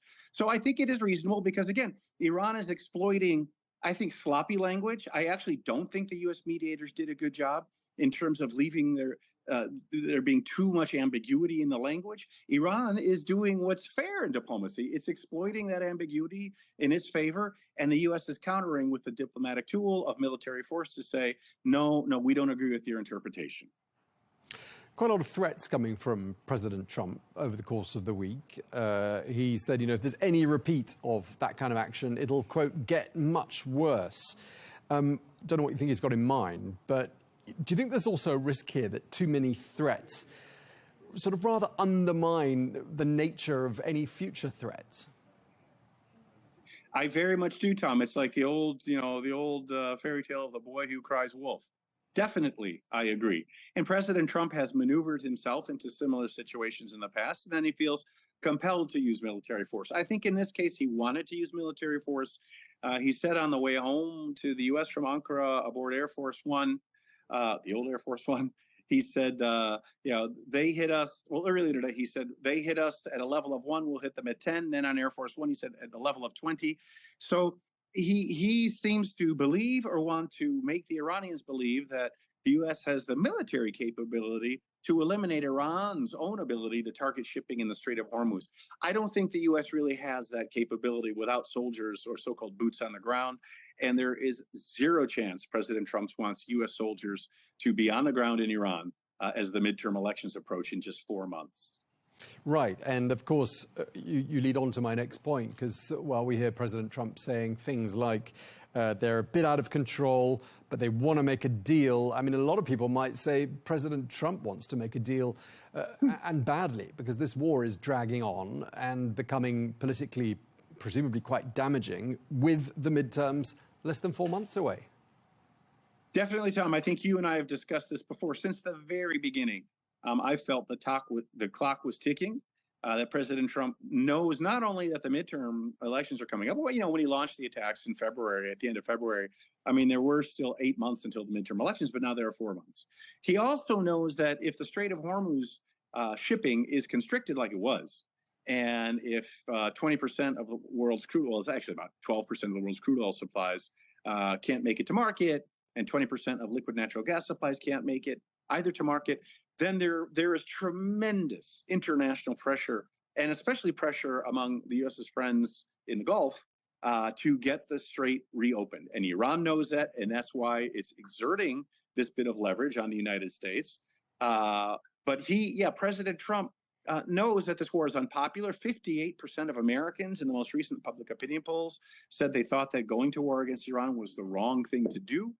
So Trump knows he faces international political pressure. He faces domestic political pressure on both sides of the political aisle in the U.S. and also within his own MAGA movement. Because remember that when he was running for office, what he told his base was, I will lower prices, so I will lower inflation, and I will keep the United States out of wars, especially in the Middle East. And instead, he's gotten the U.S. in a war of choice, which has led to higher prices, meaning higher inflation. Right, so 2 promises essentially broken in one fell swoop. And, as well as being unpopular from the get-go, this war was, never particularly popular with the US diplomatic community. And I think we've had this conversation as well about how the years of, encyclopedic knowledge built up by seasoned US diplomats who know the region extremely well has been somewhat disregarded by this administration. I mean, do you think there is a strong element of told you so now coming from the US diplomatic community and former diplomats as well, like you? Well, I mean, that's been sort of par for the course for quite some time, going all the way back to and going back to the election campaign when President Trump was saying, I'll end the war between Ukraine and Russia in 1 day once I enter office. And now he says, it's more complicated than I thought. So had he listened to any expertise at all, he would have heard that, no, this is a very complex war, meaning Russia's chosen war against Ukraine. President Putin has decided to wage it on his own terms. He has maximalist goals. He hasn't backed off from them at all. And so it's President Putin that needs to be pressured into negotiating in good faith. And instead, President Trump ignored whatever advice along those lines that he was hearing. And then, as you recall, that infamous February 2025 meeting in the Oval Office with President Zelensky, when he berated President Zelensky, humiliated him, and said, basically, you have no way to win this war. You don't have any cards. So, yeah, I think there's a sense of I told you so among American diplomats. But for someone like me, a former U.S. diplomat, I don't feel like so much I told you so as tremendous sadness. Like unbelievable professional sadness that President Trump has brought the U.S. into this situation where it's bogged down in a war with Iran and has been on the wrong side of Putin's chosen war against Ukraine, and in so doing has devastated U.S. prestige and influence and severely weakened the NATO alliance. I think it's more than I told you so. It's more of a case of this is painful and dangerous for the U.S. Okay, we're going to be worse off. When I say we, the United States and her allies. Whatever happens with this, even if the ceasefire is implemented, some sort of peace endures, because it seems the Strait of Hormuz is going to be used at will as a card from now on that the Iranians will continue to play and turn it on and off like a tap as it suits them. It's a powerful new weapon. Can anything be done, do you think, to take that weapon away from them? I don't think so, Tom. I totally agree with you. And some Iranian senior officials have said, this control over the Strait of Hormuz is more potent as a diplomatic tool and geostrategic tool than many atomic bombs. And I think that's true. In the history of the Strait of Hormuz, human history, recorded history, it has never been closed down like the Iranians were able to achieve. Never happened. Going back to the medieval period when, commerce was just beginning through the strait, never happened. And now that the Iranian regime has that capability, no, I can't see how any government in Iran, absent one like some sort of a puppet regime like in Venezuela, would agree never to exert any influence over the strait. But I think there's a compromise here. And I'm sitting here in Istanbul, a few kilometers from one of the Turkish straits, the Bosphorus, and Turkey was able to negotiate back in the early 1920s. Not only its sort of legal, shall we say, jurisdiction over the strait, with limitations, of course, not being able to impede civilian and commercial transit through the strait, but it is able to charge fees for sanitary checks and for safety and security measures and for lighthouses. And it seems to me that's the obvious compromise that's waiting to be made. Shipping companies, especially in Greece, have been complaining, and the Greek prime minister has been saying, no, there's no way Iran can have any right to control or to in any way charge any sort of fee for transit through the Strait of Hormuz. That's a violation of international law. But it's not a violation of international law if such a right is negotiated and mutually agreed, like happened with the Turkish Republic in 1923. I want to ask you briefly about the Iranian leadership and how strong it's looking to you, whether you're noticing any cracks. Before we crossed you, we were looking at some of the images of what I think is the final day of 6 days of funeral ceremonies for the late Supreme Leader Ali Khamenei, who of course was killed on the 28th of February. He's been buried today. The crowds that are out on the streets, huge numbers of people, suggests he was still loved by quite a lot of people. How do you reconcile those sorts of pictures with the rhetoric that came from the United States and Israel that this was a country that was crying out for regime change? Well, I think it was an intelligence failure by Iran, and then a failure of President Trump to listen to his own intelligence experts, who, as you were saying earlier, these people have covered Iran for decades. They know what the situation is. So that's one point. The second point is that, of course, the regime was able to muster hundreds of thousands, millions of people in the street. Yes, millions of Iranians support the Islamic Revolution. That's a fact. But millions, tens of millions do not, and revile this regime, and were willing to die in protesting against it last December and January on economic grounds originally, right, which then morphed into political grounds. So who knows if more people, more Iranian citizens hate or love the regime in Tehran. But certainly there are many millions of Iranians who do support the regime. So, that's the big question mark in Iran. Who's going to, in the long run, win out? Will it be these forces of, crudely putting it, modernity, and meaning joining the global economy as it is today? Or it will be those who support a more conservative approach and want to maintain the strictures on all the things we know on women's rights and keep the economy under control and prevent protests and suppress the rights that have come to be seen as part of the quote unquote modern global system. That's a struggle that still needs to play out. I think Prime Minister Netanyahu of Israel led President Trump to believe that if there was a decapitation attack as occurred, that the Iranian regime would simply implode, but it didn't and it won't. You asked about cracks in the regime. Sure, there are cracks. Nobody's seen Mujtaba Khamenei, right? The new supreme leader. No one's heard his voice since February 28th. And now we know he absolutely was severely injured. We don't know if he's really alive, right? And we don't know, therefore, how much he's able to consolidate his authority. It's for sure that the Islamic Revolutionary Guard Corps has increased in strength. We know even before February 28th, there were factions throughout the Iranian political system. President Pezeshkian has circumscribed authority. He clearly is somebody who wants a peace agreement. The written statement by the new Supreme Leader Khamenei put all the responsibility, as you'll recall, on President Pezeshkian to negotiate and implement a ceasefire that is good for Iran.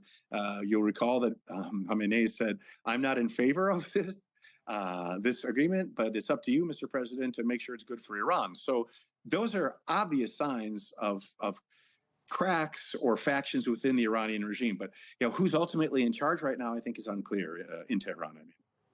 Okay, in terms of where you see things heading to from here, Matthew, I mean, clearly no chance of a drawdown by US troops anytime soon. I mean, doesn't seem like that can happen under these sort of unclear circumstances that we're in. I mean, does it look like this conflict is going to drag on in one form or another for several more months to come? Well, President Trump said he thinks it's going to wrap up pretty quickly, and that these most recent attacks of the U.S. Along Iran's coast to go after the small, fast boats and coastal radar systems and missile systems that can target ships, he said that that'll be brief, seemingly thinking that that will provide enough pressure on the regime in Tehran for it to realize there's no sense in trying to restrict transits through the Strait of Hormuz. As I said before, I don't think any government in Iran is ever going to agree to relinquish any claim or right whatsoever to regulate traffic through the strait. So the deal that has to happen is one in which, again, there's some sort of an agreement for the Iranian government to charge fees that under other circumstances and other geographies are acceptable when it comes to maritime traffic, like the Turkish Straits. So in that sense, the conflict will continue as the two sides negotiate over that key point.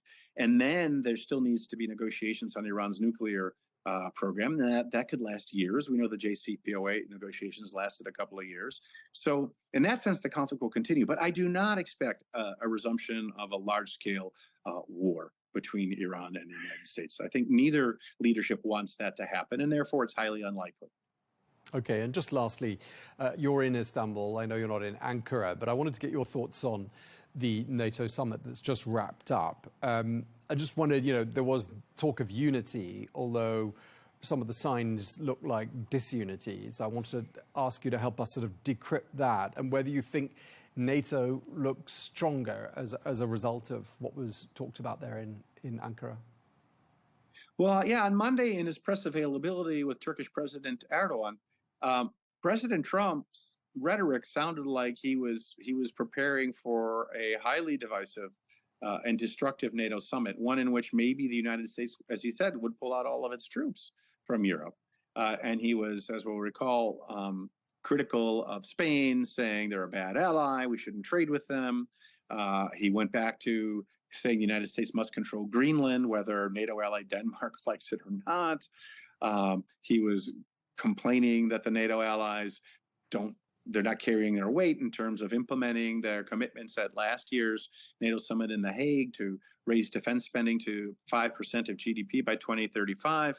And then he was complaining about the US's NATO and Canadian allies for not supporting the United States in the US's war against Iran, notwithstanding the fact that not only did he not ask permission or for support from the allies when he launched the war, he didn't even consult them. So it looked like, I guess that was Monday evening, this was going to be a disastrous NATO summit. But then based on his comments yesterday, it seemed like it turned out to be a great NATO summit. With the first paragraph in the communique, by the way, there hadn't been, a communique at the last NATO summit or the one before because President Trump wouldn't agree to the language other allies wanted. Now, the very first paragraph of the communique that was agreed is that all NATO members, meaning the United States too, reassert their ironclad guarantee to Article 5, meaning an attack on one is an attack on all. That alone is a huge achievement because going into this summit, and then based on what I mentioned just a moment ago, Trump's rhetoric on Monday, it sounded like President Trump might even pull the U.S. out of NATO. Now, instead, the U.S. has reaffirmed its ironclad commitment to its other allies' security. That's a huge step forward. In addition, the NATO allies, not only did they reiterate their commitment to fulfilling their pledge last year to raise their defense spending to 5% of GDP by 2035, they also said they're going to, they also signed agreements for 50 billion euros in new procurement, and then pledged 79 billion additional euros to Ukraine's defense. And then finally, in the very last paragraph, or in the penultimate paragraph, 7, I think it was, all NATO allies said, or European and Canadian allies, said that they agree with the United States, that Iran must never have a nuclear weapon and that the Strait of Hormuz must remain fully open to maritime traffic with no limitations whatsoever imposed by Iran. So the bottom line is the NATO summit became an expression of very strong NATO solidarity, well beyond what any observers, certainly one like me, expected to come out of this. Yeah, as you say, got off to a rocky start, but ended on a bright note. Far better that way round than the inverse. Thank you so much. We really appreciate you taking the time to speak to us. Matthew Breiser, former U.S. Ambassador to Azerbaijan, former Deputy Assistant Secretary of State for Europe and Eurasia. Thank you for your time, sir. Thank you, Tom.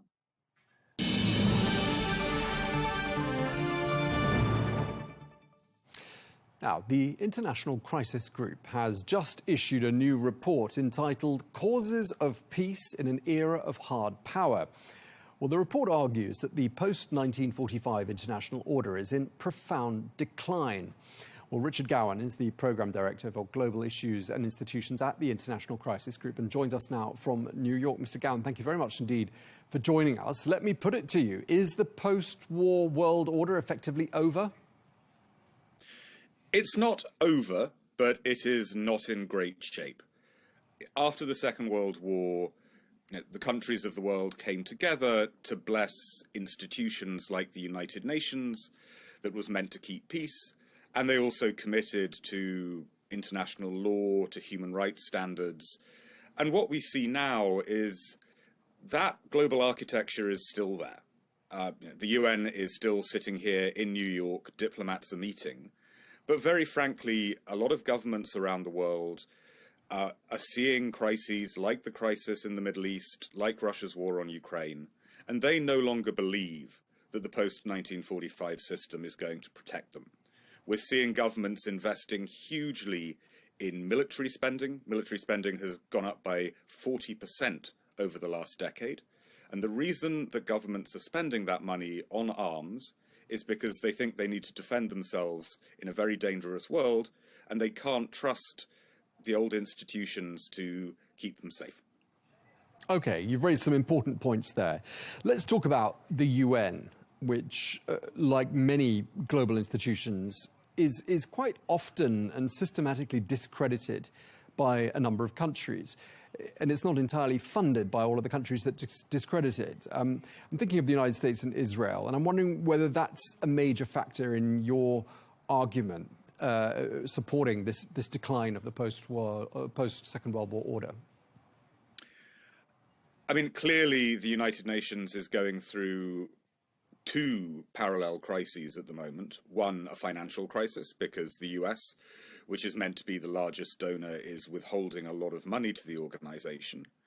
But secondly, there is a crisis of credibility and legitimacy, because we have seen the UN Security Council repeatedly stalling, repeatedly being unable to agree on how to deal with major crises like Russia's aggression against Ukraine and Israel's prolonged, very, very violent campaign against Hamas in Gaza. And so I think many people, whether they're sitting in Europe, whether they're sitting in the global south, look at the UN, they see paralysis, and their faith in the organization is badly dented. Now, the UN is still doing a lot of good work, especially good humanitarian work in crisis zones. I think sometimes we don't appreciate the good work that it continues to do, but we can't deny that there is a very strong sense that the organization is in a deep crisis at the moment. Okay, so it sounds like we've regressed. We're sort of heading back towards might is right. International law seems to be a bit of an afterthought. I mean, who do you blame for this? Well, I think a fish rots from the head down, and we should remember that the key players in the post-1945 system very much included the United States as the architect of the international system, and Russia as one of the major victors of the Second World War. And we have seen both those countries ignoring the UN Charter, committing acts of aggression, breaking international law. And when the major powers, the powers that are meant to be the guarantors of the system, no longer believe in it, it becomes a lot harder for small and middle powers to maintain faith. China has not committed aggression in the same way, but China also uses coercive tactics against a lot of its neighbors, for example, in the South China Sea, that also shake those neighbors' faith in international law. So I think there are many other countries that defy the rules of the system. There are other causes for this period of international fragmentation, but the major powers have to take a large share of responsibility for what we're seeing. And just thinking about what's been happening this week in Ankara at the NATO summit, and I'm sure you looked at it and you thought about your report and how in many ways it's a bit of a case study, isn't it? Because clearly NATO member states have committed to spending much more than they have done, at least in recent decades, on defence. And that really does support the argument in your report that we are heading towards what your report identifies as being a dangerous new global arms race. Yes, and one thing that we emphasize in the report is there may be very good arguments for countries, for example, in NATO or in East Asia, to build up their military capacities. But you've got to combine deterrence with diplomacy. It is not enough simply to develop impressive military arsenals. You have to have dialogues with countries that you don't trust. The Europeans and the US has to have dialogues with the Russians. Japan, South Korea have to have dialogue with the Chinese, because otherwise there is a danger that we arm up, we miscalculate, and we stumble into an even more dangerous period of conflict than what we've seen over the last few years. And there's another good case study that's highly relevant and is an extension of the point you're making there. And I'm thinking of the Iran war, because just before we crossed you, we were speaking to a former US ambassador. And not for the first time, we heard on this channel a former US diplomatic, seasoned veteran telling us that his views, his colleagues' expertise, their encyclopedic knowledge has all been rather disregarded. And I'm wondering whether you think diplomacy is indeed dying a slow death. Well, clearly the Trump administration, working with Israel, thought that they could deal with Iran quickly and simply through some powerful military strikes. And obviously President Trump got a big win at the start of the year with his operation to snatch President Maduro from Venezuela, which went remarkably smoothly. And I think he probably thought that he could get another similar quick win against Iran. Well, what we have seen over the last months is that it is not that simple, that military might alone cannot guarantee you victory in a conflict against a determined opponent. And if we want to look for the positives, I think we should be glad that we have seen quite a lot of players like Pakistan stepping up and trying to keep diplomacy alive between the Iranians and the US. Now, it's very questionable right now whether that ceasefire that Pakistan and others helped forge will survive. But there are still players trying to keep diplomacy alive because they see that actually might doesn't make right, and it doesn't even achieve military goals all of the time. Now, that leads me neatly into another question I wanted to ask you. You mentioned Pakistan as being a mediator. Your report also mentions other countries that the report says are central to seeking resolution to many crises. And I'm, of course, speaking to you from Saudi Arabia, and that's a country that gets a special mention in your report in this very regard. And I wanted to ask you what role you see Saudi Arabia as having carved out for itself. Well, one of the sort of fascinating features of this period is that while the United Nations, which used to mediate a lot of conflicts, has retreated, we are seeing middle power mediators such as Saudi Arabia, such as Pakistan, stepping forward. And the reality is that a country like Saudi Arabia has really strong diplomatic networks, it's got excellent diplomatic access, and it's got the resources that allow it to engage in diplomatic initiatives more quickly, more flexibly, and hopefully with a greater chance of success than some sort of institutions like the UN, which are, as you said, struggling with resource issues and struggling with political issues. So we put a great deal of emphasis on the need for these middle power mediators to step up, because they do seem to have momentum which a lot of other peacemakers lack. Okay, so amidst the gloom, it sounds like there are some rays of light, and you've just given us an example of one there. Are there other countries that you would single out as perhaps setting a good example and perhaps not going down this road that seems to have been mapped out, which is, as you say, bringing about the decline of the post-war world order? You know, the irony is, I think, actually the bulk of countries, the bulk of the 190-odd countries around the world, don't want to go down the road towards total disorder. Yes, we do see countries arming up, and that's not just in Europe and Asia. There's a big spending spree on weapons in sub-Saharan Africa right now. But actually, most middle powers, most smaller countries would like to get back to a situation where they could put a little more faith in international law, a little more faith in international institutions, and in alliances. And it's not just countries in the Middle East. We have seen middle powers like Indonesia sort of, playing a significant diplomatic role, talking to Russia in the early stage of the Ukraine war. And so actually we still feel a little optimistic under the surface that there are a lot of players who want to engage in diplomacy and the peaceful resolution of disputes. Okay, I mean, as we bring our conversation to a conclusion, I'm thinking to myself of what someone at home watching and listening might be thinking. And they might be saying to themselves, well, was the old world order really so very perfect? And I'm sure you would say, no, it wasn't.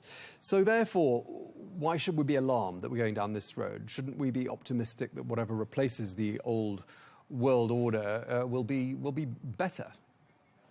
I mean, the old order was not something that you admired if you lived in Vietnam in the period of the war, if you lived in Rwanda during the genocide. We don't want to romanticize the old order at all. I mean, it saw many horrors and many abuses. I think we would say that in the post-Cold War decades, when there was a higher degree of international cooperation, there was real progress in limiting conflicts. There was real progress in building up institutions like international legal institutions to reduce the risks of conflict. But again, we wouldn't want to overestimate what they achieved. I think the reason we would say that we should be nervous is that even some of the basic guardrails against aggression seem to be fracturing. There is a real risk that we enter a world of really unrestrained competition between states, and that would mean more conflicts. We've seen recently a rise in conflicts between states, which were pretty rare in the post-Cold War era. Now, we still hope, and what the report is focused on, that there is a pathway to some alternative form of stability. And it's not going to be a completely new world. The UN will still be there. Some of the traditional institutions will still be standing, but it would be a world in which a wide range of middle powers will have to cooperate to restrain some of the more dangerous countries and keep diplomacy alive. And if we can get to that sort of level of stability, that will keep everyone safer. Just very lastly and very briefly, to put you on the spot with one last thought. I mean, if you could cite one factor that you think has accelerated the decline of the old world order or the rules-based order, whatever we want to call it, more than any other, what would you say that one factor was? I think we should be very nervous about a world where we have certain leaders who trust in their own instincts, have very strong feelings, and don't listen to the advice of professional diplomats who don't like to engage in the hard work of diplomacy. Because I think if you look at some important capitals, right now we have leaders who just don't really care about international law, just don't really, care that much about diplomacy. And their erratic behavior can get you into some fairly nasty places. All right, well, I will leave it to our viewers to ponder who you might be referring to there. We really appreciate you taking the time to speak to us. Richard Gowan, Programme Director for Global Issues and Institutions at the International Crisis Group, thank you very much indeed for being so generous with your time. Thank you.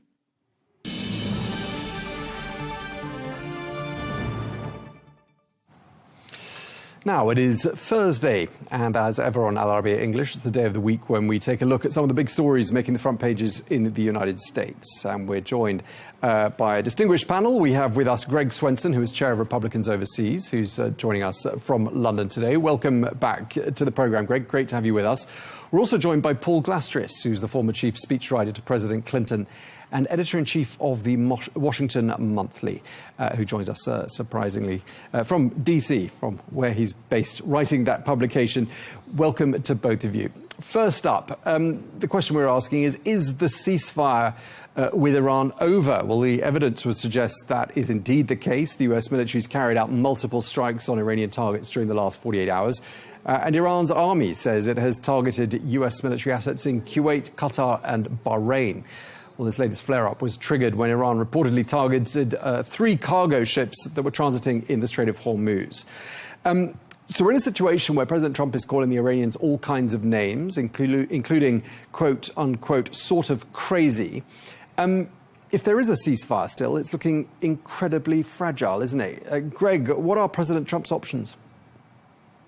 Well, I think in many ways the president still has the cards. I mean, it's surely not perfect, but he can always reinforce the blockade of Iran, of the ports in Iran. And obviously he's got the military advantage as well. So, I think the president tends to negotiate first. He would like to use diplomacy, but I think it's the regime is being really difficult here. So he's had to resort to kinetic action once again, and that doesn't surprise me. Okay, Paul, what's your reading? I mean, President Trump saying on the one hand, the ceasefire is over. On the other hand, he's saying he's suggesting the door is still open for more talks. Where are we?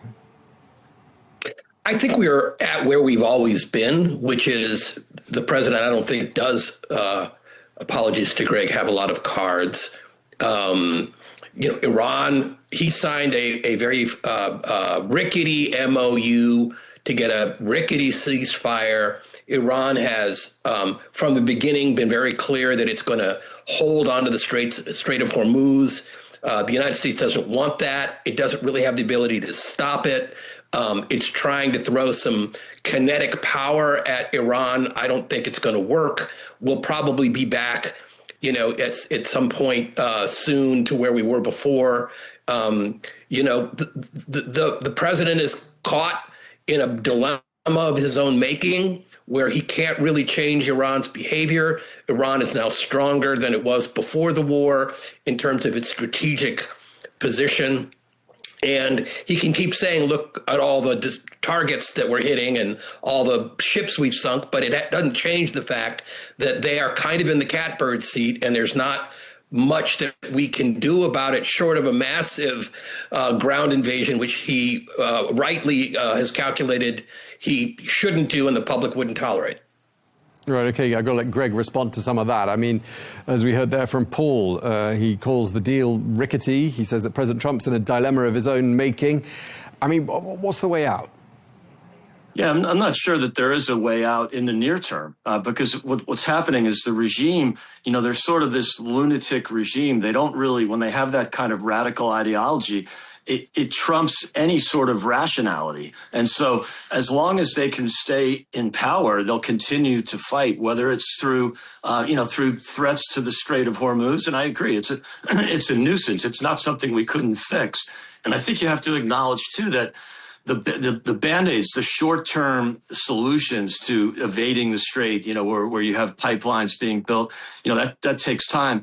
Although they are using alternative methods to ship oil. This is when I say they, the Gulf state partners that we have now. And so, but long term, I think the Strait will be less and less significant. But I fully acknowledge that it's a nuisance right now. I mean, we can shoot down, we can shoot the little nuisance speedboats that they have and shoot down drones that they fire at commercial ships or at U.S. naval assets. But it's still a nuisance, no doubt about it. Okay, Paul, I mean, Washington obviously hoping this is not the beginnings of a forever war. Does it look like it might be? Hard to say. I don't think so. I think it may more likely be the beginnings of the U.S. Retreat from the Middle East. The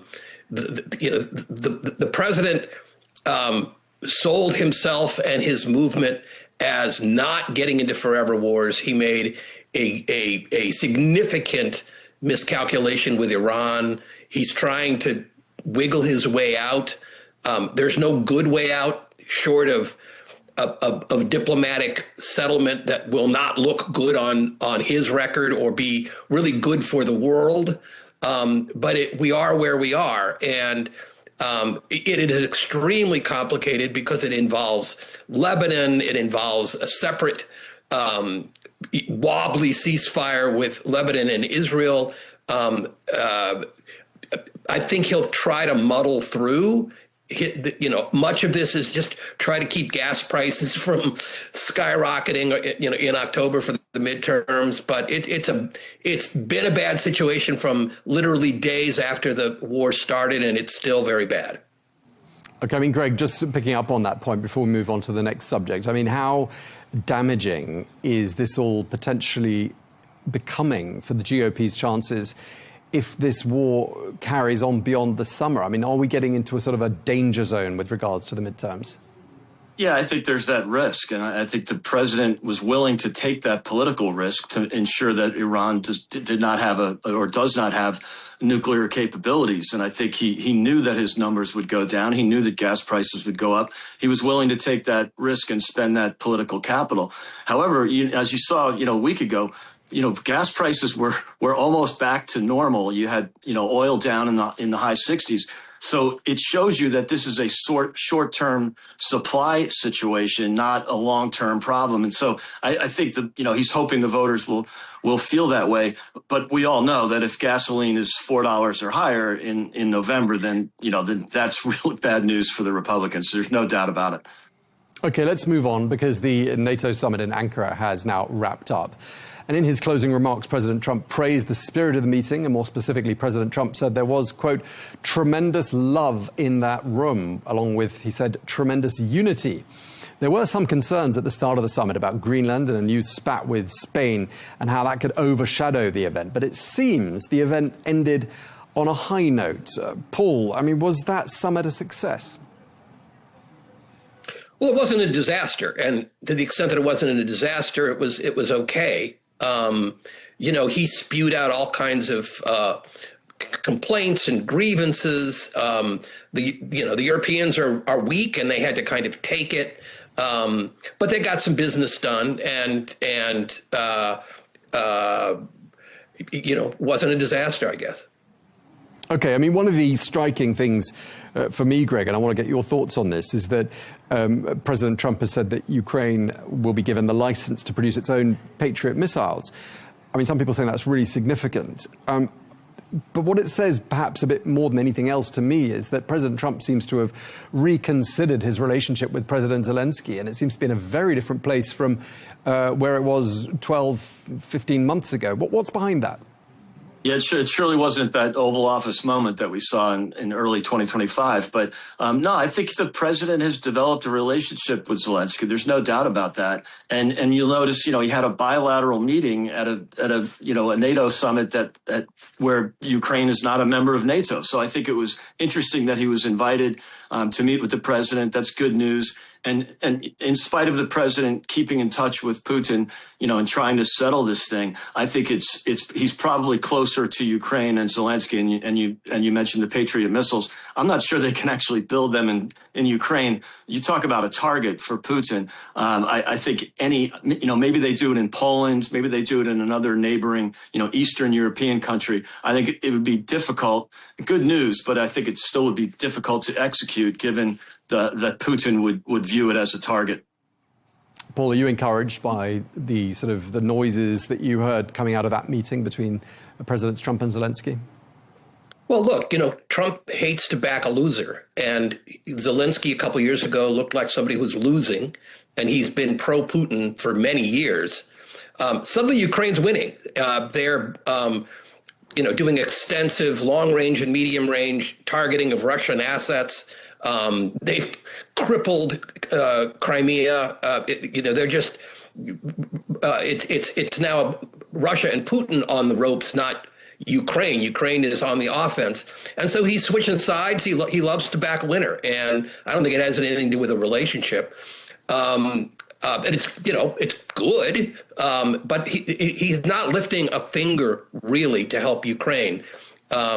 There's no weaponry coming into Ukraine from the U.S. that Joe Biden didn't initially greenlight. There's still some intel help and other things, but he's cut Ukraine off from most of the help that it was getting.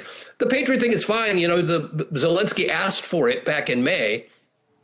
It'll take years before they're able to develop any, so it's a good thing, but not something that is useful in the short to medium term. And look, the reason he's had to do it is he fired so many of the Patriot missiles that we have, and we have very few and produce very few every year in the war in Iran. So he's depleted the supply, and that's left Ukraine unable to shoot down Russian ballistic missiles, and you're seeing, scores of people dying in Ukraine because of that. Okay, I mean, you mentioned President Biden there in part of your answer, and he was actually going to be part of my next question. I was going to put it to Greg, because one of the things that came out of the meeting with President Trump and President Zelensky is that Trump mistakenly referred to Iran as the Islamic Republic of Japan. And I was thinking to myself, if President Biden had said such a thing, there'd be quite a bit of outcry, wouldn't there? Yeah, I think I would have been the first one, and I'm laughing because I think you're absolutely right, Tom. But I think in this case it's an occasional slip, whereas with President Biden it was obvious cognitive decline, and the great cover up of that by the Democrats as well as the media. So I think a couple of one-off slips of the tongue by the president is probably not going to get the same scrutiny. And I think Paul made some good points about the depleting the Patriot missiles. missiles. We've got to crank up the industrial base to not just to replenish that, but replenish a lot of the weapons that we've shipped, or especially a lot of the artillery that we shipped to Ukraine over the last few years. And yes, Biden was shipping, but he did it very incrementally. It took Zelensky a long time to, started with munitions, but then he begged for, F-35s or F-16s. He begged for more advanced weapon systems, and they were sort of, the Biden administration, sort of bled them out. And the other thing is, look, the president believes in keeping your friends close and your enemies closer. There's no doubt he keeps that dialogue with Putin, just like he has with other sort of, leaders of autocratic states. But he was actually very hostile to Putin in his first term. He's the first president that called out Putin for killing his own people in 1999. He sent, Javelin missiles instead of blankets and helmets from the Obama years. He was very aggressive with Putin, put the sanctions on that Biden had lifted, or he put them on first in his first term. And so he's been pretty aggressive with Putin in spite of the fact that he has a dialogue with him, which is probably harmless. Yeah, I mean, he was certainly aggressive with President Putin, but he's also quite aggressive with President Zelensky in that famous meeting in the Oval Office. Paul, what do you think the GOP would be saying had President Biden muddled up Japan and Iran in the way that President Trump did? No, I think Greg's right. they would have jumped all over it. Joe Biden was always a gas machine, even in his prime. And I think the difference between Biden and Trump is not the level of verbal screw-ups. You're seeing more and more of that from Donald Trump. You're also seeing him fall asleep at meetings and so forth. But I think, Trump has a vitality, a kind of manic energy to him that Joe Biden didn't. And Joe Biden was a little older. But I think what happened is that the sides aren't equal. The Republicans tend to deny the decline that is clearly happening in front of our eyes of Donald Trump. There was a lot of Democrats calling Biden out, in the papers. So they're not exactly equivalent, but he's going to be 80 years old. You can see the decline. Okay, let's move on to our next story, because with the midterms now just under 4 months away, as we've been saying, and President Trump has been stepping up warnings about what he says are the dangers of communism. And he's been saying things like, communism is the most serious threat to our country since its existence. It's a mortal threat to American liberty. And this seems to follow on from victory by left-wing Democratic candidates in primary contests. And during the course of the last 2 weeks, the president has invoked communism 81 times. So I'm wondering with whom this message is chiming, with whom is that label resonating? Paul, do you think communism is an effective and damning label that President Trump can use, perhaps more than socialism, which he's been using up until this point?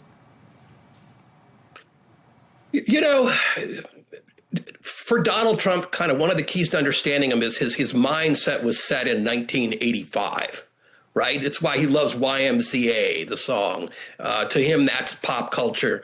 And, in 1985, communism was the great threat to the world.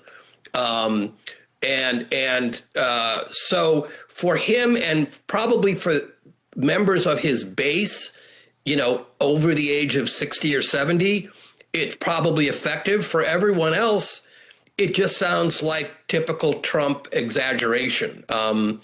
There are self-described socialists winning elections in Democratic primaries. It is fair to call those Democrats socialists. They're not communists. He can say anything he wants, but it's just kind of classic Trump exaggeration. Greg, do you think calling people communists and your political adversaries communists, it's going to be a label at times maybe with older people who, as Paul was saying, might remember the days when, there was great fear about the Reds, and perhaps it will chime with people who fled leftist governments in Latin America and therefore appeal to Latino voters. Do you think that's part of the thinking? Yeah, I think it is. And I think maybe he might be, using this as a trial and see how it polls and see how it works out. But you're right, Tom. So many people that have come from Cuba and Venezuela, just like Eastern Europeans that have immigrated to the United States that lived under communism, they'll get that. And, we can argue whether it's socialism or communism, but they look like communists. They smell like communists. They probably are communists. And so, and I think what you've seen, and I'm really interested, and I think Paul would have a view too, is, the elections that occurred last week, those were in heavily Democratic areas, right? The 3 New York seats and one of the 2 Colorado seats were in districts that, Donald Trump won anywhere from 10 to 21% of the vote in 2024. Whereas what I'm curious about is Colorado 8, the 8th district, where the socialist progressive won that closely. Maybe it wasn't close, but that's a district that President Trump actually won in 2024. Granted, it was close; it was only 2 points. But it'll be interesting to see how they do in non-progressive left districts.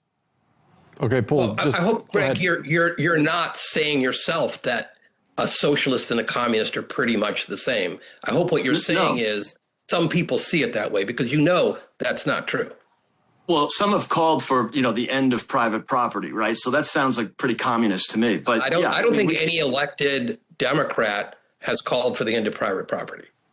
End of prisons, end of police, end of private property. I don't think the private property is pretty extreme. Right. Yeah. Okay. I mean, just before we move on, Paul, President Trump, when you hear him saying things like hardcore godless communists, which is one of the quotes I've extracted from the last 2 weeks, one of the 81 citations of communism by President Trump in the last 2 weeks. I'd love to get your sort of speech writing expertise on this matter. But bottom line, is communism on the rise? I don't think it is it? Communism is a thing? No. Communism, exists in China. It exists in Cambodia. It's a thing, but it is not a thing that's growing anywhere in the world. There's no grand call for communism anywhere in the developed world, really anywhere in the developing world. It's not a thing. It's a word that he's throwing around for reasons that are a little bit perplexing. But again, I think Occam's razor, the simplest explanation is he's an 80-year-old guy who remembers communism as a great smear, and you smear anyone with that. And look, Republicans go crazy when liberals call Trump a fascist, right? So this is Trump calling people who aren't communist. That's all it is. Okay, let's move on and talk about something that ought to be good fun, sport, but it has proven to be a little bit political as well, because the FIFA president, Gianni Infantino, is facing a few big questions this week after FIFA's decision to suspend a World Cup red card ban. And that U-turn saw the US striker Folarin Balogun, I think that's how you pronounce his name, given the green light to play, which President Trump described as being a brilliant move. President Trump said this, he said, when they take your best player away and say you can't play, it's very unfair. But a lot of people saying this is a undermined confidence in FIFA's disciplinary system. Paul, what are your thoughts? Did President Trump influence that decision? Oh, pretty clearly. Whether it undermined confidence in FIFA, I don't know. I think almost every football, soccer fan in the world knows that FIFA is deeply corrupt. It was kind of on brand that he would, play on that corruption by using his power to help overturn what was a questionable call, let's be honest. But it certainly didn't help the cause of FIFA increasing its integrity in the eyes of sports fans. Greg, do you think presidents should weigh in on these sorts of issues? Well, sure. I think the president is quite the patriot, right? And, we're coming off the big celebrations in Washington over the 4th of July, or the celebrations all over the country. And so I think when any American sees a really grotesque wrong occurring, we try to fix it. And I think the president had every right to do that. It didn't really help the Americans in the game, that's for sure. If anything, it might have even, been a bit of a tailwind for the Belgian team because they looked really good on Monday night, and the Americans did not look so good. I think it ended up proving to be a distraction, but surely that call was outrageous, and there should be a mechanism to fix a really outrageous call. If it was questionable, if there was some gray area there, okay, but a red card for something like that, when red cards are reserved for fouls that are quite deliberate in nature, and it clearly wasn't deliberate. But anyway, I think that's sort of water under the bridge. I'm glad the president raised his hand. But on the other hand, I wish the Americans were still in the World Cup. Yeah, well, some might say that internationally, the president's decision has slightly tarnished the image. Well, it did slightly tarnish the image of Team USA before, of course, they were knocked out. Paul, do you buy into that? No, I don't think Team USA... I think people felt sorry for Team USA because the president got involved in, working the refs. And that's just, you're not supposed to do that. There's no law against it, but it's a bad look. There are bad calls all the time. We see them in sports all the time. Presidents don't call up sports leagues and complain. That's just not a thing unless you're Donald Trump. And I don't know. I think the U.S. was never as good as people were saying, and they got pretty much shown that by the Belgians, and it's too bad, but it was, I agree with Greg, it was more of a distraction. Okay, Greg, do you think this has set a bit of a precedent? Do you think we're going to have the president dialing in and speaking to referees during the Super Bowl and other major sporting events in the future? No, not at all. I mean, the president's a big sports fan, but I don't see that. And again, I think he wasn't really complaining about the call on the field and the fact that he didn't play the rest of the game, so we were playing man down. He was talking about the suspension and the next game, which was just way overdone by the refs or by FIFA. And so, I think you'll see more of that in the future where refs are not afraid to change calls if they made a mistake. And that was clearly a mistake. Okay, I want to give Paul the last word because you had the first word, Greg. I mean, Paul, is your overall view of this World Cup, which is by no means finished, got a very exciting match tonight, has it been a success? Sort of, yeah. I mean, it's not been a disaster. There's been some very great, fantastic games. I think, we have a lot of Europeans, fewer than we'd hoped, but enough that the stadiums aren't completely empty. And it's been wild. There have just been some amazing games. The game in Mexico City, the rise of the Norwegians, it's been very thrilling. So in that sense, yeah. All right, Paul Glashus, you've had the last word. Paul Glashus is, of course, the former chief speechwriter to President Clinton, editor-in-chief of the Washington Monthly. Thank you to you, and thanks as ever to Greg Swenson, chair of Republicans Overseas. Thank you for taking the time to speak to us. Thanks, Tom.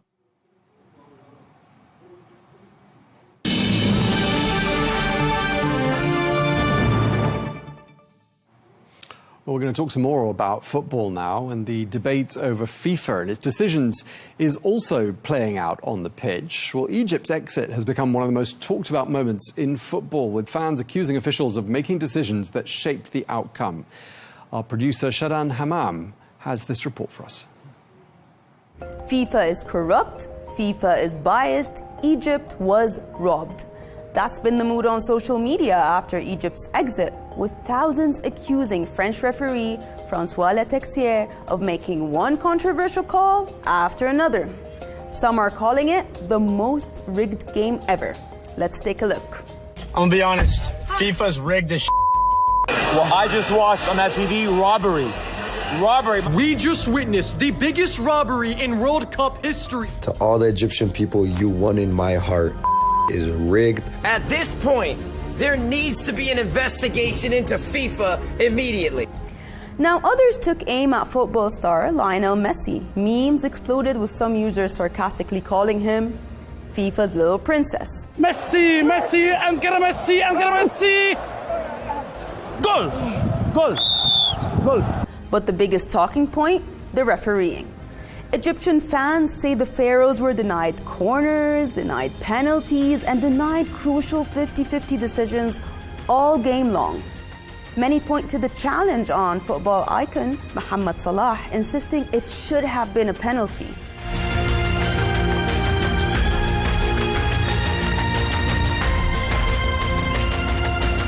Then there was this moment. An Egyptian player appears to be struck in the face, yet play goes on.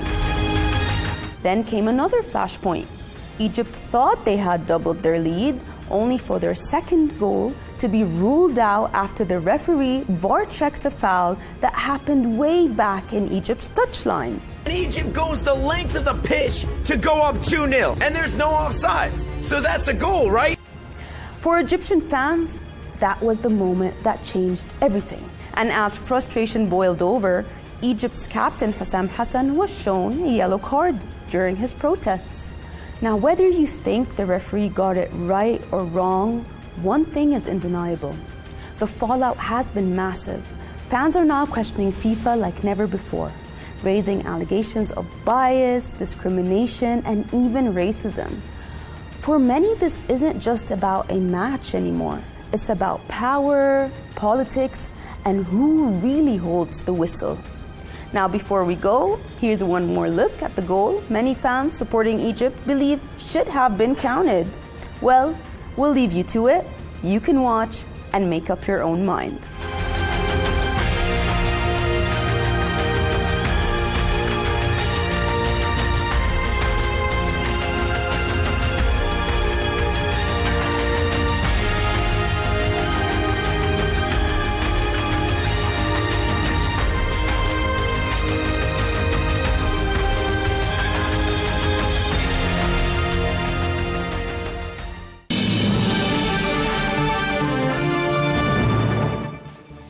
Well, that's all we've got time for on Global News today. Thank you very much indeed for watching. Do join us tomorrow for more exclusive interviews. Until then, bye-bye.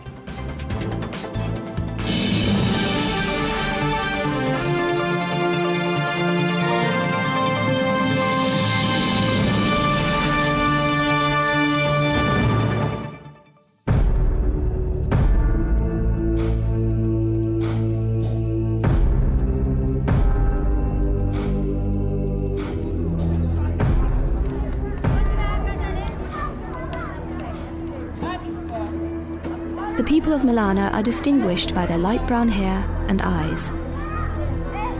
Their noses are long. Their skin is wheat-colored. They resemble the inhabitants of the Mediterranean basin more than those who live in Himachal. The unique democratic system practiced in Milana is considered one of the oldest in the world. It closely resembles the model of ancient Greece. It consists of two councils, a lower and an upper house, where matters are discussed carefully.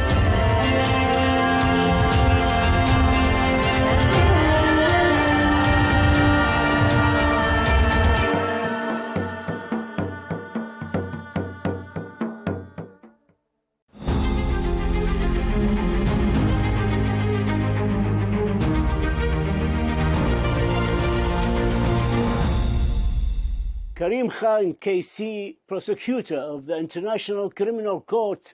Welcome to Al Arabiya, sir. Thank you for having me.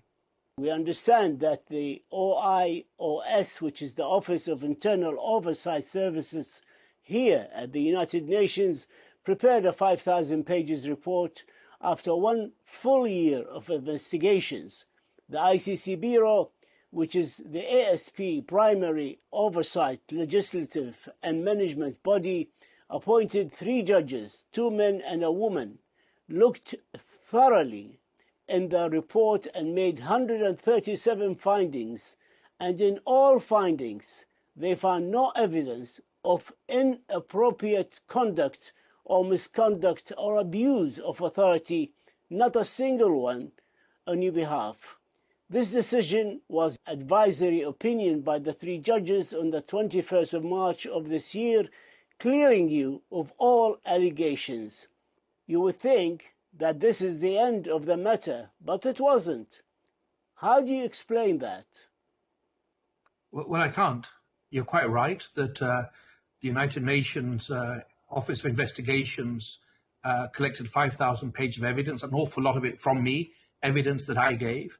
And in the 137 findings, there is no finding of conduct that could constitute prohibited conduct. But importantly, the most important thing is 3 independent judges handpicked by the Bureau of the Assembly of State Parties, reviewed all of the underlying evidence, the full 5,000 pages, and the UN report, and they unanimously, as you said, concluded that there was no evidence to find misconduct or breach of authority to the required standard. And I thought that would be the end of it. Why appoint judges if you're going to reject their findings and their advice? And unfortunately, the Bureau departed from the principle of deference, and they have referred the matter now to the Assembly of State Parties. But I think it's astonishing, it's unwarranted, and it's unlawful. The Bureau also voted on the 8th of June to suspend you as a prosecutor of the International Criminal Court till the whole ICC 125 state membership convene to vote on a secret ballot on the issue on the 24th of July here in New York. The ICC Bureau must win by at least a two-thirds majority of the 125 member states. If they fail in doing so, then the whole motion to find you guilty of sexual misconduct is rejected by the ASP, the Assembly of State Party, and that's that. If they win and the ASP finds you guilty by two-thirds majority, which is 83 member states, then they will start another motion to vote on firing you.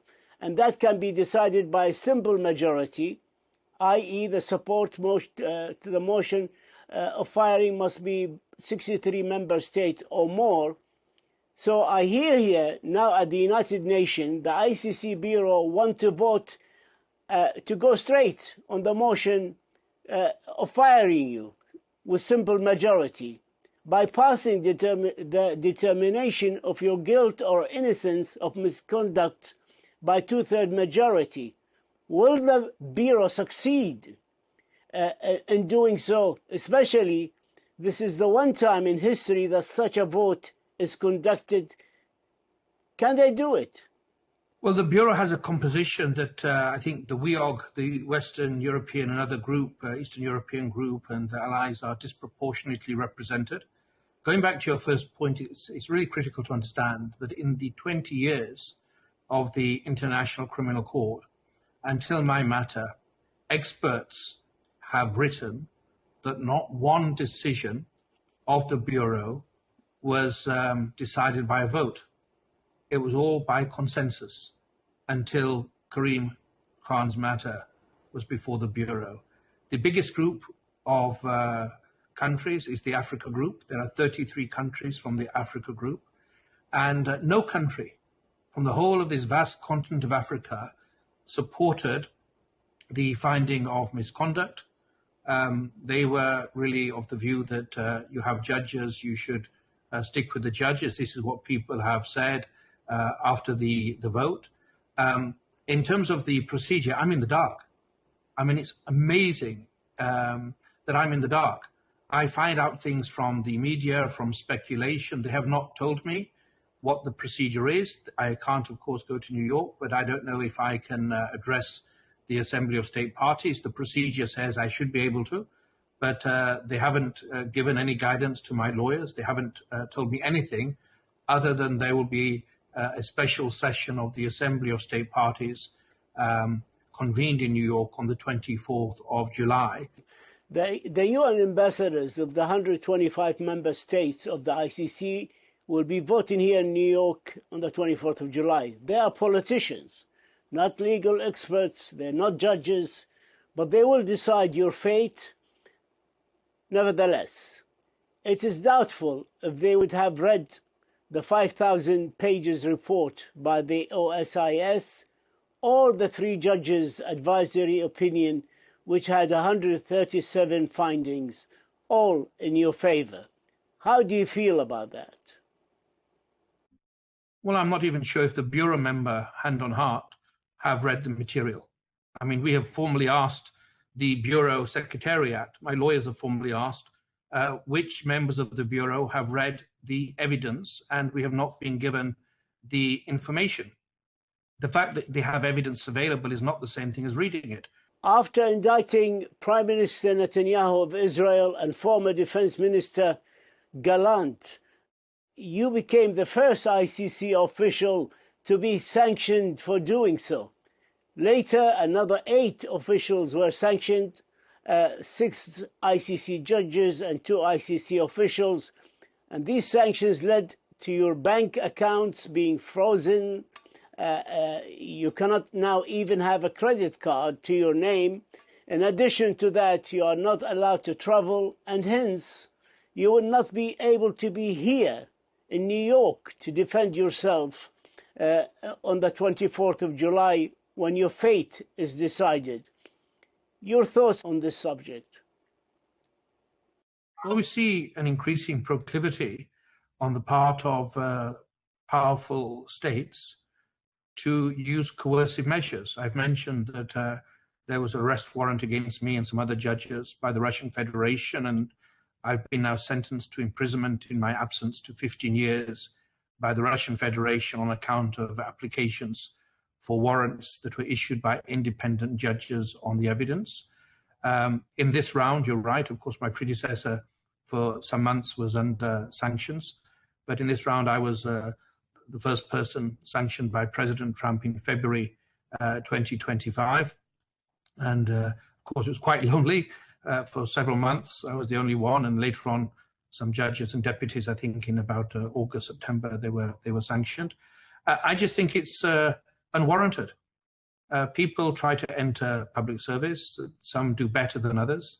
But to use the power of the state to coerce, to intimidate, is deeply dangerous. We see this tendency to what's happening in some countries domestically with prosecutors or attorney generals of previous administrations.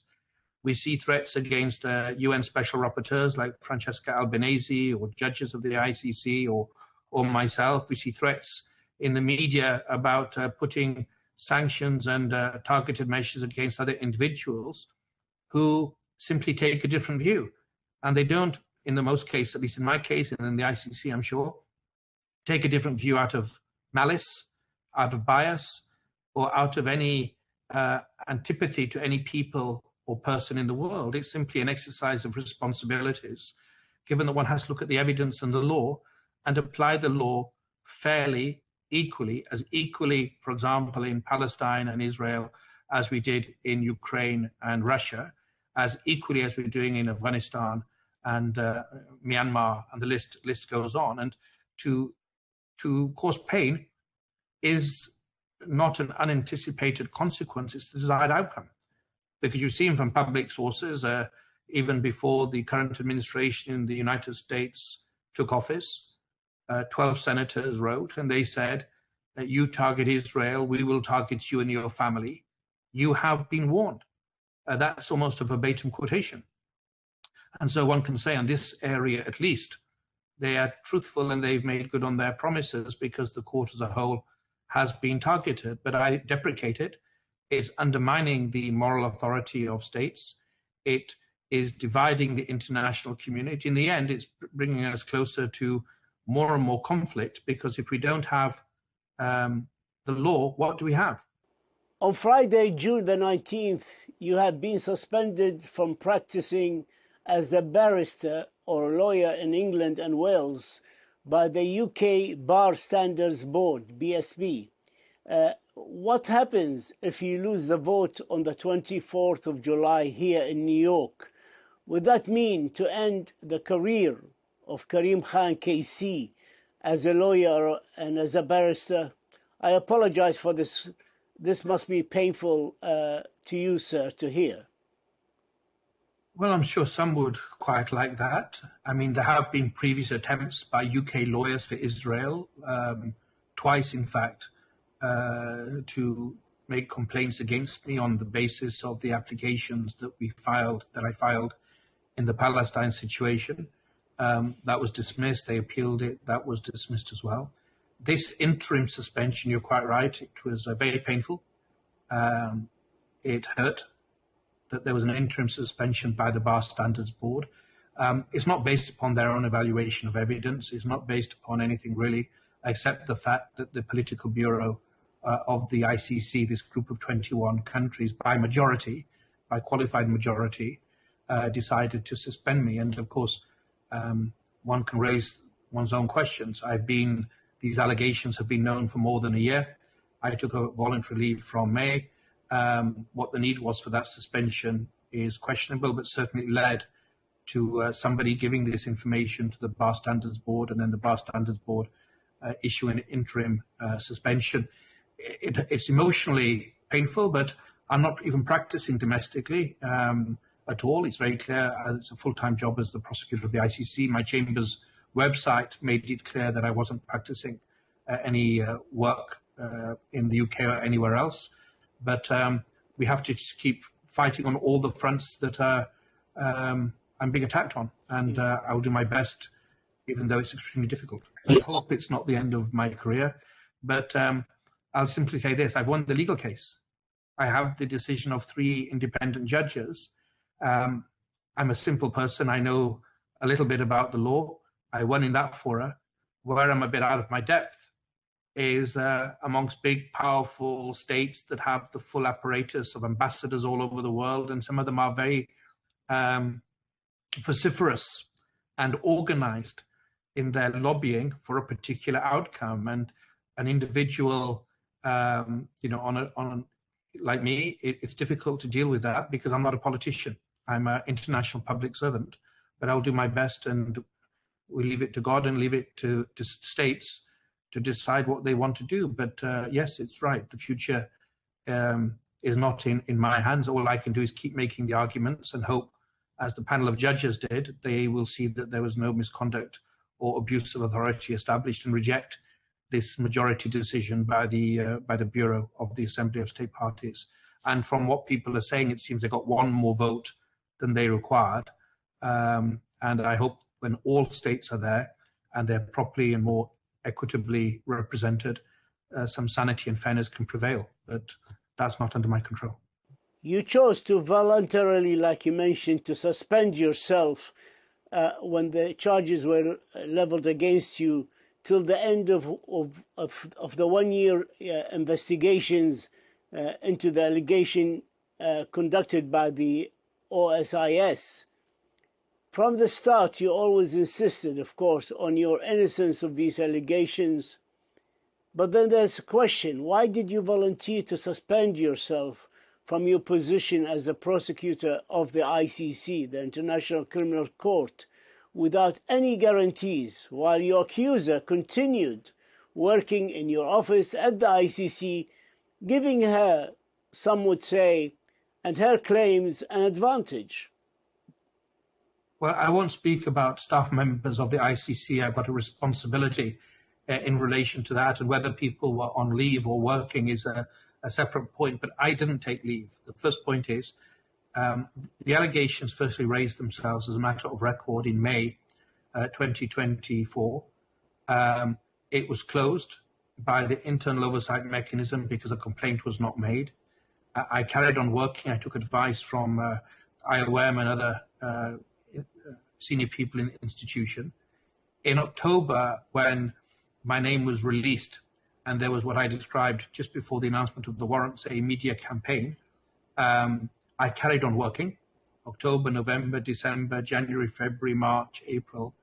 It was in May 2025 I finally took voluntary leave, and I did that quite frankly because the campaign from major newspapers around the world and egged on by people that were leaking information or misrepresenting information in this one-sided attack became so loud.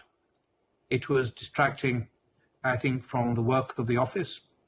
And I thought in the end, maybe it was a wrong decision. Maybe it was not a good decision by me. But in the end, I decided to take leave. I didn't think that the leave would be more than a couple of months. I didn't think it would take as long as it did. But once I took leave, it became difficult really to go back. But time will tell if that was the right decision or the wrong decision. I made it believing that it was the least worst option at that particular moment in time. You successfully indicted and issued arrest warrants on war crimes against President Putin of Russia and Maria Lvova-Belova on March 2023. You also successfully indicted and issued arrest warrants against Israel Prime Minister Benjamin Netanyahu and his Defense Minister Yoav Gallant on November 2024. So it's safe to say you made powerful enemies in both East and West. What gives you hope that you can win such a vote in the Assembly of State Parties in New York on July 24th? Well, the important thing is I made those applications as prosecutor, but the judges of the International Criminal Court, they're the ones that issued the warrants. They're the ones that analyzed the evidence, and they're the ones that independently determined that the evidence that we submitted required them to issue the relevant upon your warrants. Request. And so there are, upon my request. The ICC today faces American sanctions, as do its judges and yourself, its prosecutor. It faces internal crisis. It's engulfed by controversy and faces a legitimacy debate unlike any other in the 23 years history. In your honest assessment, is the ICC is going to emerge from it all the stronger for having been tested, or will we be witnessing the beginning of the end of the international courageous attempt to end the culture of impunity around our world? It's a great question. I think the jury's out. I don't believe with this adage, this simple adage that what doesn't kill you makes you stronger. If you're beaten up, you're not stronger in the short term, you're bruised or your bones are broken. So time will tell. It's true that the threats, these sanctions, the coercive measures have forced the court to adapt, to try to become more resilient, to be less dependent upon the vagaries of political power or expedient decisions. I think that much is correct. But it's important also that you are anchored in due process. And we need to stay the course. We need to make sure that in the storms that we see around us, including the storm of the ICC, we don't try to dress something up as a legitimate decision to try to make people happy or to lessen the heat. You have to sometimes go through the fire, stay firm, stay focused, and take the consequences of whatever they are. And I think that applies to me. It also applies to institutions. You do what we think is right. Don't depart from due process. On the personal level, how are you dealing with this kind of pressure? And how do you deal with it without being consumed by it? How does your family, your daughter, your wife, deal with such pressures?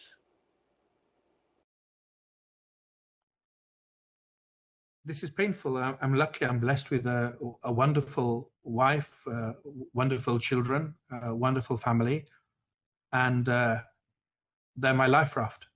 I think without them, no man is an island. I'm certainly not. I would have sunk a long time ago.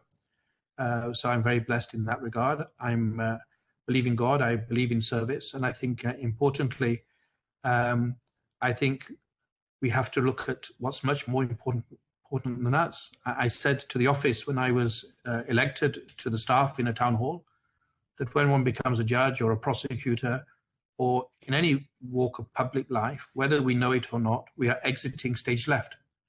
We are temporary custodians. There's a limited mandate. We should be looking at the victims around the world that look to the ICC, that look to the institutions of the United Nations also for protection, much more pain, and they deserve better from us, from me, but from the institutions as well. And I think focusing on them, that's a battle worth fighting because their rights should never be surrendered to. And that's why international service is a wonderful opportunity. to work for something bigger than our individual egos or our individual ambition or even the temporary occupation of our positions. You have been sanctioned, investigated, suspended, and attacked from multiple directions, all while running the most active docket in the history of the court. Knowing now everything that you know, would you do it all again? Would you change anything? Well, I'll do it all again in the sense of making the decisions I made. Of course, there's lessons to be learned, mistakes, improvements that we can always make in these types of jobs, with all one's limitations to serve something more important than ourselves, our shortcomings, our limitations as human beings. That's a great opportunity. That's a great blessing. And I feel very fortunate for all the daggers drawn and difficulties, criticism, sanctions, convictions, warrants in absentia that we face, and the character assassination that I think I've been subjected to, the breach of due process. It's a heavy price, but I think I feel still honored that I've had this opportunity. I wish it wouldn't have happened, of course, and I hope things can be clarified by the Assembly of State Parties in just over 4 weeks' time. Karim Khan, KC, prosecutor of the International Criminal Court, the ICC, we thank you for this exclusive interview with Al Arabiya, and we thank you for your insight and your frankness. And we will be here at the United Nations to report in the outcome of the vote on the 24th of July. Thank you, Talal. Thank you so much for having me, Talal, and please let me know what happens there if I'm not there myself.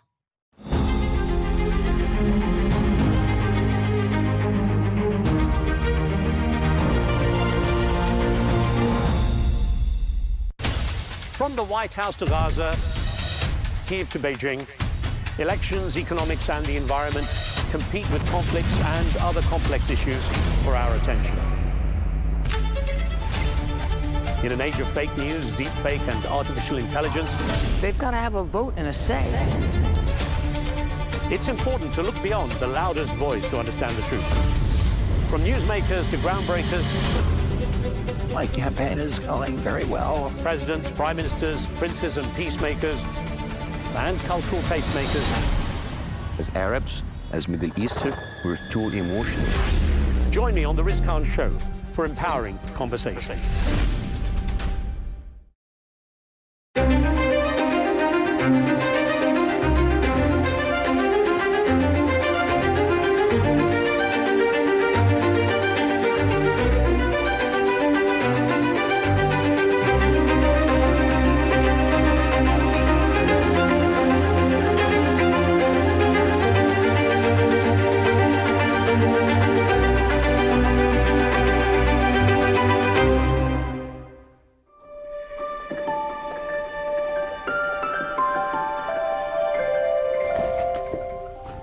If you are watching this report on TV or on your mobile phone, you are committing a sin.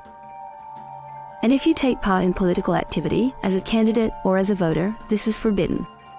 And never keep photos of yourself at home or allow anyone to take them.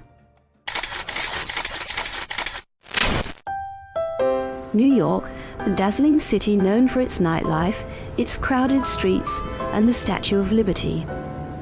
In all its modern lifestyle, its urban sophistication, its fast pace of life, architecture, and advanced technology, and yet only about 300 kilometers away from New York, lies the state of Pennsylvania, which is home to the largest Amish community in the world, a religious group that has voluntarily given up modern freedoms and abandoned contemporary technology in order to preserve their traditional way of living.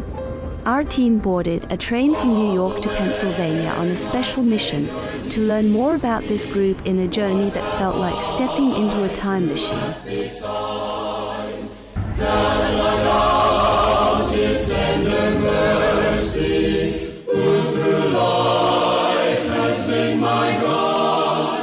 This Christian community stands as a clear example of people who willingly hold on to their old beliefs, choosing freely to remain committed to a way of life built on traditional farming and handcrafted work.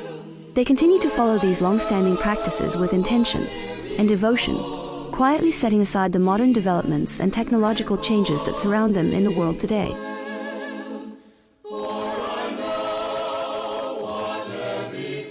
But how far can a community cling to the past in a world ruled by technology?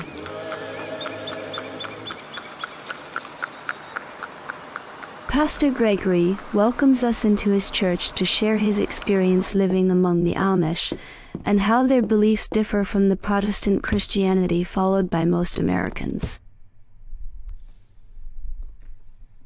They're just people that are living like in another time frame. Most people, we go with the flow. When cars came along, we gave up our horses. When cell phones came along, we gave up our landlines. We just go with all the technology, but they have held back on that on purpose. I think because they want to have a slower lifestyle, more thoughtful lifestyle, more contemplative, and not be influenced by the things that go with these advances. It's a mixed bag. There's blessings in the technology, but there's also some dangers as well, and they try to stay away from that. The Amish believe that good deeds in this life lead to salvation in the next. Unlike most Christian churches, baptism is not done at birth, but at the age of 18. At that age, one chooses whether to remain with the Amish community and be baptized, or leave it with no ties.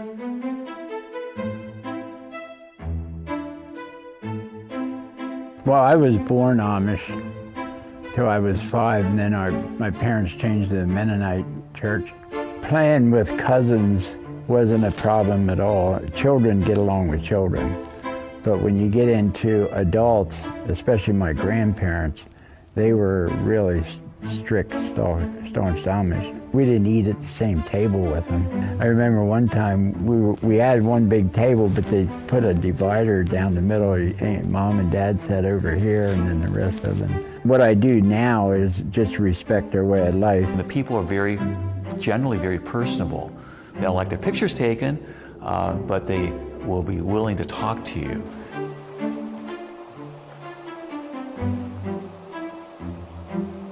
A man named Sam Stoltzfus. He lives here in Gordonville, Lancaster County, next to the church where I pastor. But this man is a resident historian for Gordonville. He's written Lancaster County Amish History is one of them.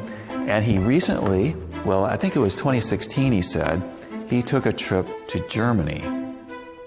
And he has pictures, and it's like a travel log of his experience in going to Germany. So things don't get collected.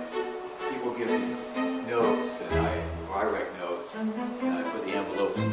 Pastor Gregory arranged for us to meet his Amish friend, the historian Samuel, who agreed to speak only if his face was not shown, as photography conflicts with Amish beliefs against portraying humans.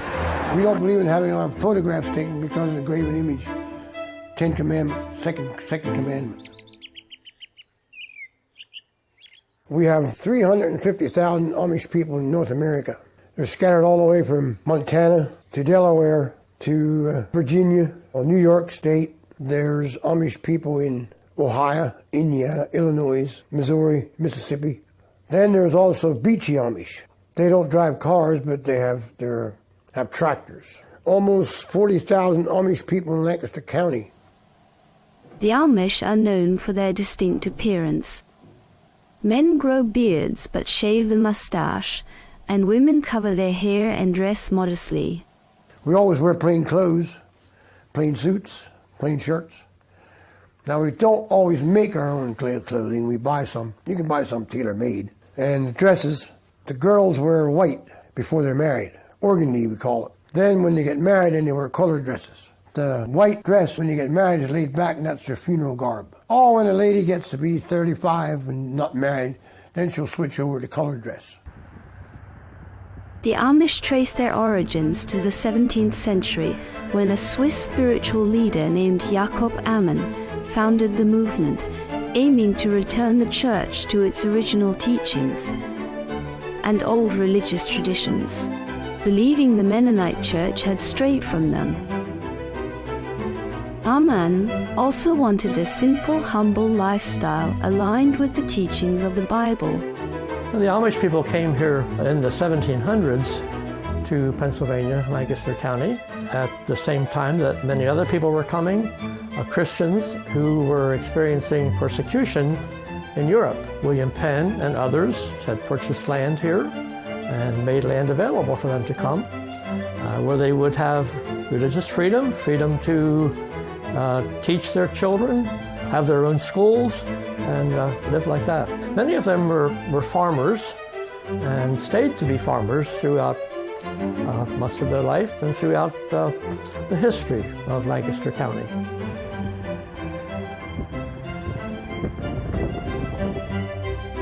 They all came from Germany and Switzerland, Europe, and they all taught Pennsylvania Dutch. And that's English and German and Dutch together. So that's why they taught Pennsylvania Dutch. It's very interesting how at that time, back in the 1700s, that the communication got from America to Europe that, oh, there's freedom here, and why don't you come and live here? But many of them did, and records exist of boatloads of immigrants coming from Europe to America, arriving in Philadelphia, moving westward as land became available.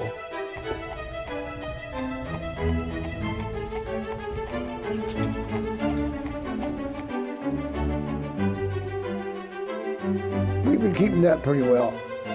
Our church services are in Pennsylvania Dutch and German. Always in Pennsylvania Dutch. 50% German. Our scriptures are in German. Our communion services are in German. So it's just something we've always kept. The Amish prefer to have their children schooled in their own private schools, and that is permitted here in Pennsylvania. Usually their students go to about the 8th grade, do not go to further higher education. Some of them might continue into high school. We've seen this from day one. We started our own schools in 1928 because the sports were taken over and they wanted the Amish to go to high schools, and we didn't feel that was very necessary. Well, we have to go to school till we're 15. In 1956, that was a big issue. Finally, they got together on how they would do this, and now they have a 14-year-old school. After you're through the 8th grade, you go to 1 year to that until you're 15. And then they teach German, farm economics, and things like that. The ladies will learn cooking, housekeeping, which they have anyway. They knew it anyway.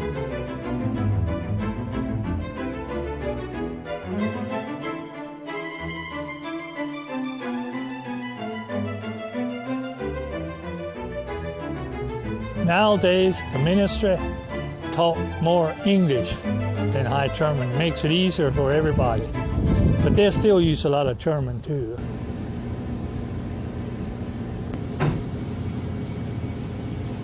Amish girl will go to Amish school, and when she gets out of school, she can be a helper when she's 15 or 16. If she's a helper for a year or two, she has the groundwork to be a teacher.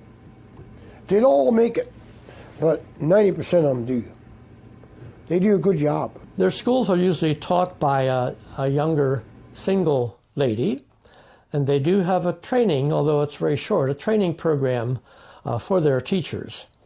And when they get to the point that they might marry, she should no longer continue teaching, because if she's married, she should be living at home, taking care of her children.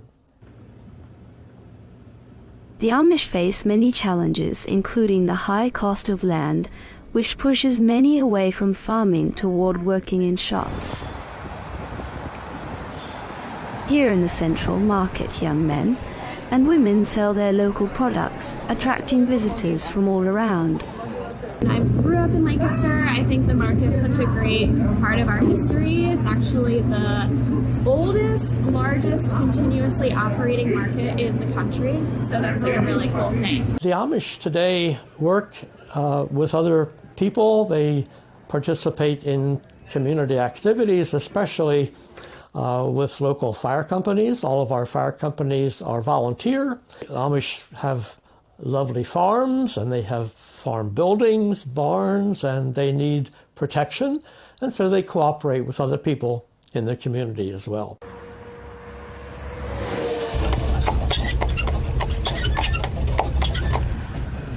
Here's a fire company. The Amish help a lot at the fire company. Some people confuse the Amish with the Mennonites, as both share European roots and have similar beliefs. They are essentially spiritual cousins. I'm not Amish, we're Mennonite. We're not quite as strict. We all have electricity and telephones, but we don't have cell phones and no computers. And we don't have the beards, and the dress is a little different. We all drive horse and buggy too. Now there's some Mennonites that drive cars. There's a lot of different groups of Mennonites. We always work together with the Mennonites. So if it goes to the worst, it comes to bat, sometimes those people will step up for us, which gives you a good feeling. We do a lot of comforts for MCC. It's sort of a quick put-together blanket, quilt. Ukraine, Jerusalem. They send a lot of stuff over to those cities. People don't have enough to eat or have enough to wear. The Amish maintain strong social and economic ties, especially with the Mennonites. The Amish refer to anyone outside their community as outsiders, regardless of background. It's a mix. They'll use our services as English people.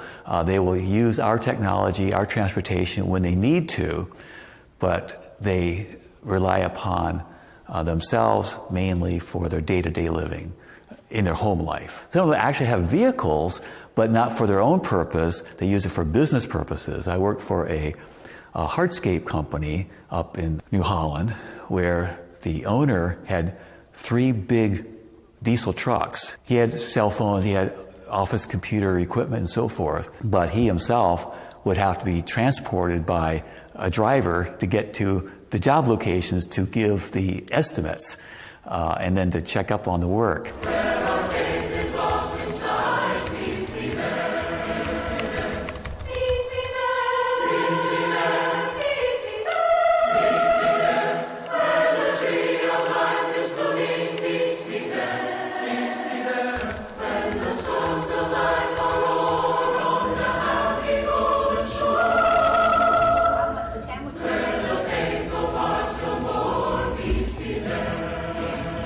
Amish buggies differ in shapes and types and uses. There are summer buggies, winter buggies, family wagons, cargo wagons, and more. Power companies used to show us some of his personal buggies.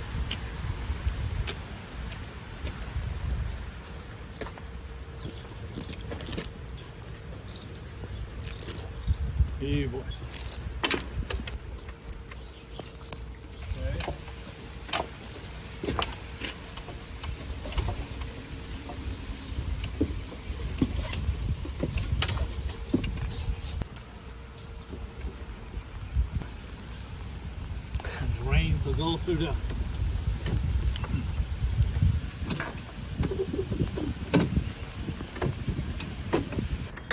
Here's the blinking lights.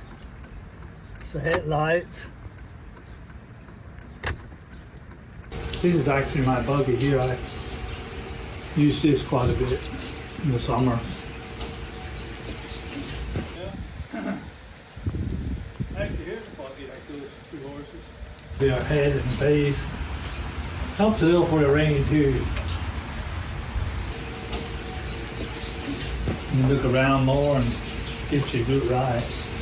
We believe in using horses and on the road and in the field, because if we would start buying cars and buying tractors, we would go way too fast.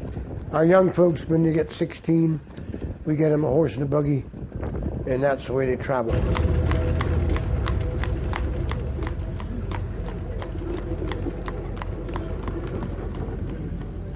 Amish like to stay as a community. They have very strong families, and so they don't drive cars. because that would take them away from their family and away from the community, perhaps into a city where there might be other influences that might not be to the benefit of their families. And they've kept using horsepower for their farm work as well. And so you'll see horses out in the field pulling plows and different kinds of equipment all the way.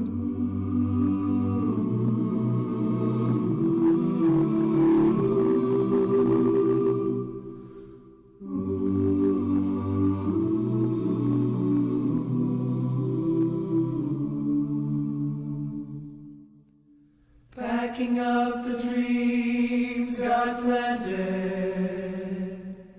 in the fertile soil of you. Can't believe it can add up to the price of a car when you have a horse and buggy together. They have different upholstery. He said they can have seating, front row seat, you have a back row seat. So the single guys, he was just going to have a front row seat. He didn't need a back row because he wasn't married. But we'll keep you close as always. It won't even see you go. The buggies all have halogen bulbs now. In the last 20 years, they got much brighter. The headlights and the tail lights, you can see them. The boys that ride scooter, I meet a bunch of them going to work, 5 or 6 of them going to work in the morning. And they have a light they put on their hat so they could see, and then they have a flashing light in the back for safety. Among the Amish, forgiveness and rejection of violence are core values, to the extent that they do not join the army. Even so, their punishment is harsh for those who break their rules. For example, if members violate Amish church guidelines and refuse to confess or leave the group, they face expulsion, which in their community is called shunning, as happened with the Miller family. They keep their horse feed in here. Chicken leg into it again. You go into an Amish-owned store to buy something, they won't take money from you.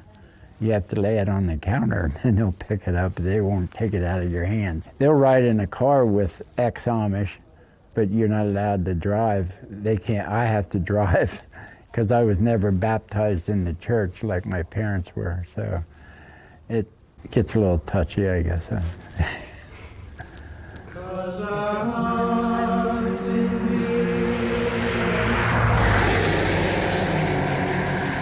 we'll keep the love that keeps us strong, and friends are friends forever.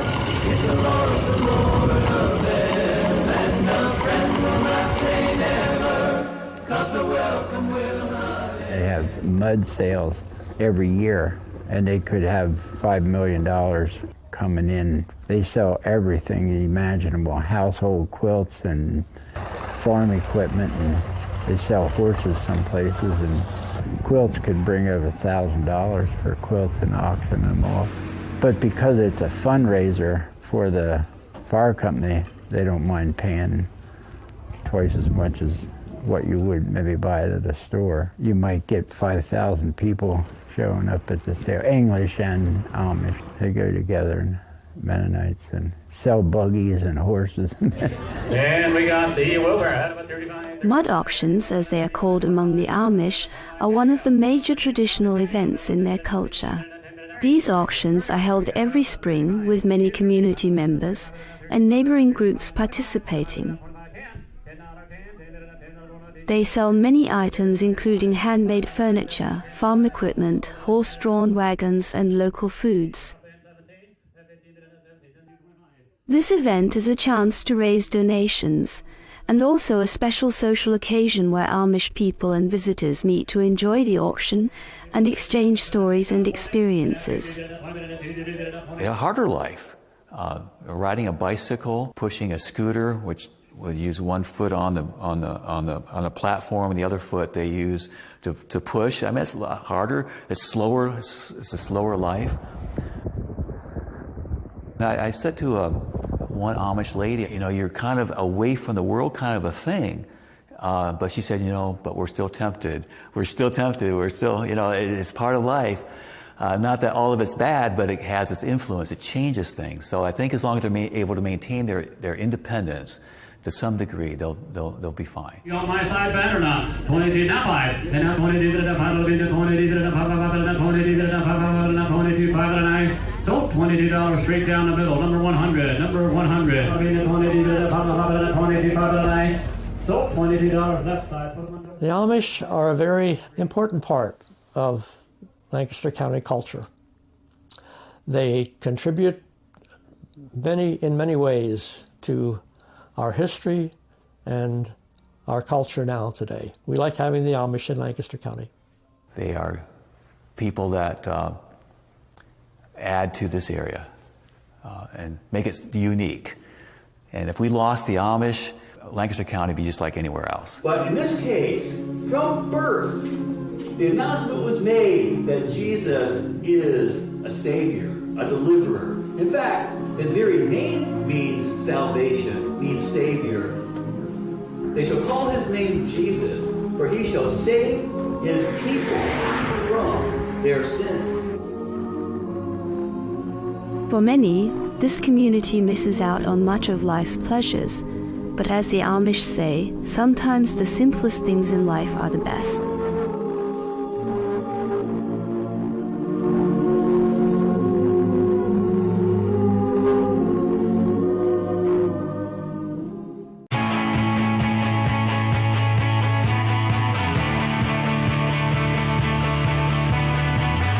Welcome to the metropolis, the big city.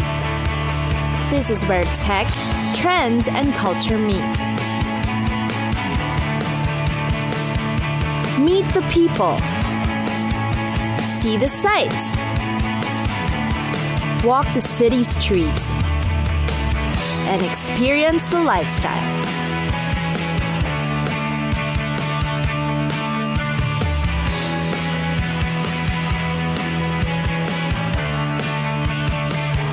This is your first-class ticket to the cities of the world.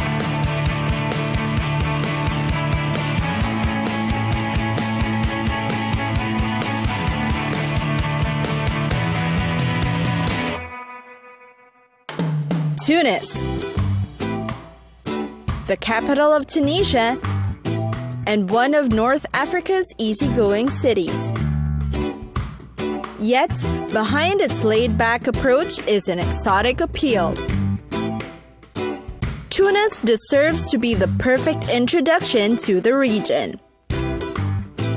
You'll find most of the main sightseeing in the Medina or Old Town, which is already an attraction in itself. There are winding routes along the alleyways, and behind the high walls, you may find yourself lost. But that's the charm of the city. There's a fabulous mosaic collection of the world-famous Bardo Museum. And then there's the remnants of the once glorious Carthage that's a tourist highlight. Carthage, the fabled wealthy seafaring city of the Phoenicians, lies scattered across the Bay of Tunis. Its columns and pile of marble rubble are bordered by a panorama of the Mediterranean Sea. And who could resist such a view? The sea is actually vital to Tunis's prosperity.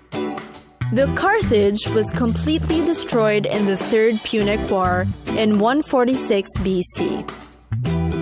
And the surviving ruins is worth the visit. The view is yet amazing, especially with its seafront setting. Meanwhile, there's also the Medina district or Old Town.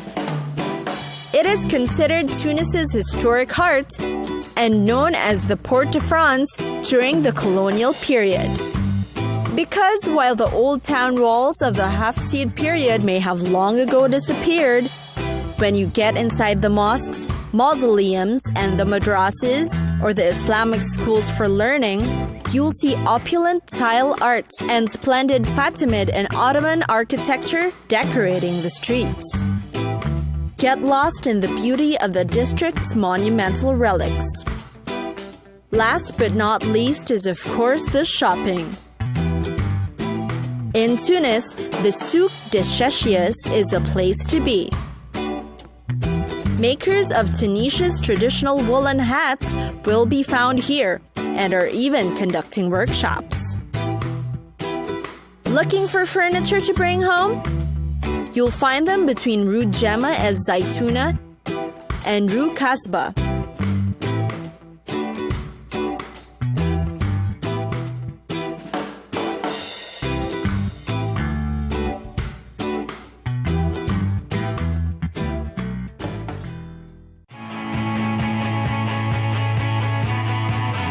It's time for us to go. Pack your bags and get your tickets ready. And we'll see you on the next destination. Catch us again next time on Cities of the World.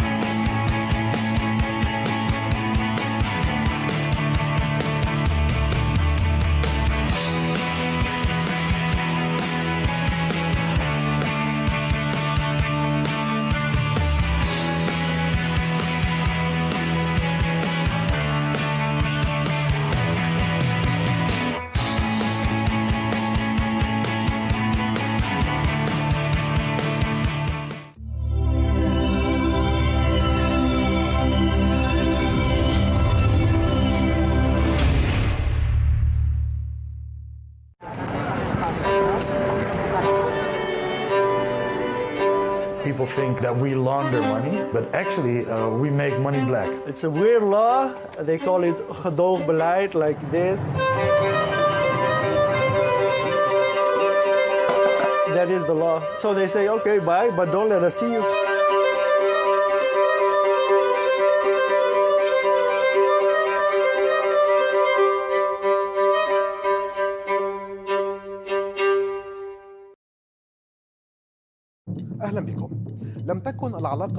Welcome. The relationship between Moscow and the Arab world has never been a straight line.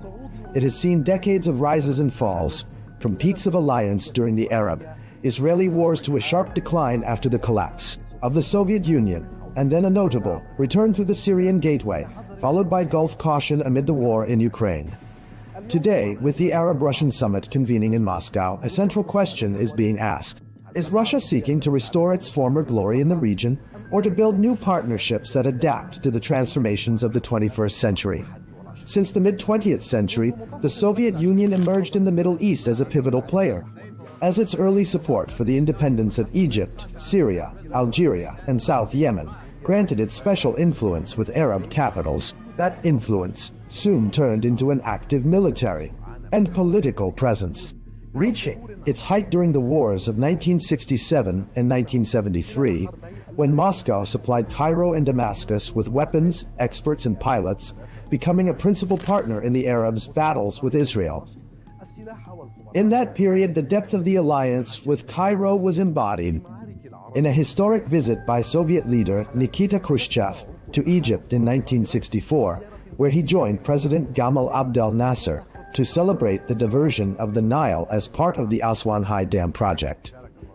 Those were highly symbolic moments that cemented Egypt as Moscow's closest Arab ally, and showed how development and weaponry, together with political positioning, became interlocking tools of the Soviet project in the region.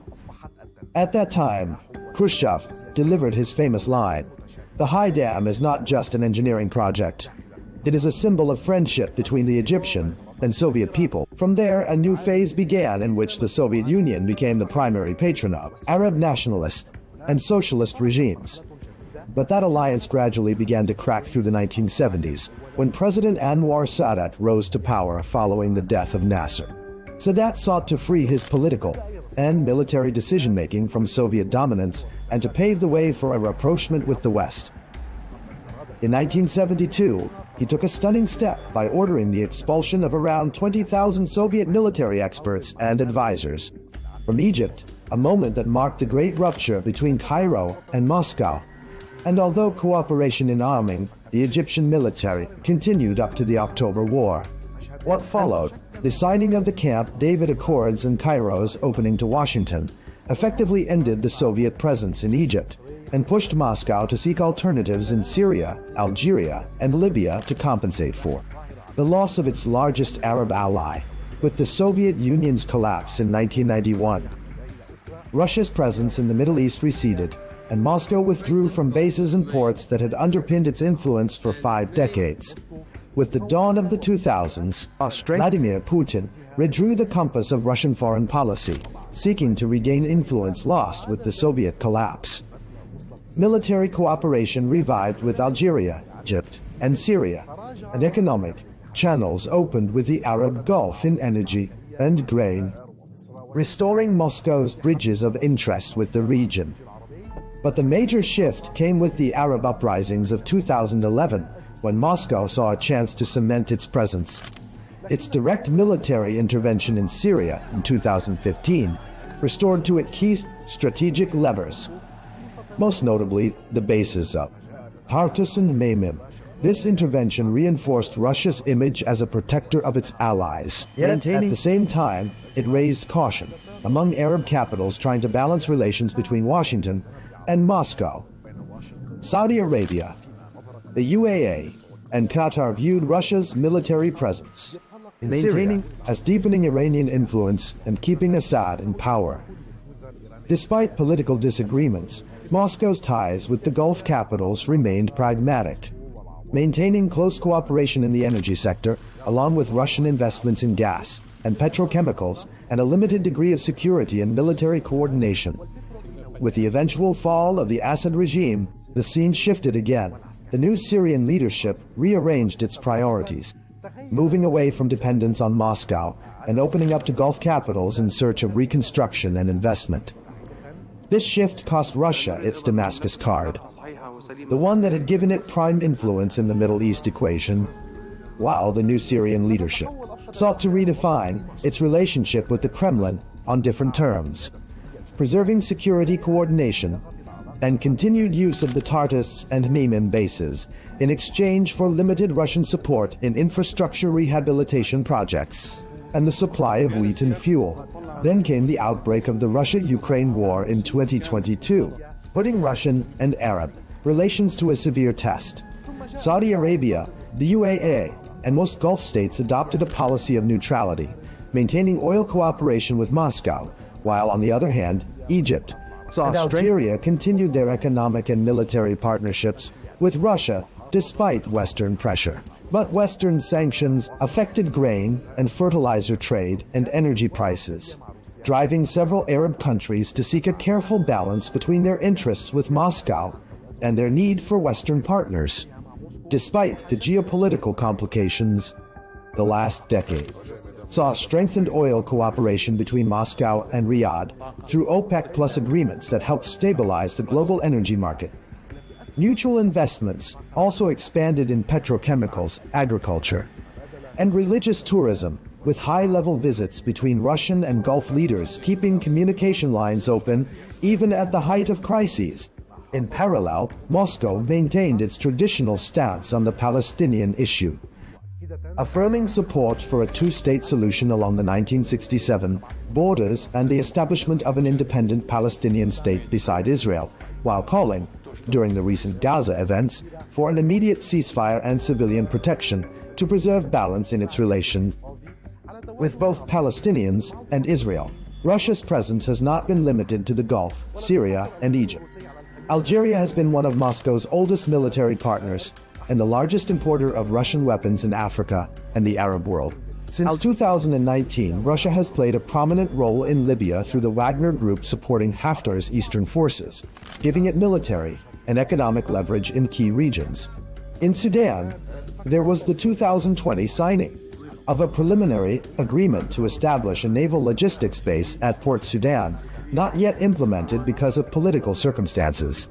Meanwhile, Russia has remained a major arms supplier to Sudan. In Tunisia and Morocco, cooperation centers on agriculture, trade, and tourism, while in Lebanon, Moscow's influence is confined to the energy and offshore gas sectors. Thus, over 7 decades, Russia has shifted from a strategic ally of Arab nationalist regimes to an oil and investment partner for the Gulf states, and finally to a party in confrontation with the West, one that directly impacts the Middle East stability.